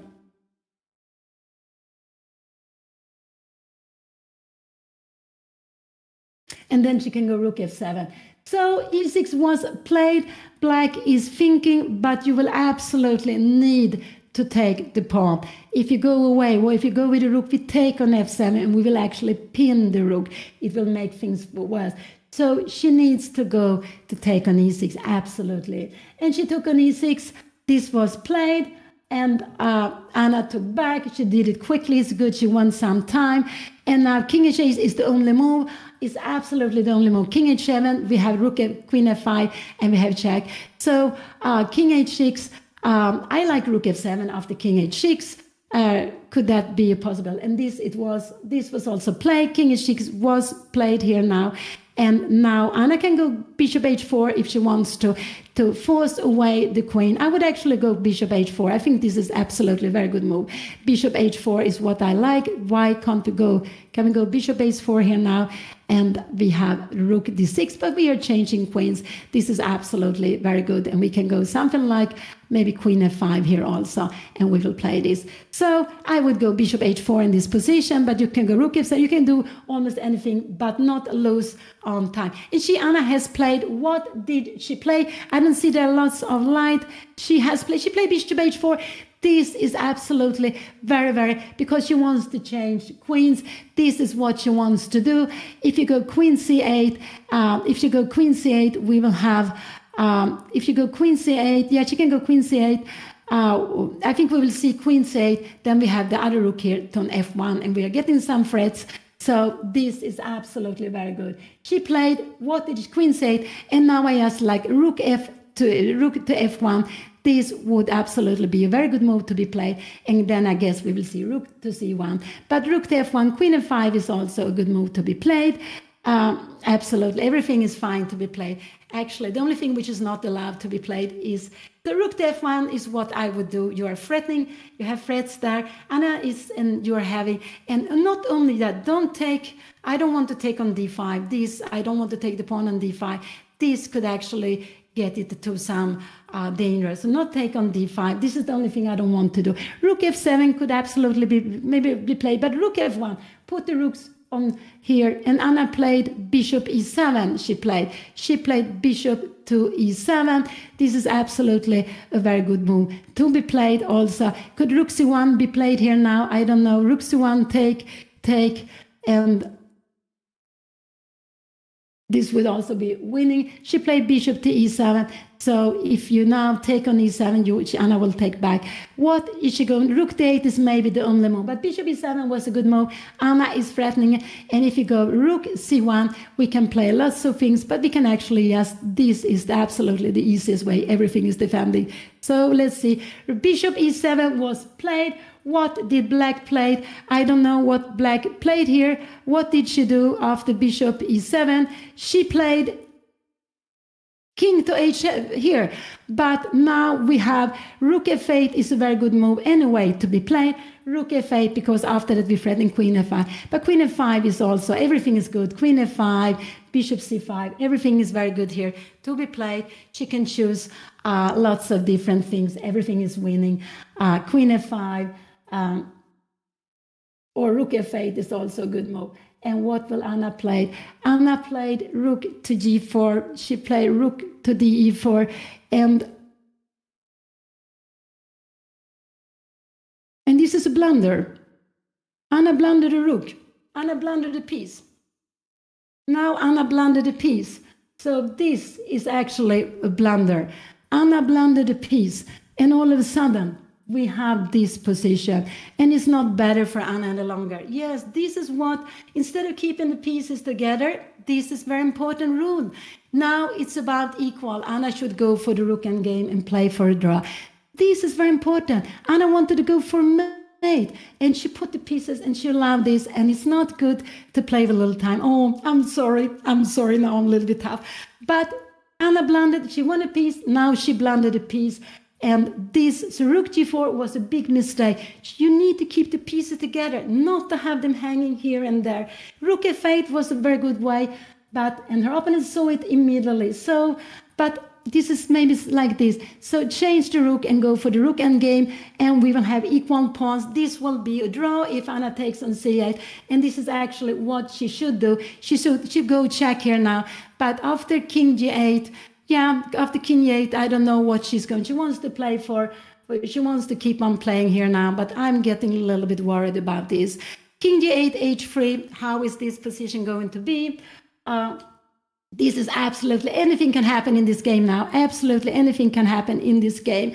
And lots of things to learn from. We have to, and one is to keep the pieces together. You don't have to play with the piece up. You don't have to mate. You can just keep the pieces, and then you will. So let's see. Now Anna needs to go h3. She needs to go h3 here now. Maybe rook f4 is a good move also, but h3 is a good move to be played here now. I would like her to go h3 just to give some space. Did she play this? What did she do here now? What she played rook to, what did she do? I don't know what she did here now. She played rook to f1. I don't really understand this move. Now we have rook to c1, rook f4. What is happening here now? Anna is becoming a little bit worse with the way she's playing. She should have gone for a draw, but now she's actually becoming a little bit worse. Now rook c1 will be coming, and here we saw it. So here we saw it again, and we can see rook c1 was hanging. But yeah, now Anna needs to go rook f4. Anything else would lose. The rook f4, she needs to be played here now. Anything else would not be so good here now. Rook f4, will she play this?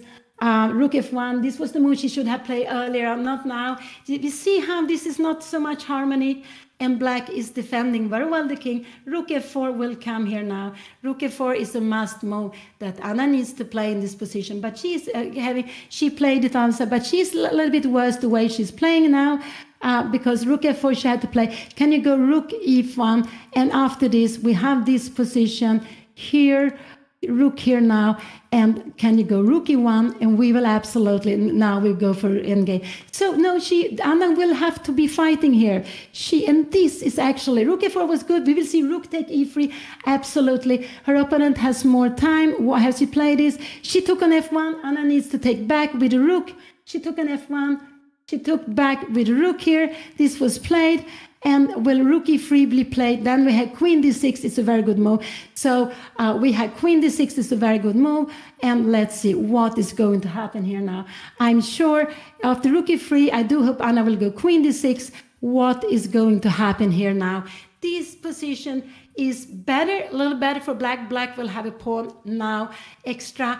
If black dares to take the pawn, it could be that black wants to do Black cannot bring up the queen. We have to. There's a mate on f8, so black needs to go rook e3 is very, very logical. Take on f1 was not the best. It would have been better to keep the tension, but now took there on f1. I just do hope that this game will end in a draw after the drama that has been on the board.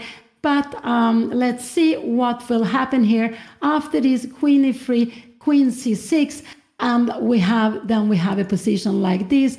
Queen f5 here, queen d6, and we can go queen take d5. This is absolutely equal. So let's see what will black play here now. What will she do? She can go rook e. What did she play? She took an e3. This was very logical. Now I hope Anna will go queen d6 and that she will go queen d6 because there are some threats. After queen d6, I like this move. If you go queen e6, maybe we can give it check. I wonder if we can give it check here. So but maybe this is the best way of playing and changing queens. But she didn't want to change queen before, so I don't know if she will do it now. Oh, let's see. This is position. Oh, I'm so nervous, so nervous. What was played here?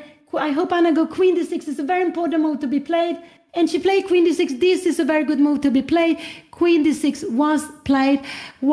This is good. There's a nasty threat of coming with the rook here. And it's also a plan of taking the pawn on d5. So queen e6 was played. This was absolutely the best move. Will Anna, but I'm scared Anna is not. If Anna doesn't change queens, she will get into problems. Might get into problems. So I do hope she will change queen, but it's not easy to do. I think we'll see queen b8 and taking one of the pawns. This is what I think Anna will do. Is that the best move or not? I'm not sure if that is the best move or not to be played. Rook f8, if he goes rook f8, she needs to change the queen.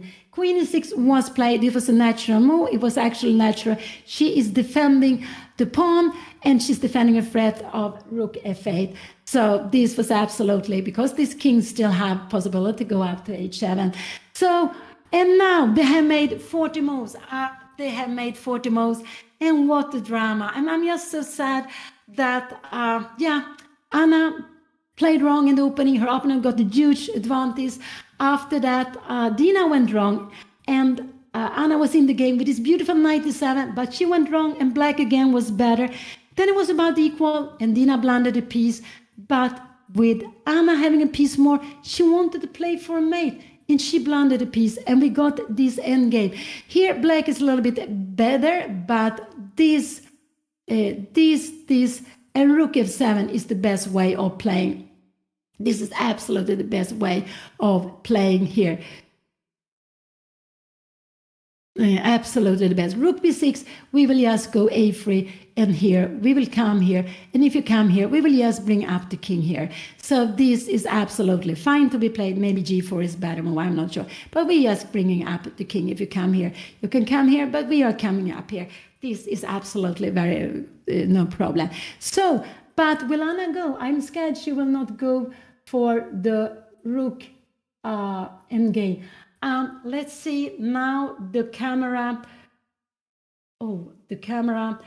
We have lost the camera on their board. I just hope this will be. I hope this will be.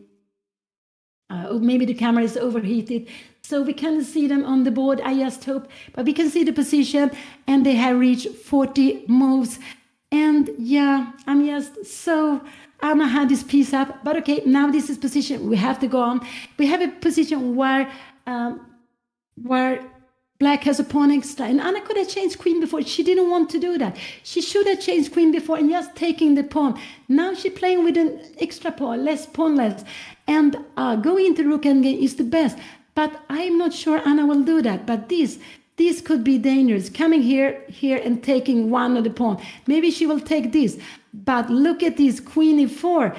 This is absolutely very, very dangerous for her to play. She will be playing with the pawn down. And if it goes like this, we also have queen e4. Can we now try? Now we have queen f7. And after a move like this, we have queen f5. and this will absolutely be a draw. So this could be, if she goes for this, queen b8 check, and this is actually what I'm expecting Anna to play. Let's see. This is a position here, queen d6, and queen e6 was a good move. This was a good move. Oh yeah, this has been so much ups and downs, but we have to, the most important is that Anna can readjust. Don't think of what happened last. And of course, when you are the last one to blunder, you are the less happy person. Of course, Dina is very happy to reach this position after she blundered a piece. But Anna played this. Anna wanted to play for mate, and she blundered a piece. And this is the danger of having pieces a little bit over the board. We need to keep them together, especially with the piece extra. Just get to the time control. You don't have to mate. Just put the pieces, playing with all of them together. And this is what Anna forgot about. And also, but now we have this endgame. It's absolutely very, very interesting. Remember, there's a saying, all rook endgames are drawn. So let's see if Anna, but I think she doesn't go for the rook endgame, because this is something we're learning today. She didn't want to do it before when she could go for the rook endgame and grab a pawn.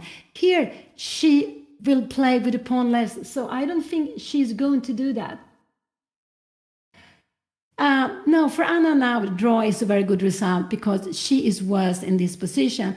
And this is the best way of making a draw, rook to f7. And it's better to do it without the check. And now if you try to go here, we will come here. If you go d3, we will actually just go here and we will picking up the pawn.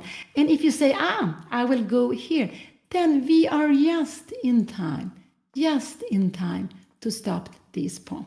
And we are better in this position because this pawn, we are going to take this pawn. If you come here, we will just go. We can go a4, start playing without the pawn, and we have a much more active king. We will absolutely win, or we are much better in this. So, but will Anna play this?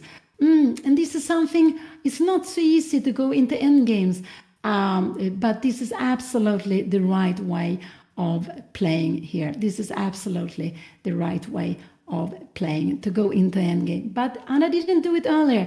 I don't think she will do it now either. This is what scares me. So this and rook f7 is the right way. Rook b6, and now we defend the pawn.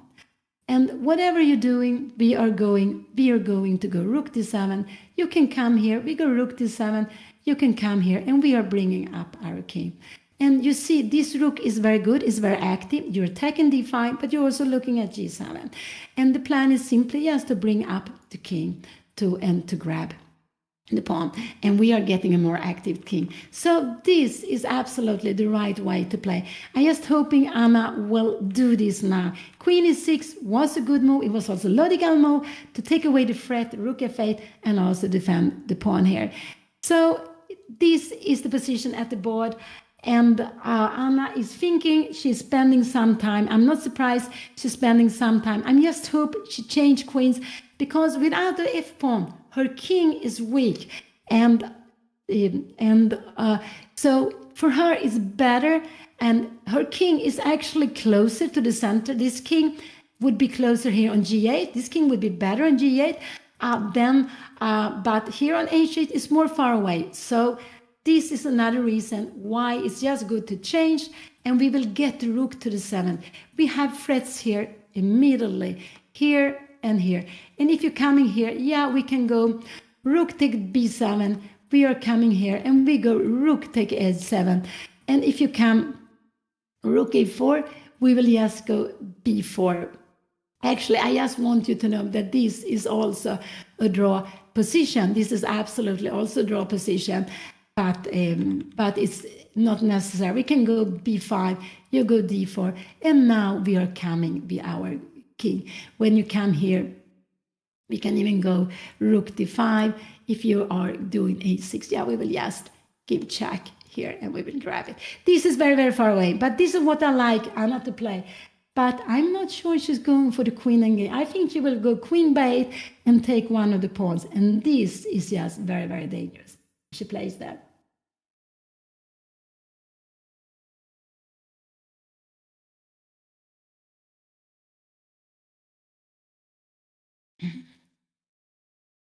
So yeah, there is a saying, all rook games are drawn.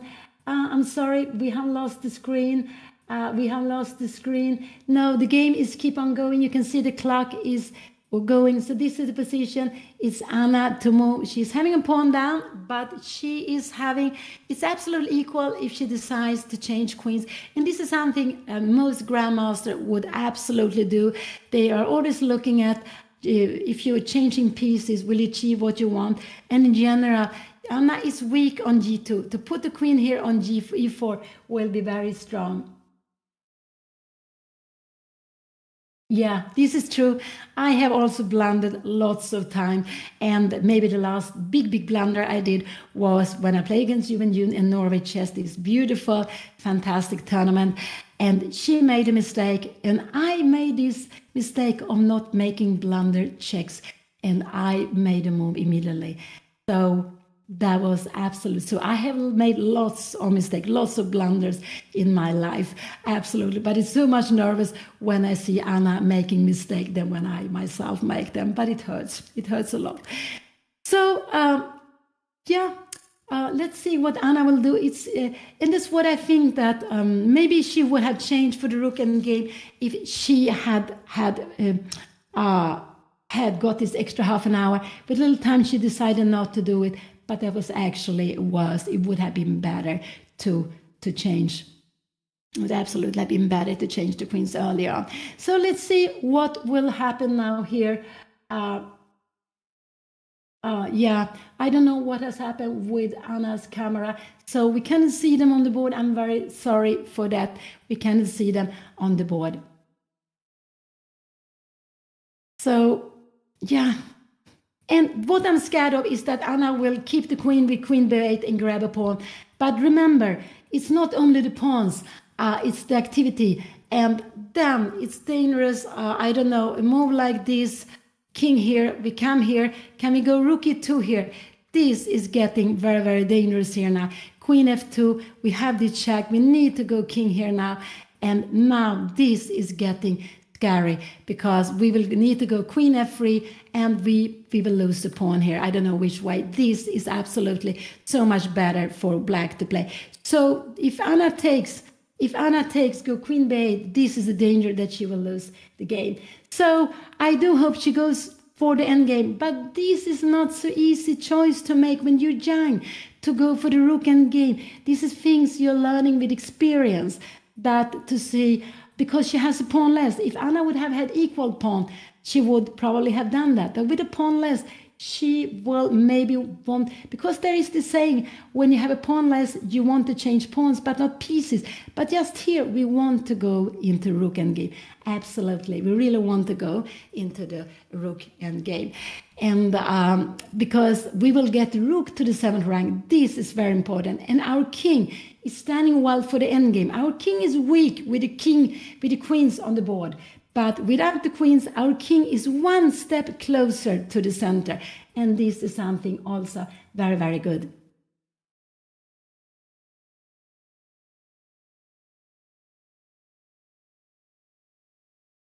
So now Anna taking time. Yeah, I'm worried about this game. First, I'm worried about the choice she will make here now.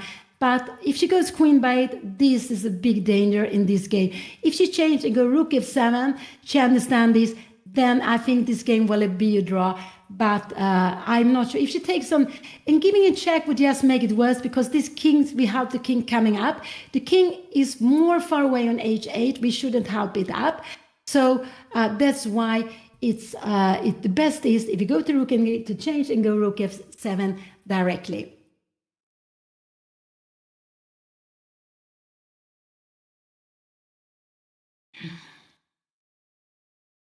Now Anna is spending some 13 minutes. Yes, there was a tactics. And Anna lost her bishop, and that was, yeah, things like this can happen, and that's why, yeah. But just now we have to play this position. we have to just try to see if Anna will play this. We are learning now. If she takes an e6, we will learn a rook endgame. We will learn how important it is to have activity. And she will have rook activity. She will have king activity. It will absolutely be equal. Changing queens here now. But will Anna see that? And I'm not sure about that. I'm not sure that because it's not so easy to understand. And I expect Anna to go queen b8 check and then take the pawn. But this is very, very dangerous. This is absolutely very dangerous to play because it could be that Anna then will lose the game. Absolutely. This could absolutely be a danger of losing the game if she does that. So let's see. Oh, so exciting. Anna is spending some 14 minutes. And of course, she's sad and upset about the blunder she made, that she has this, or what has happened. But chess is like that. It's so cruel. If you can make lots of good moves, we make one bad move and it can all be gone. And we saw that this has been lots of changes in this game. Anna went wrong in opening. Dina had a very beautiful position. She went wrong. Anna came back with a threat, but then she went wrong. And then after that, Dina went wrong. And then when it was about equal, Dina actually blundered a piece. But later on, Anna wanted to go for a mate and she blundered a piece. Anna is down to 16 minutes for the rest of the game. Her opponent has 30 minutes for the rest of the game. And there will be half minute extra per move also. And I'm sorry, we can see something happened with the camera. So they already got this half hour extra and Anna has spent 15 minutes with this half hour extra. And this is a very difficult moment. One is because of what happened before. The other one is that it's not easy to make this decision to change the rook, which is absolutely best. You can give it check, but I prefer to change it with the rook on h8, with the king on h8. The king is so much worse there. It's worse on h8. I don't know if it's much worse, but it's a tempo more far away on h8. So that's why I prefer to change directly and to go rook f7 here in this position. Let's see what Anna can be doing. Giving queen to h check. No, these things are not so good. What could she do? If she goes something like this, you see this king will be very, and we don't have time for anything like this. This would absolutely be a mate immediately, you see. So we don't have any time. The black king is so much more safer here in this position. And this is actually what,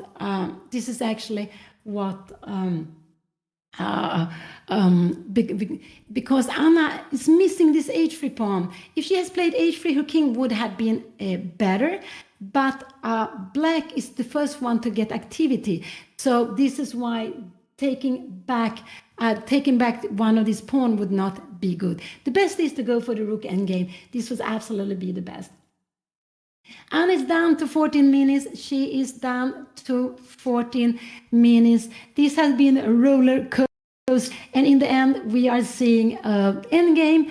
I hope it will be a rook endgame, but I'm very worried that the queens will be on the board because it is not easy to understand what pieces we want to change and what we want to have.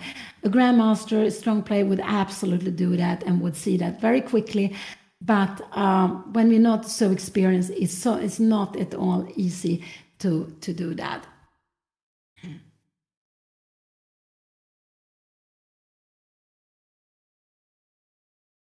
Yeah, Anna is thinking, I think they are trying to fix the camera. I do hope they're trying to fix the camera so we can see the players. It's so nice to see the players. And but I can only see, like you see, I see only...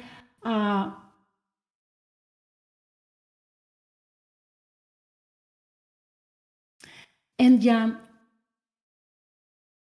yeah, I think they're trying to fix the camera. So we will have to just wait here. We will absolutely just have to wait and to see what will happen. Yeah, Anna needs to pull her together, and this is actually what she needs to do because this is what she needs to do. But it's just difficult moment, and it's difficult because what have happened. If she never won the extra piece, she would maybe be very happy to have this position.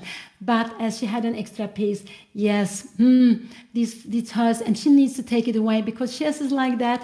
We have to think only of the moment. What have happened before, we just need to take away and to play this position. And they have been playing, they started to play like 8:30. They have been playing for 4 hours. It has been quite a long game. They have been playing for 4 hours, and it could be that they will play for some more team. Yes, no, she should go behind the pawns. She should take on e6 and go and attack the pawns.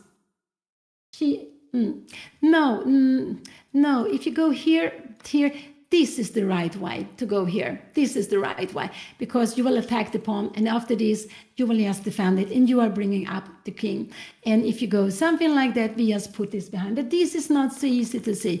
And so this is actually, to go here, no, this I don't like, check here. We will have, this will absolutely be, we will have rook a3. We will have an extra pawn here in this position, and we will play. This is actually possible to play, but we have b5. We will stay with the b pawn. An a pawn, this should be draw, but with the b pawn, this is much better for black to play. This is just very good extra pawn. The b and g pawn are the best. So why to do it that way? If you want to change queen, we take and go rook f7. But Anna is down to 11 minutes.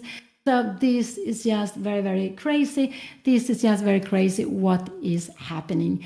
But that she's spending a lot of time, but it's a difficult moment. And I'm not sure.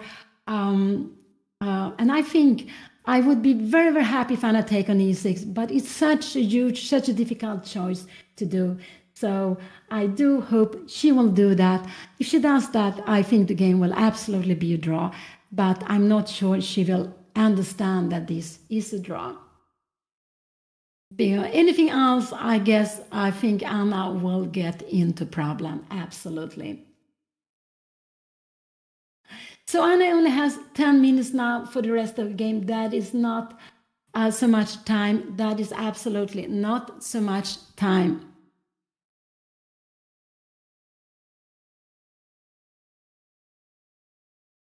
Yeah, trading queens is the only way to go now. Absolutely. Trading queens and activate the rook on the 7th. And someone needs to wake Anna up. Yeah, if you change the queens, I think there is no, there shouldn't be any problem. Yeah, that's true. I absolutely running out. I don't know what to say. I am just so nervous in this moment. I'm so nervous to see what she will do. But I expect her to go queen b8 and take one of the pawns. But that is very, very dangerous.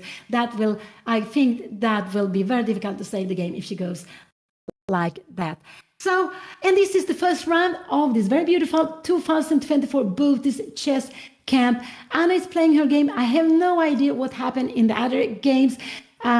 So I will find out afterwards. But I think it could be that all games are going. It could be that some other of the games have been finished. But I don't know that yet. And this is the first round. They're going to play 7 rounds. This is all round robin, where they will play against each other. It's an all round robin. And yeah. So here we see that Jules beat Andrea.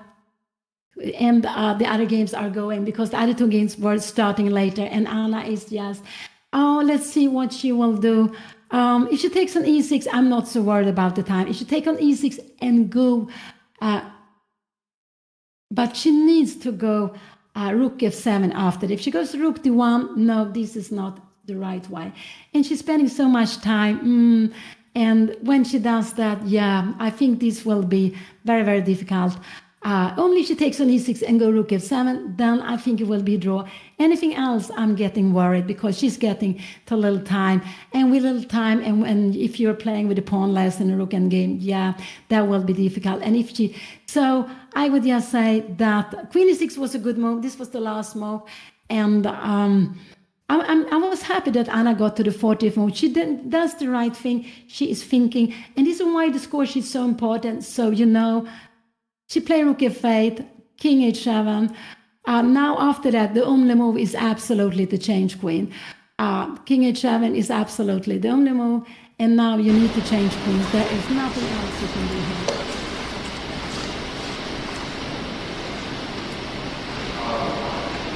We saw the screen. She changed queen. And will she go now? What will she go now? What does she want to do now? Rook d8? No, I don't like. I like rook f7. And she go rook f7. This was a very, very good move to be played. But I would have preferred to do with the king. Yeah. Now we probably will see rook a6. I think this is what we'll see. But I'm so happy Anna played this. I just wish she would have played it quicker. She played rook f8 check first, and she went to this. I'm very, very happy she played it. Whatever happened in game, we are going to learn rook and games. And rook and games are the end games, you can see, almost in half of the games. So I'm very happy Anna played this. I'm not so happy she spent such a long time. And so I think she would have gone into the rook and game earlier also. But this was very, very nice to see that Anna went for this. We absolutely see rook a6 here now. And I think so. And rook take b7, rook take a2, and maybe we will see rook d7. I think this is what we will see here now. But this is absolutely a draw position. You can just go out with you can do some or whatever you want. So, but rook a6 is what we absolutely will see in this position. I think so, because our opponent wants to play. So after this, we are coming here, and after this, we can play in different way. You can go rook d7 also if you want to. But then you have a5, and we have this would actually be losing. This would be losing the game because this pawn is running down, and rook will absolutely be b6 a3. You can see here b6 b6. Then you take it, but here now the rook is very good. Yeah, I think the rook is very good here. Maybe no, this is not absolutely good. This is very probably a draw also. But let's see. Go back. We will go back. This is very, very far away. Let's see. Go back. We have this position. So this was check. This was taken. Rook f7. I think we see rook a6. That black wants to play with an extra pawn. You can also go rook b6 first, and after rook b6, we will go a3. We will absolutely keep this pawn, and now we can go rook b6 if we want to take here and here. But like this, maybe we can even go king f2. We have the king a little bit closer, so there's absolutely no point of doing like this. So rook f7 was a very good move. This is, I'm very happy to see this on the board, and to see this rook and game. What well black play here now. d4 is no danger because we will grab the pawn. d3, then we will go after this pawn. So d4 is no danger. We will grab this, and after rook d4, we are just in time. I showed you this long time ago, and absolutely now white will be better. So rook f7 was played. This is the position, and we are going to train some rook and game. So this is actually what is very important. Whatever happened in this game, both of the players, both Dina and Anna, they are going to train rook and game. They are going to get a better feeling for it. And I'm just so happy that Anna played this, she went for this, and now her opponent is just taking time here now. So I expected rook a6. This looks very logical to me to play. I don't know why I didn't look at this before. Now we need to take this. The b pawn is good, and we need to play. And now maybe rook d7 is a good move. But no, I prefer rook d7 and a5. Yeah, we can play, and we can play this, and we are bringing out the king here now. This is absolutely, we can do like this. We can also go actually here after rook a5. Rook d6 is a good. We are keeping away the king. This is a very good move to play. If you're coming here, maybe we can keep away the queen like this. You see, the king is not coming up. This rook is very, very good here behind the pawn, and we cannot use the rook. So this is an easy draw. So let's see. Rook f7 was a good move. This was absolutely a good move to play. This was the absolutely the best. And what can black try? Yeah, I think rook e6 is the way to play for black here now. I think rook e6, he has to try to get an extra pawn. The pawn is not a problem. We will go. If black allows us to take the pawn, and if you come here, we will take this pawn. And if you try something like this, then we will do yes with d4. this is absolutely no problem. You can go king f1, you can go king f2, whatever. Everything is fine. King d6, and we can go after the other pawn outside. So this is absolutely here. This is absolutely fine, and we are coming here. So this is very far away. Let's see. So this was a very good move. Let's see how quick Dina will play in this position. I'm very happy we got also the screen back. The camera is working. We can see both of the players are sitting there. We can see both of them are sitting at the board fully focused. Anna is also fully focused. She needs to be that. She has only 9 minutes left for the rest of the game. And all the time she will get half a minute extra like her opponent. Dina is having 26 minutes. That's quite much more. And what is she going to do here now? I expect rook a6. I was looking at it because rook b6, absolutely, you can do that. But after rook b6, we go a3. We want to keep the a pawns here. If we go something like that here and rook b5, yeah, we can just go a4. To play like this, why? We can actually go rook a4 like this, and we will go rook b7 take, and we have seen this position here. We can go both ways. This we have seen, remember, and we are coming up. Actually here, maybe this is a more accurate way, keeping the king far away. So this is very, very far away. Let's see, this is the position. Rook f6 was good, changing queens, and rook f6 was a very good way of playing. And now the camera is moving. It's moving quite a lot, but I think it will be stable later on. So we have these rook and games. Some people think they are dry. I love to play rook and games, especially if I am better. But if I'm worse, it could be tough. But they are so important, and there are so many rook and games, and this is why we are training in rook and games. And one very good way of training is to play the games. Play the game until finished, and you will learn from the game.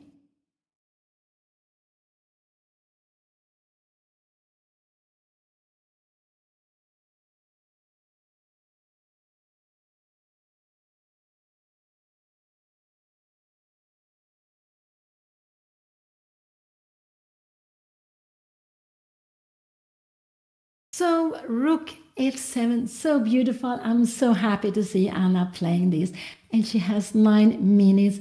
But and we can see that, as I said, activity is the main thing. It could be, I'm hoping actually her opponent will go for this a3 and play something like this, rook d7, and now we have, if you go rook b5, we will just go, we can go g4, but I think we actually can bring this out here now. And now we have a5. This is a mistake. This is a mistake. Oh, we have a5. And why is this a mistake? And we will play with an extra pawn here now. Yeah, this is a mistake. This would be better. This should also still be a draw, but this is possible to play. Absolutely. So now black is taking time. This is why I prefer the king to be on h7. I just thought that Anna held the king. I would have preferred, Anna could have had this position. She chose to have this position. But this is actually a quicker way for the king to enter than the other one. So, so I would have preferred to play this without the check. But now we have the check, and there was a check on f8, bringing the king to h7. And let's see now, what can you do? Maybe this could be a possibility, a3, king g6, a rook d7, rook b5, and I'm just wanting king f2. Can we do something like king f6 here now? And now this is a mistake. We need to do something like g4. I'm a little bit wondering here. How is a position like this? You take here now, and we will go rook take b7 and to play this position. And this is absolutely, this is a draw, but I don't know, maybe rook d7. Yeah, this is very far away. Let's see. Let's go back. Rook f7 is taking her time. No, played Rook b6 was played. This is still tricky. Now Anna needs to go a3. This is very important. She goes a3. And what will her opponent play here now? A3 was played immediately. I'm very happy to see that. She played a3 immediately. So now I expect her to go king d6 to have this way. Because now you see this king is coming out quicker. I'm not, king g6. I'm expecting her to go king g6. a3 was a good move. This was absolutely a must move. But whatever happened, we will see training, this rook endgame training. Anna has played beautiful. She changed queens. She put the rook on f7. She is defending her a3, her b4 pawn, because this is a huge pawn. We don't want to play endgames where black is getting an extra b pawn, because the extra b pawn with 2 pawns here is a very good extra pawn. It's much better than a pawn on the corner. So we don't really want her to have this extra b pawn. We want to save our b pawn, and Anna did that. So what am I expecting? I'm expecting king to g6 here now. This is what I'm expecting her to play. This is what I'm expecting her to play. It could be, what else? Yeah, this is very logical to go here and to come here. And maybe now, rook b5. She wants to have this, to play like this. And now actually, maybe king f2 is absolutely fine. King f2, king f6. And now maybe this would absolutely be a mistake, because maybe h5 is this. I'm just wondering, we'll take with check here. So this is absolutely, so this is still fine, but it's not so good to put the king on the third rank there when you can take the check. Let's go back. We have the position. a3 was played. What will black do? Dina is still thinking. She is still thinking. And we are seeing one of these endgame. Anna would love to bring her king to d4 if she could do that, but there will be some activity. I thought rook a6, but I think this is actually maybe a clever way of playing like Dina has done. This is what I was looking at from the beginning, because with a pawn on a3, there could be, let's see, we are coming, what could she try to do? King g6 is such a logical move to be played here. To go something like a5, no, of course you don't want to play this. We have rook a4 here. We can just grab this. Remember, we always want to take first of all the b pawn. The b pawn, because we want this pawn to be closer to each other. It makes it much easier for this king to attack the pawn without losing the other pawns. So here we have Anna.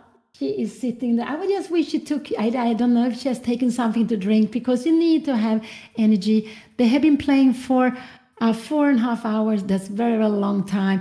4.5 hours. It's just such a long game. And they will probably play at least half an hour more, I expect. So it could be a 5-hour game. And that's quite a long time. And so you need to have energy. You really need to have energy when you're playing. That's why I would wish Anna took some water or something. And now the king is coming up here. Here it comes. And Anna will absolutely, rook d7 was played. Rook d7 was played.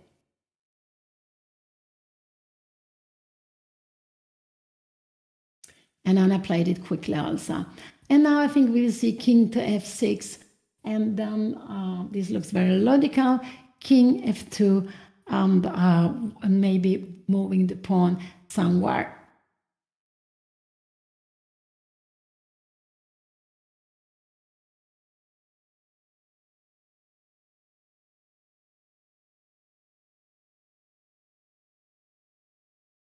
No, not king to f6. I'm sorry.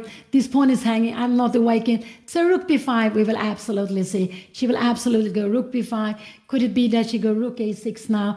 But that would be very strange to go. We will absolutely see rook b5 on the board. There is nothing else she will play. Maybe she takes a little bit of time, but of course, Anna with rook d7, she is threatening to take the pawn. She is looking at this pawn. So this is absolutely sure. Rook b5 will be played. And she hasn't played it yet. That a little bit surprised me, because if she plays something else there will absolutely not be any problem. So rook b5 is absolutely logical move. I'm sure we'll see rook b5, king f2 on the board. This is what I expect to see here. Rook b5, king f2, and then king f6. And here, this is better to play with the pawns. I don't know, g4, maybe g4 is better way after g6. Maybe then we can give check here. Here we can play, and maybe h5. I wonder, can we go like this? But maybe this is just getting, and we have this position. And then you're getting the king t5, you're getting some activities. This is not so good to be played. So actually, let's see here, maybe h4, h5 is fine. I'm not sure which pawn to be played, but going after the king to the third rank can be some problem. But this is not the position. This is position. She played rook d7. A little bit surprised that she's thinking of rook b5, but could it be? But after rook b5, Anna needs to play with her king. She should not start getting the other king active. After rook b5, could she be worried about rook d6? No, this is not. Anna needs to come up with the king, absolutely. If you go something like that, I don't know, can we give a check here? This, I'm wondering. Now we have a very active king. This is very, very dangerous. This is very, very dangerous to be playing here now. And we have a d pawn. This I wouldn't like to play. So we have this position. So actually, before, yeah, look here. So rook d7 was played. And now her opponent is still thinking, but okay, Dina has 17 minutes left, so it's still lots of time. But anything else than rook b5 would surprise me. And after rook b5, there are still some danger. But I do hope that Anna will play with, that she will play with her king. And then afterwards, but there are some tricky ideas here. But even if we get an endgame, and black, we're changing everything. We're changing these pawns, and this d pawn stay. This should also be a draw, but it's good that this d pawn is not so far away. So this should also absolutely be a draw. So let's see what we can see. There is a game on the side behind Anna and Dina, but we are just, I will not see what is happening. Is too far away for me. So rook d7 was played. The pawn is under attack, and I'm a little bit surprised that Dina is taking her time. What move can she consider? She can consider a5, rook a6, and rook b5. These are the only moves I can think of. 1, 2, and 3. I cannot see any other moves in a position like this.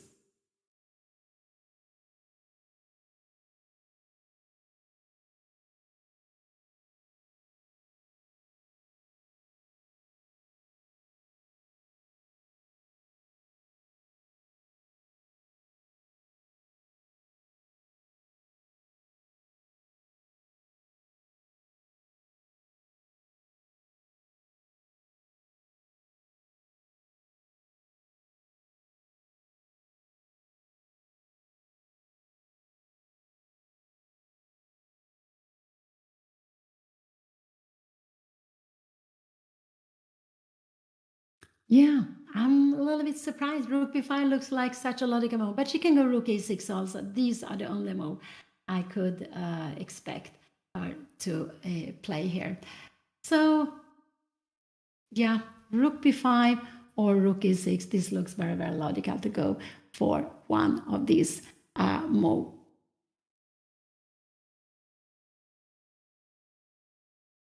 And yeah, we have the saying that all rook endgames are drawn, but they are not. They're very exciting to play. But lots of time a pawn extra is not enough to win. It depends on a lot of things. How many pawns are, the activity of the pieces, of course. Active king against passive king is like playing with an extra piece. So that's why king activity is very, very important. But we also and rook e6 is what she played. Now Anna needs to take the pawn on b7.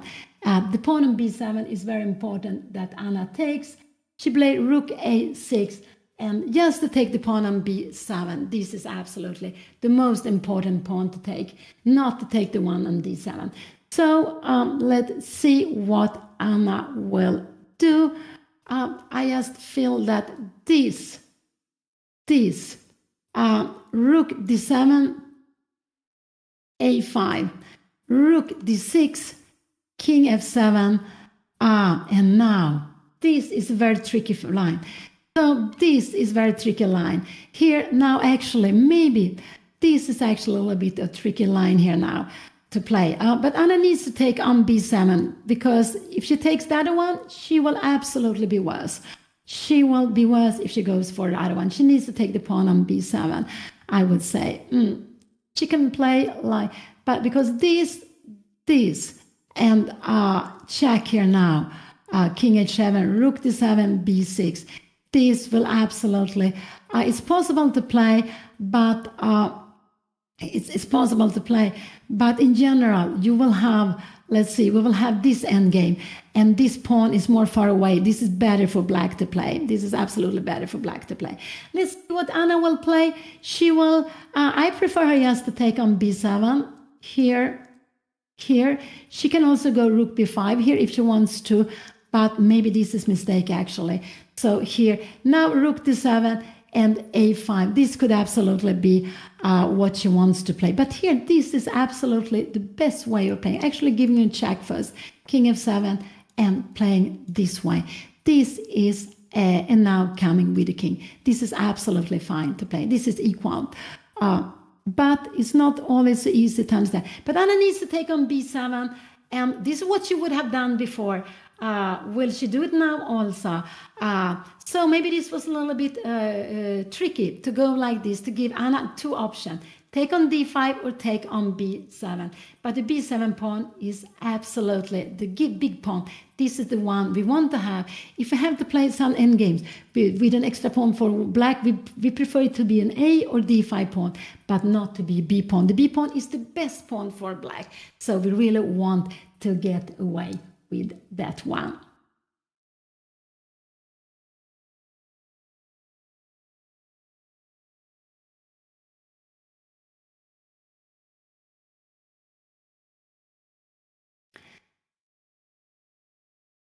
Could it be that this is her idea to go here, king e6, but then we're coming here and king e5, taking here and here. This could be her plan. But this is absolutely possible to play d4, I don't know, king f2 here. This is absolutely check. Coming here, we will have some counterplay, absolutely. But Anna needs to take on b7, and now she is taking time. And again, these things is not so easy, but to know. But b7 and g7 are the best pass pawns we can have when we have an extra pawn. They are more far away from the other side, and they are much better than the corner pawn because there's no space for the king to have. So the corner pawn is normally a very bad pawn, maybe the worst one to have. So, but this is things we're learning from playing. Anna is down to 6 minutes. She is down to 6 minutes. So what will she do? I'm a little bit scared she's taking on d5, but taking on b7 is what she had to do before. And now black just got this extra tempo with the king to g6. And I think actually if she takes on b7, Dina is planning king f6 to stay with the king to the d pawn. This is what I think she is planning. And yeah, let's see.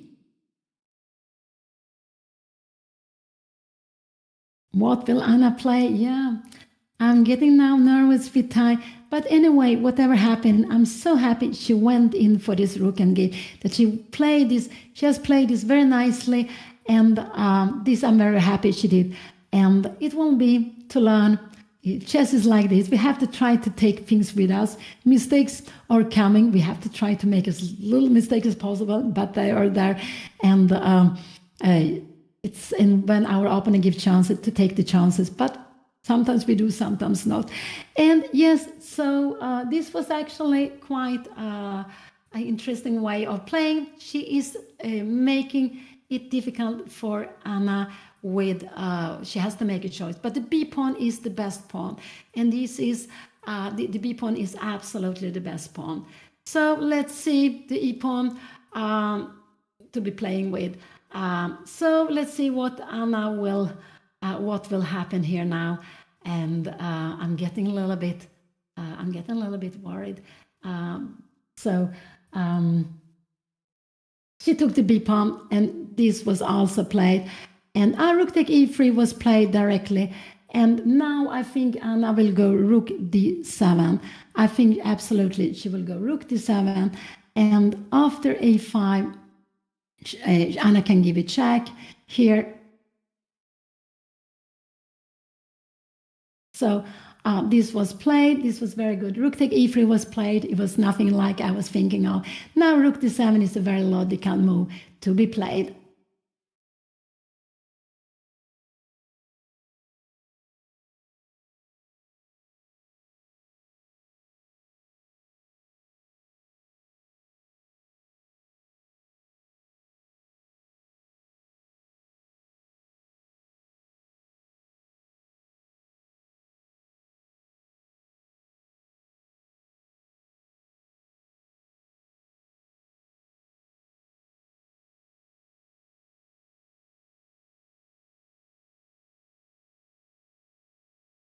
So rook d7 looks such a normal move, but it's not so much time, and we're not so only by playing lots of games like I have been doing, also Anna's father had been doing, we are getting more experience from rook endgame. Rook d7 looks such a natural move to be played here now.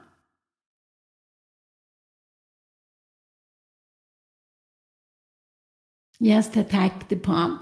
But okay, king f2 is also absolutely fine if she wants to play. King f2, up with the king, rook d7 is fine. Everything is fine to be played here now.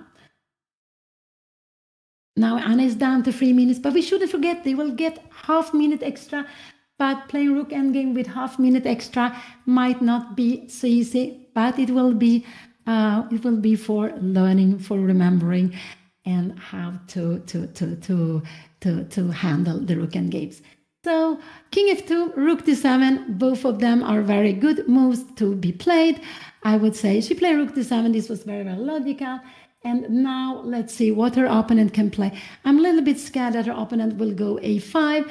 And after a5, I'm not sure b5 will really work for Anna. It could be, it won't be fine to play, but I'm a little bit worried about this. But maybe it could be fine to be played. So, because after a5, if you go b5 here, this we have king f5. This could be dangerous. So after a5, we need to give a check, king f7, and can we now go b5? This is actually a little bit dangerous to be played. I'm a little bit wondering why this could be. This is absolutely equal here now. But could this king e6, this be dangerous here? No, I don't think so. But let's see, I'm very, very far away. Rook d7 was played. I like this move. And Anna, I think this was good. Now she needs to force. She can play a5. She can play rook d. She can go rook d3 not because Anna would take. So rook a4, rook b3 is what I'm expecting to see here, or maybe a5. These are the free moves. This, of course, not. We will just grab here, and this would be a draw immediately. So I expect not a5. I expect rook a4 or maybe rook b3. One of these I expect her to play now. But a5 is absolutely an interesting move to be played. And after a5, I do like to give this little check because you cannot get up. We will take here and take next pawn. We will be not worse than we will win a pawn. And it just gets the king to a weaker place, to more passive square. So let's see. What will she play here now? Rook d7 was played. Rook d7 was played. But a5 is a tricky move. I would say that a5 is a tricky move. So but I don't expect black to play this. I expect to go rook somewhere with the rook. This is what I expect to play. But if you come here, we can actually go this check, king h7, and now you take here now, and we can play this position. And this is absolute. We can also go this way if we want to. I'm not sure which way is better. Probably king f2 is better. And we are coming up here now. And this is absolutely no problem. If you walk over there, we will go over against this pawn here, and we have a square to play for the king. So let's see. But I'm sure her opponent will attack the b pawn. This is what I'm expecting her opponent to do here now, to attack the b pawn. a5, I also want to say, if you go a5, this check, king f7, this should also be a draw here. This shouldn't be so much. You can come here. This is absolutely a draw also. And rook d2. But we will. This is absolutely no problem. You see, it's much better. The pawn is closer to the king. So rook d7. And what did she do? We have this position. What was played? Rook b7 was played. Here was played. And now rook b5. And I will go king f2. So this was played d4. She will also go up with the king. If she wants to. So this is absolutely fine. Rook d7, we have this. Oh, so nice. I'm so happy to see this. You can see how this rook on d7 is fantastic. It's attacked this pawn, but it's also looking at the king side. So what can we expect? Something like this, king f2, king f6, and now maybe up with here. And what are you going to do? Maybe here actually g4 is a good move. Yes. So after g5, we can go rook check here now. And if you're coming here, yeah, we can play this position. Absolutely. I don't know, king f2 here now. We can actually even go h4. We are changing all the pawns. So let's go back. Let's go back. I do think, yes, we have this position. So what will... I think rook b5 is a better move to be played. You can go rook d4 also if you want to, but it's difficult to make some activity after one. So I would say rook b5, I think, is maybe what I would play here. But this was nice how Anna played. She changed it. Rook d4. Now I like king to f2. I think it's just very good to go up with the king. Now we need to have king activity. She played rook to d4, defending this way. Now I like king f2. And now Anna is actually planning maybe to go after the pawn with king e3 here also. So king e3 could actually be a way of threat that Anna has in this position to play here now. So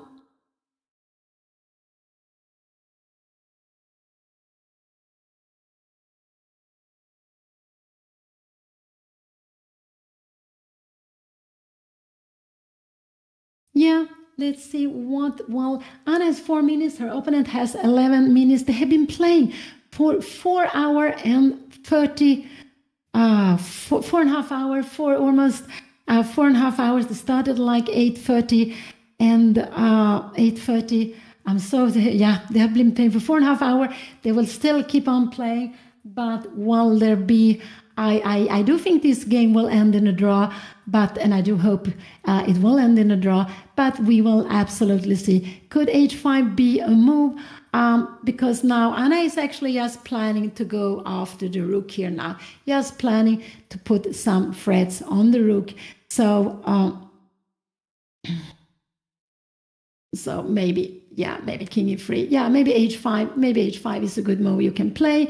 But we will absolutely, play check here, now here.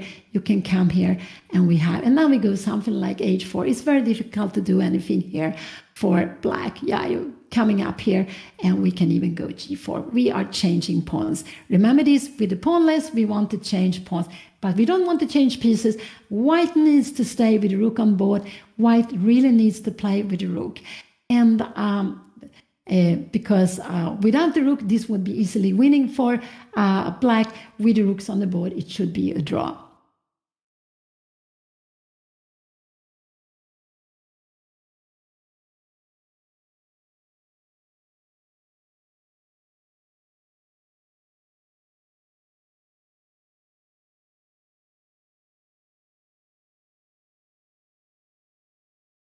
She played rook here, okay. And now king f3 is a very logical move to be played. And this was also played here now.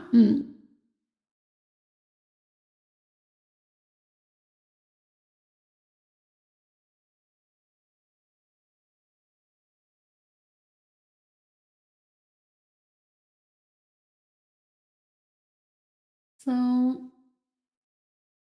she played h5. Now Anna can go g3. She can go h3 is maybe not so good move, I think, because h3, maybe she can go h4 if she wants to, but h3 I don't like so much, maybe because we get h4, we get this grip, so I'm of playing this endgame in any way. Here, check.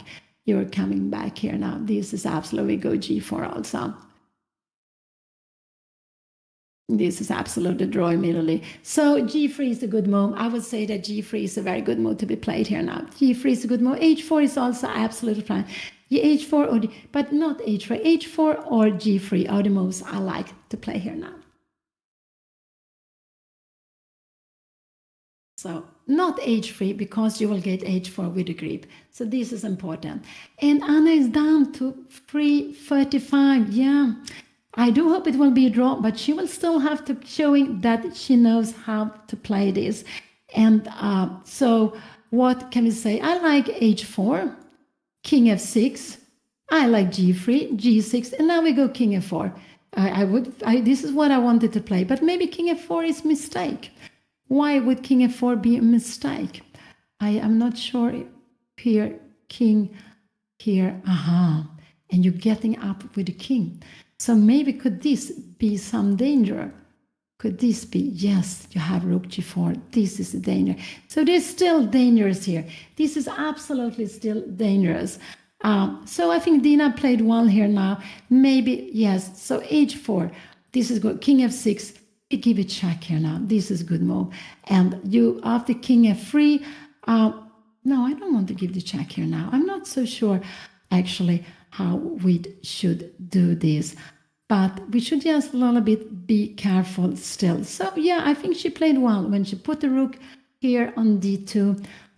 But whatever Anna will play, I think there will come king f6. But she has to make a choice. And I think we'll see h4 here. But g3 is absolutely also fine.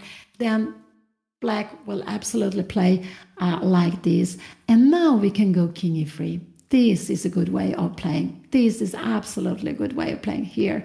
And we will go like this. This is absolutely the easiest way of playing. So I like g3. I think g3 is the move I would like to do. With the plan of g3, we're planning to go king e3. So this is why I like g3. And what did Anna play? Anna played h4. h4 is also fine. Now we have this move. Now I like h4. h4 was played. What have happened here now is black to move. What happened here now? h4, h5 and h4 was played. Yeah, sorry. And now we will absolutely, I think we'll see king f6 here. Now king f6. And but there is actually a danger here in this. There is a danger of letting this rook coming to g4. So there is still absolutely a danger. Maybe king f6, I'm wondering, can we play this move? King f5, maybe king f5, and can we come like this now? I'm just wondering, why do we want to play this? No, I don't like to give this check here. So let's see. This was played here now. This is the position. Oh, it's still, even rook and games could be absolutely... I'm getting a little nervous here. So king f6 is absolutely a very normal move to be played here. There is just nothing else you can do here. To go d4, d4 would actually just be weakened. It would be actually worse. Then we go rook d5, and you see this king is cut off. Sorry, this king is cut off. So d4, rook d5 would just help everything for Anna. Then there's no way to bring in the king. So king f6 is absolutely very logical to play. King f6 and g6, and then try to do something with the king. And king f6 we had here now. I guess we will see Anna go g3 now in this position. Could this be possibility that she will go g3?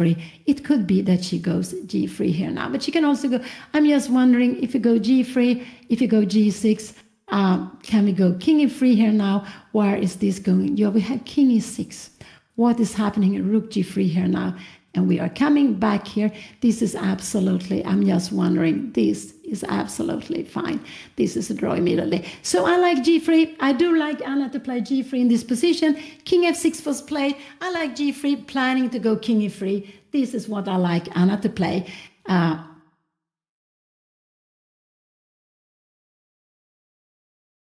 But g3 there is, it could be that this check is good, but we have king f4. And if you do something like this, we are getting down the king here now. We can just, and here we can even just, can we even play like this? I think so. Rook d5, rook g4, and we have this activity. Let's see what did Anna play. I do hope she go g3. G3 was a good move. Anna played with 2 minutes left. And this was absolutely fine. Now, if she goes g6, I do hope Anna will go king e3, that this is a plan of going king g3 now, next move. So rook d3 is maybe, so now this pawn is defending. Now we're planning to go king e3 just to hit this rook. And g6 was played. So not king g4, but g6 was played, and now I like Anna to go king e3, and I cannot see any other way of, king e3, we will have this move, king e2, we have the rook to d4, so this might be a mistake to be playing here like this, because after this we have this, and now this is actually rook e5 is no problem, but king e5, this could be dangerous, this could actually be a lost here. So, yeah, so let's see, this was played, g3 here, king e3, was it played? No, it's not on the board, so it's still tricky here, it is still tricky, this position here, what will Anna play here now? Maybe the best is just to be,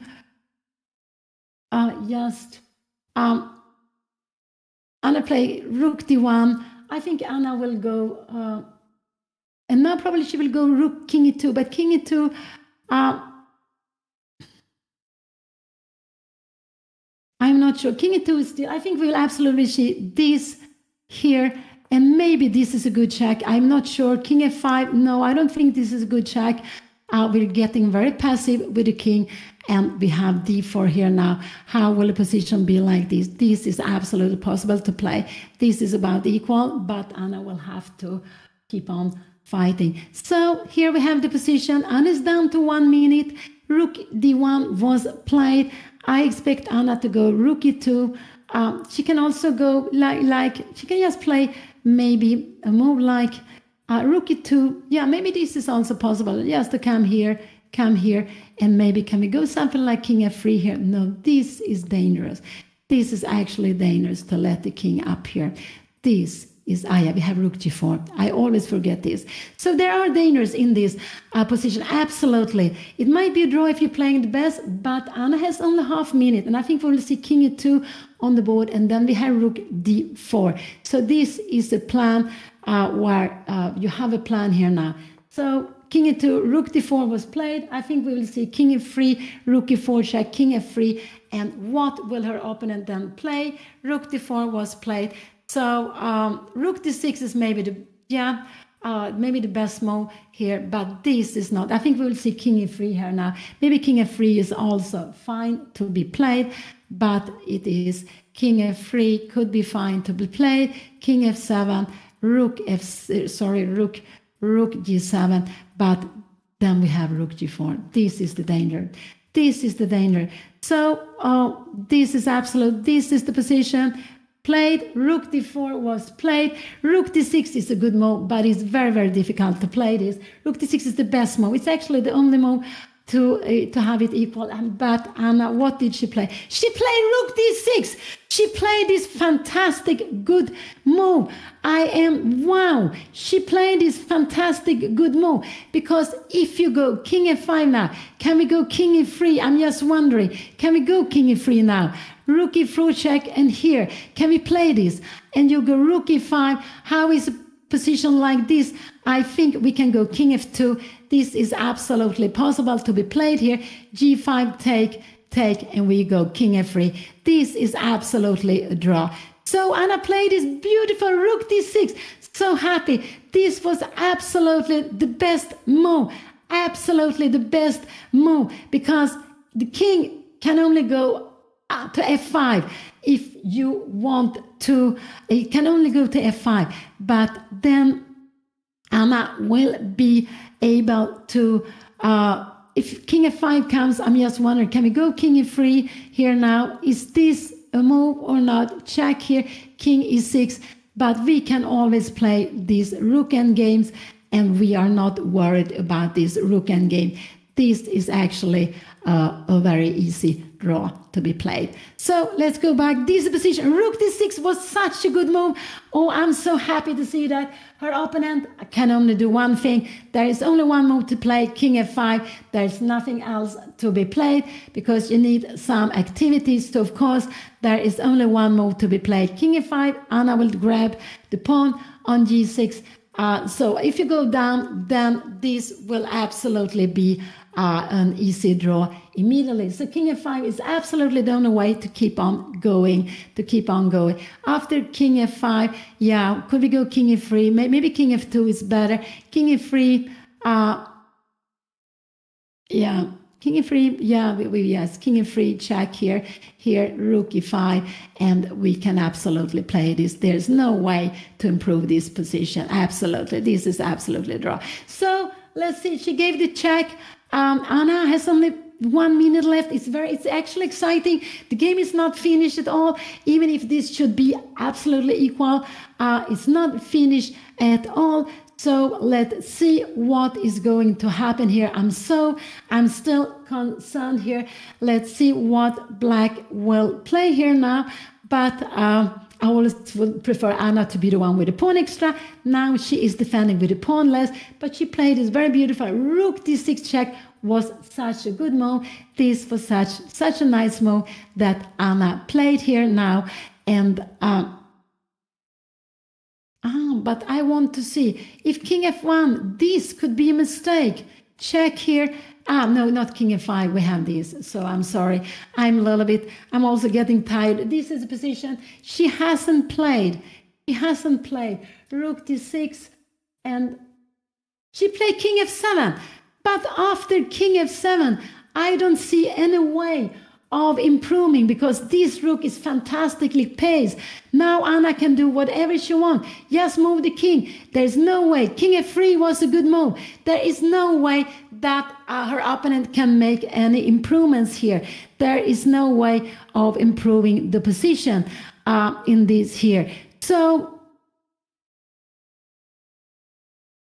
like this, king f3 was played. Yes, what can there will be maybe a check here, but if you give a check here, we can do what we want. But I think king f4 looks normal. Can we do that? But maybe king f2 is it better? And you are coming here now, and we are just waiting here. There is nothing you can do. As soon as you're leaving, you're going here, we will grab this pawn. So she played king f7. That was absolutely surprising for me.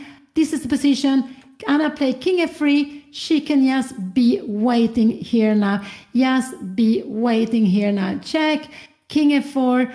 And after a move like this, can she give this check? I think this could this be a mistake? And we are no check here.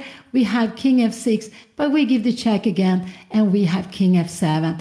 And now, could this be some kind of zugzwang? It could actually be a little bit of zugzwang.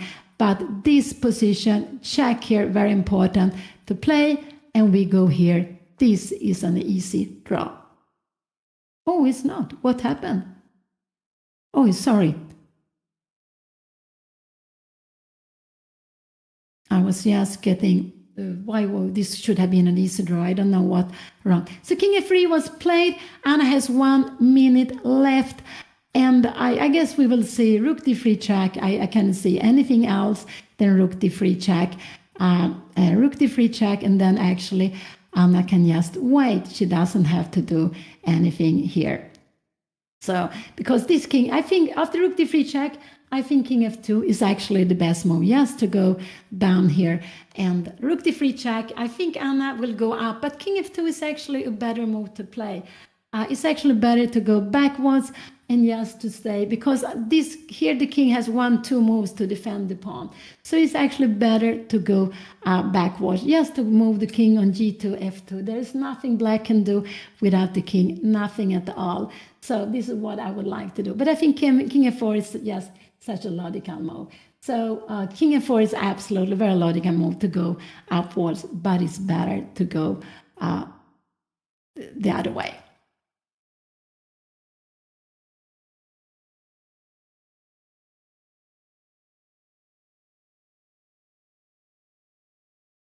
Now Anna has only some seconds left. Oh, I'm getting worried because of her time. She only has some seconds left. And she went king f2. This was absolutely very, very good, because if it goes d4, Anna will go king g2. There is absolutely nothing special you can do.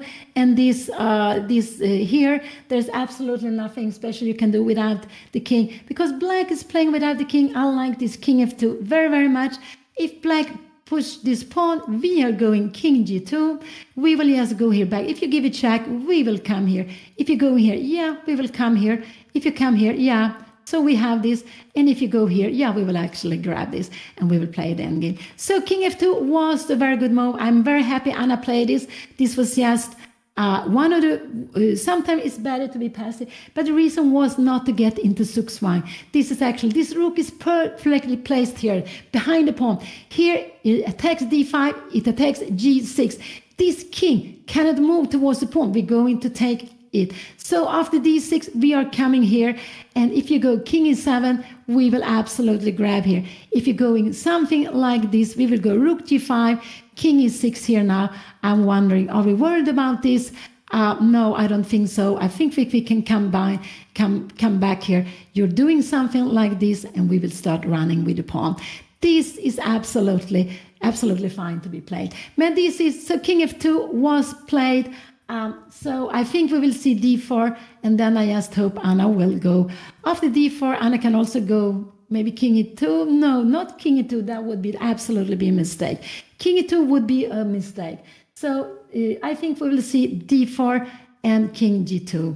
This is what I think we will see.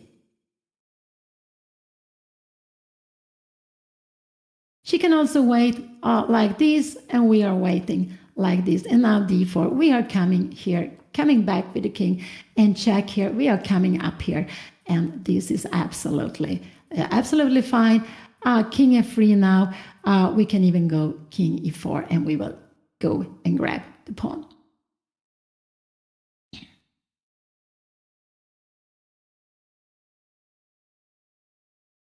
But only this, we should just keep it like this. So we don't have to take the pawn. Let's see. But I'm happy to see also Dina is getting to a little time. She is also getting to a little time. Sorry, king g7, king g2. This was played. So what will she do now? I think we'll see king f7, king f2. Maybe one more time. She played rook d1. This was played. I think we'll see king to f2, king to f3. I don't know. King to f2 is absolutely what I expect Anna to play here now. King to f2 looks very, very logical to go. King to f2. Yes, just go with the king back and forth. Anna is down to 33 seconds, but she should just keep the king on f2 to have it close to the pawn, so she can be afterwards, she can attacking the pawn. This, yes, king f2 was played also, very, very good. This was the natural move. Now Anna is actually planning to go. King f7 was played, and now Anna can go king e2 again, and then she can go king e2 again if she wants to. This is absolutely very fine to do. And they took a draw. the game was the draw. Was it a draw? No, it wasn't a draw. They were looking at the score sheets. It wasn't a draw. I'm sorry. I saw they were making something with the score sheets. So that's what I thought it was a draw, but it's not.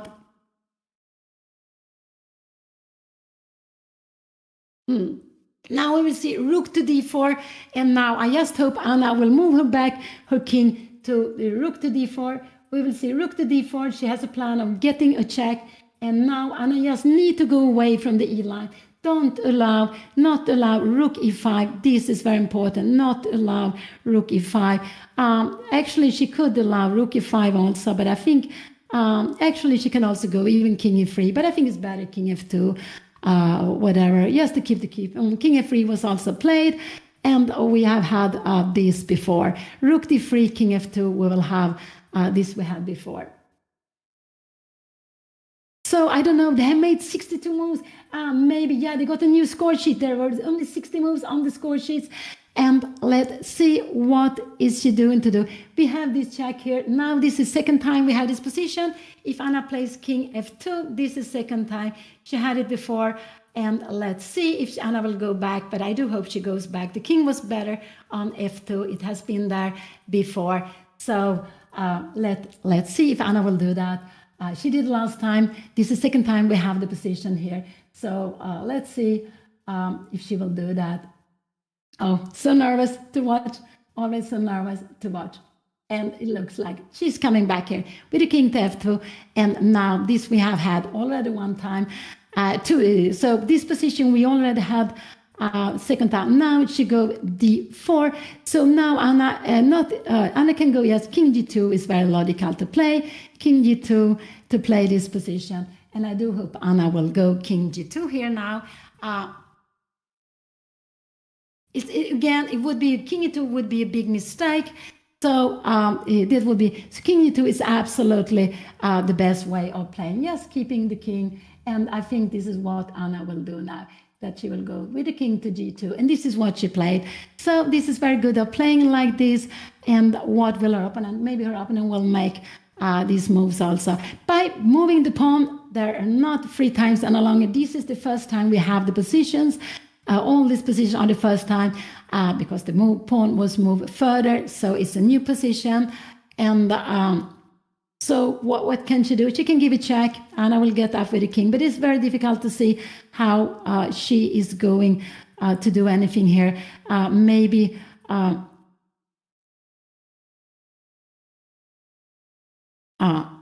if some moment she wants to go king e7. If she wants to try to play for a win, she will needs to go away with the king. Only way is the king e7, because Anna's rook is so fantastic. So fantastic. Sorry, so fantastically placed on d6. So Anna is just moving around with the king. f2, king g2, just defending. And whatever happens, she has been playing well here now. I'm so happy. She went to the rook endgame. She's playing the rook endgame with the pawn less. She took the right pawns. And this is very good for understanding, for learning. So I'm just happy to see this. And of course, Dina has a pawn up. She wants to keep on the game. She wants to keep going with the game. And there are 3 minutes left. They have been playing for 5 hours. What a game. They have been playing for 5 hours. That's such a long game. And let's see if it will be continue for another half an hour. But it's a huge battle we have seen. It had been a roller coaster. Lots of things has been happening. But in the end, we have a rook endgame with 3 pawns against 2. It should be a draw. But of course, black has a pawn up. Black will try to do something. Black will absolutely try to do some things here.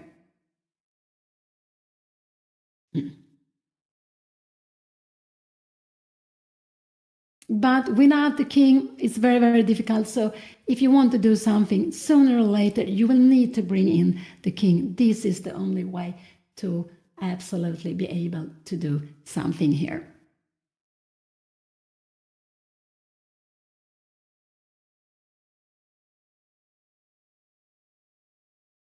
So exciting. So exciting. It's here it's 1:30 in the night where Anna is playing. Oh, I'm not sure I know what time it is. 4.5 hours. Yeah, it's like, could it be 3 o'clock in the afternoon? Something like that, or maybe 3 o'clock, or maybe 4 o'clock in the afternoon. Yeah. So, but here I am sitting in Stockholm. Anna is playing in Los Angeles. She played this very beautiful 2024 Botez chess camp. This is the first round. Anna is having a huge battle with Dina Bielenkaya. Huge battle. Anna is trying to defend a rook endgame with a pawn less, and let's see what will happen here. But this should be a draw. But because black cannot play with the king, the only way to play with the king is to give the g6 pawn. This is the only way to play the king. Is black ready to do this? To give the g pawn? I'm not sure. We will see. We will find out. Now Dina actually has less time than Anna. What is she going to try to do? I think she will move the rook somewhere. Maybe king g7 could be possible also. I have no idea what she's going to do.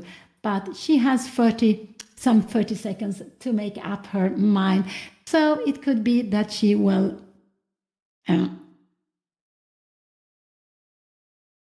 she played king g7. Now I'm sure we will see king f2 on the board. This is absolutely very, very logical. King g7 was played, and it's just to get Anna to move. King f2 was played quickly, so Anna has much more time here now. And if what can her opponent do? I don't know. It could be a check. I don't know. And king h6 was played. I have no idea what this king is going. This is actually a mistake. Now we go rook d7. Rook d7 is just such a good move to be played, because now there is nothing. I would go rook d7 here. g5, we have a check. I would absolutely go rook d7 here in this position. I think Anna will move the king, but I like rook d7. The king is not coming back. So I would absolutely go rook d7, and there is absolutely no way for her opponent to bring back the king, only with giving the pawn. So rook d7 is absolutely the move I would be playing here now. But Anna went king g2. So yeah, she went king g2. Nothing wrong with that. Absolutely nothing wrong with that. It's also absolutely fine.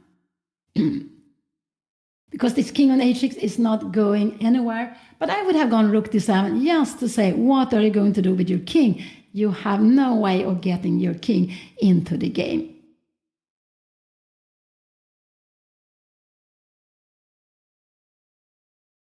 So yeah, they have a little time. Anna has 1.5 minutes, 1:25. Dina has 31 seconds. I think we will see king h7 now. But after king, rook d1 was played. Now Anna probably will move out the king, and I think she will go king f3. She can also go rook d7 if she wants to. This is absolutely also fine to be played.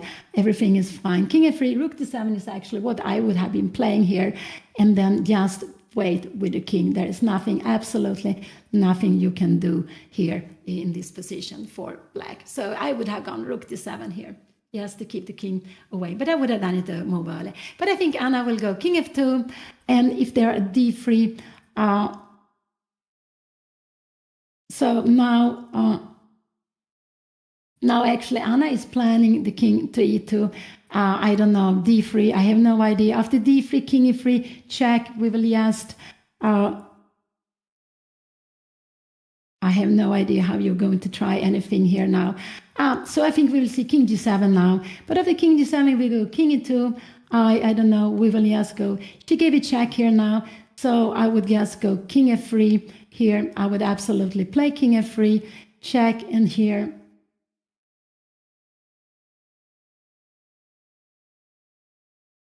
And we have had this position before. So, okay. King f3.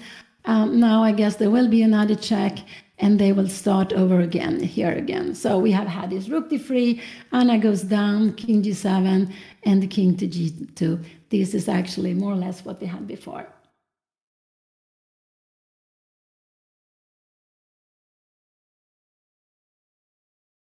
But after rook d3, Anna can actually go king f4 if she wants to. This is absolutely a very good move, and then to go g4 next move. This is absolutely different now. So now after rook d3 check, she can absolutely go king f4 and then go g4. This is absolutely. She played here now this move, and now Anna can actually, if she wants to, she can go g4 here now. G4 is absolutely fine. If she wants to go, she can go king e4. Yes, king e4 is actually maybe the easiest way of playing. And I think we will see king e4 on the board. I think absolutely we will see king e4 on the board. And then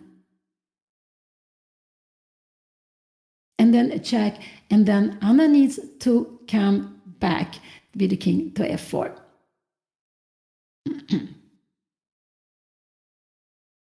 So king e4 looks very normal to go attack the pawn. We will see a check, and Anna should then just go back, not taking the pawn.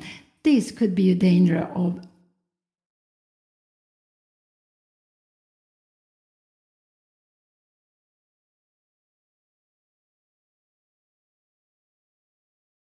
king e4. Now we will see rook e2 check, and then Anna shouldn't take the pawn. She should just go back with the king. Just go back with the king.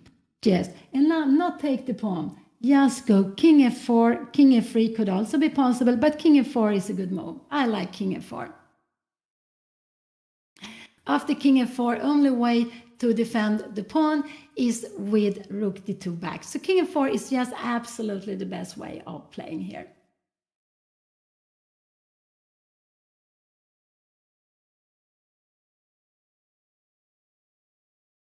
So I do hope she goes king f4. Taking the pawn? No, don't take the pawn. Absolutely not. But king f4 is a very good move because you're avoiding all kinds of check. You're avoiding all kinds of check. And Anna played king f4. She played so nicely. She played king f4. And now I have no idea how black is going to try to keep this game going, because Anna will go king e4 all the time.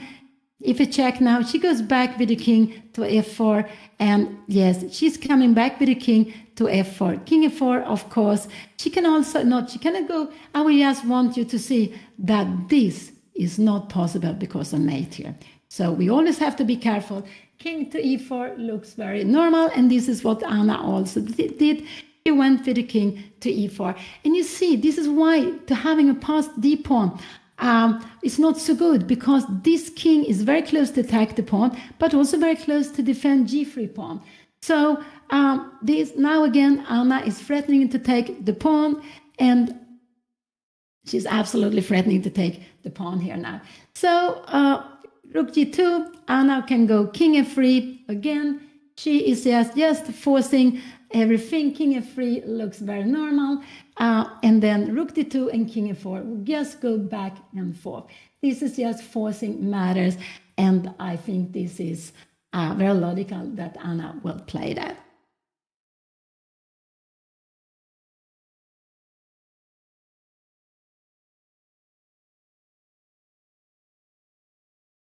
And here we have king f3, yes, rook d2, and then Anna can go king e4, and this is where we started before. Anna, we had this position already one time, and now I think Anna will go king e4, and yeah, they have about 1 minute each just to go king e4. This is what we saw before. This is the second time they have this position, so if black wants to, black can repeat, but it's just Anna is threatening to take the pawn, and after this the pawn ending will absolutely be a draw.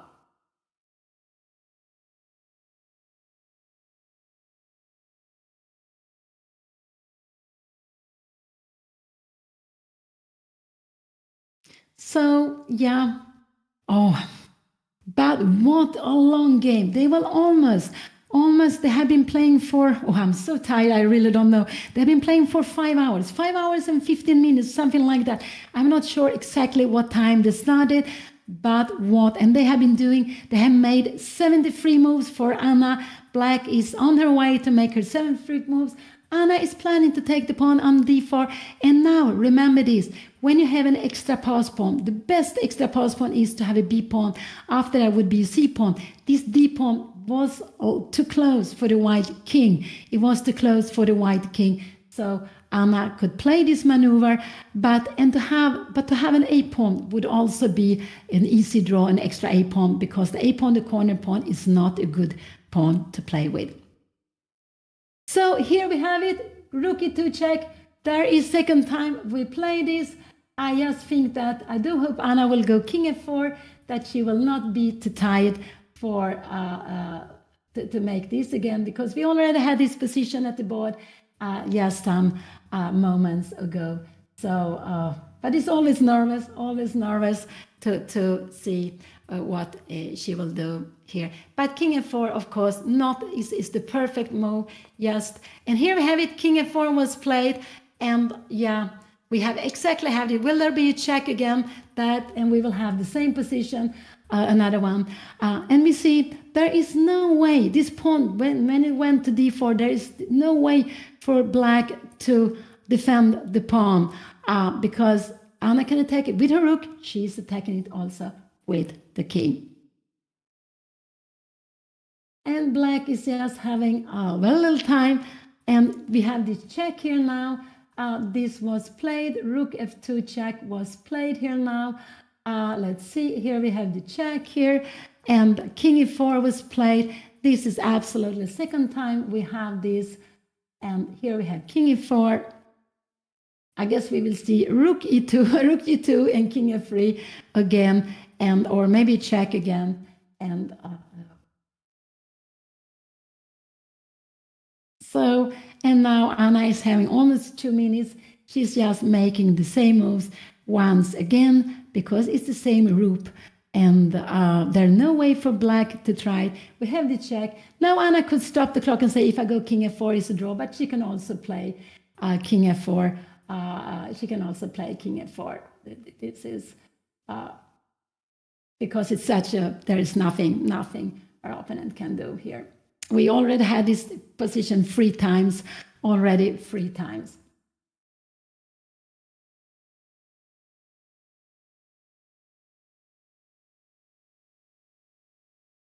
And we have rook f2 check.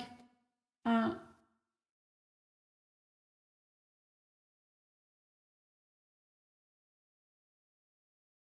we have king e4 here. And now there was a draw. So now, after 77 moves for white, there was a draw. What a drama. What a roller coaster it has been. They have been playing for 5 hours and maybe something like 15, 20 minutes.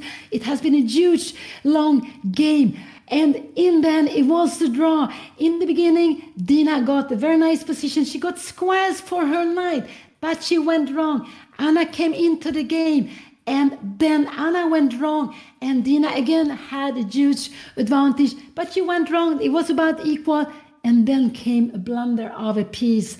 Anna grabbed the piece, but with a little time, Anna wanted to go for the mate, and she blundered back the piece. And in the end, we saw a rook endgame, and so exciting. And actually, both of the players, also for all of you who has been here, we have been training rook endings. We get a feeling where the pieces are better placed. So play them out. They have their charm also, rook end games. And these are normal, half of the end games are rook end games. And so this was the first round in the tournament in the 2024 Botez chess camp. And Anna started with white pieces against Dina Bielanskaya. Oh, I'm so excited. So I don't know what I'm saying, but it was a draw. And and tomorrow Anna will play. Anna will be black tomorrow. It's like this. When you play close tournament, you will only, there are some players who, no, Anna could actually be white tomorrow. So number 1 will be white. That's true. So there is 1 player tomorrow who will repeat white, and there's 1 player tomorrow who will repeat black. But this was such a long, big fight. In the end, it was a draw. The rook and games, they say all the rook and games are draw, and this one was a draw in the end too. And we can see there is another board they are playing because they started much later. But Anna and Dina, they started around 11:30 a.m. and in Los Angeles, and it was about 8:30 p.m. CET time for me. I'm sitting in Stockholm. So I think that Anna will come and be with you at any moment. I do hope so. So just stay here a little bit longer. Just stay here a little bit longer. And I do hope that she will be here with you at any moment. Let's see if she will come here. So you can hear about her thoughts. And of course, she's sad she blundered a piece, but she is also happy that she got into the game because we could see that Anna was having difficulties after the opening. And this is the first round out of 7. There are 6 more games to go. They will play 3 more games these 3 coming days, and then on Sunday there will be a free day. There will be well needed free day, and then there will be 3 more games. So this was the first very exciting game. It finished in a draw, but draws doesn't have to be drawing games don't have to be boring. They can also be exciting. And here we saw that Anna's active rook were going to grab the pawn. So black had a pawn extra and a rook, active rook, but without an active king, there was no way that black could make anything more of this extra pawn. So exciting, but I'm very happy anyway.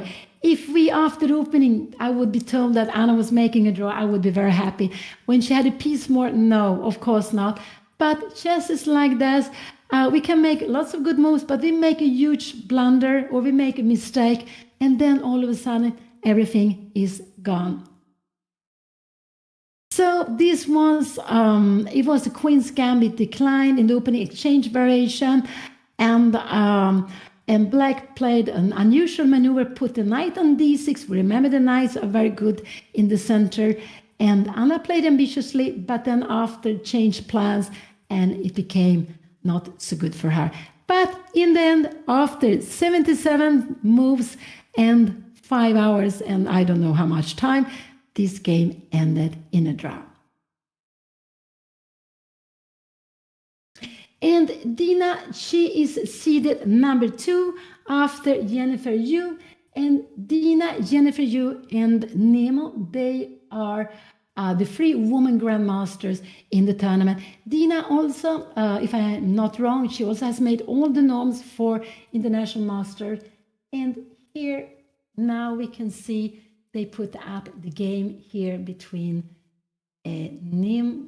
Let's see here now. Here we have the game between, I think it's Jennifer Yu and Nemo, are sitting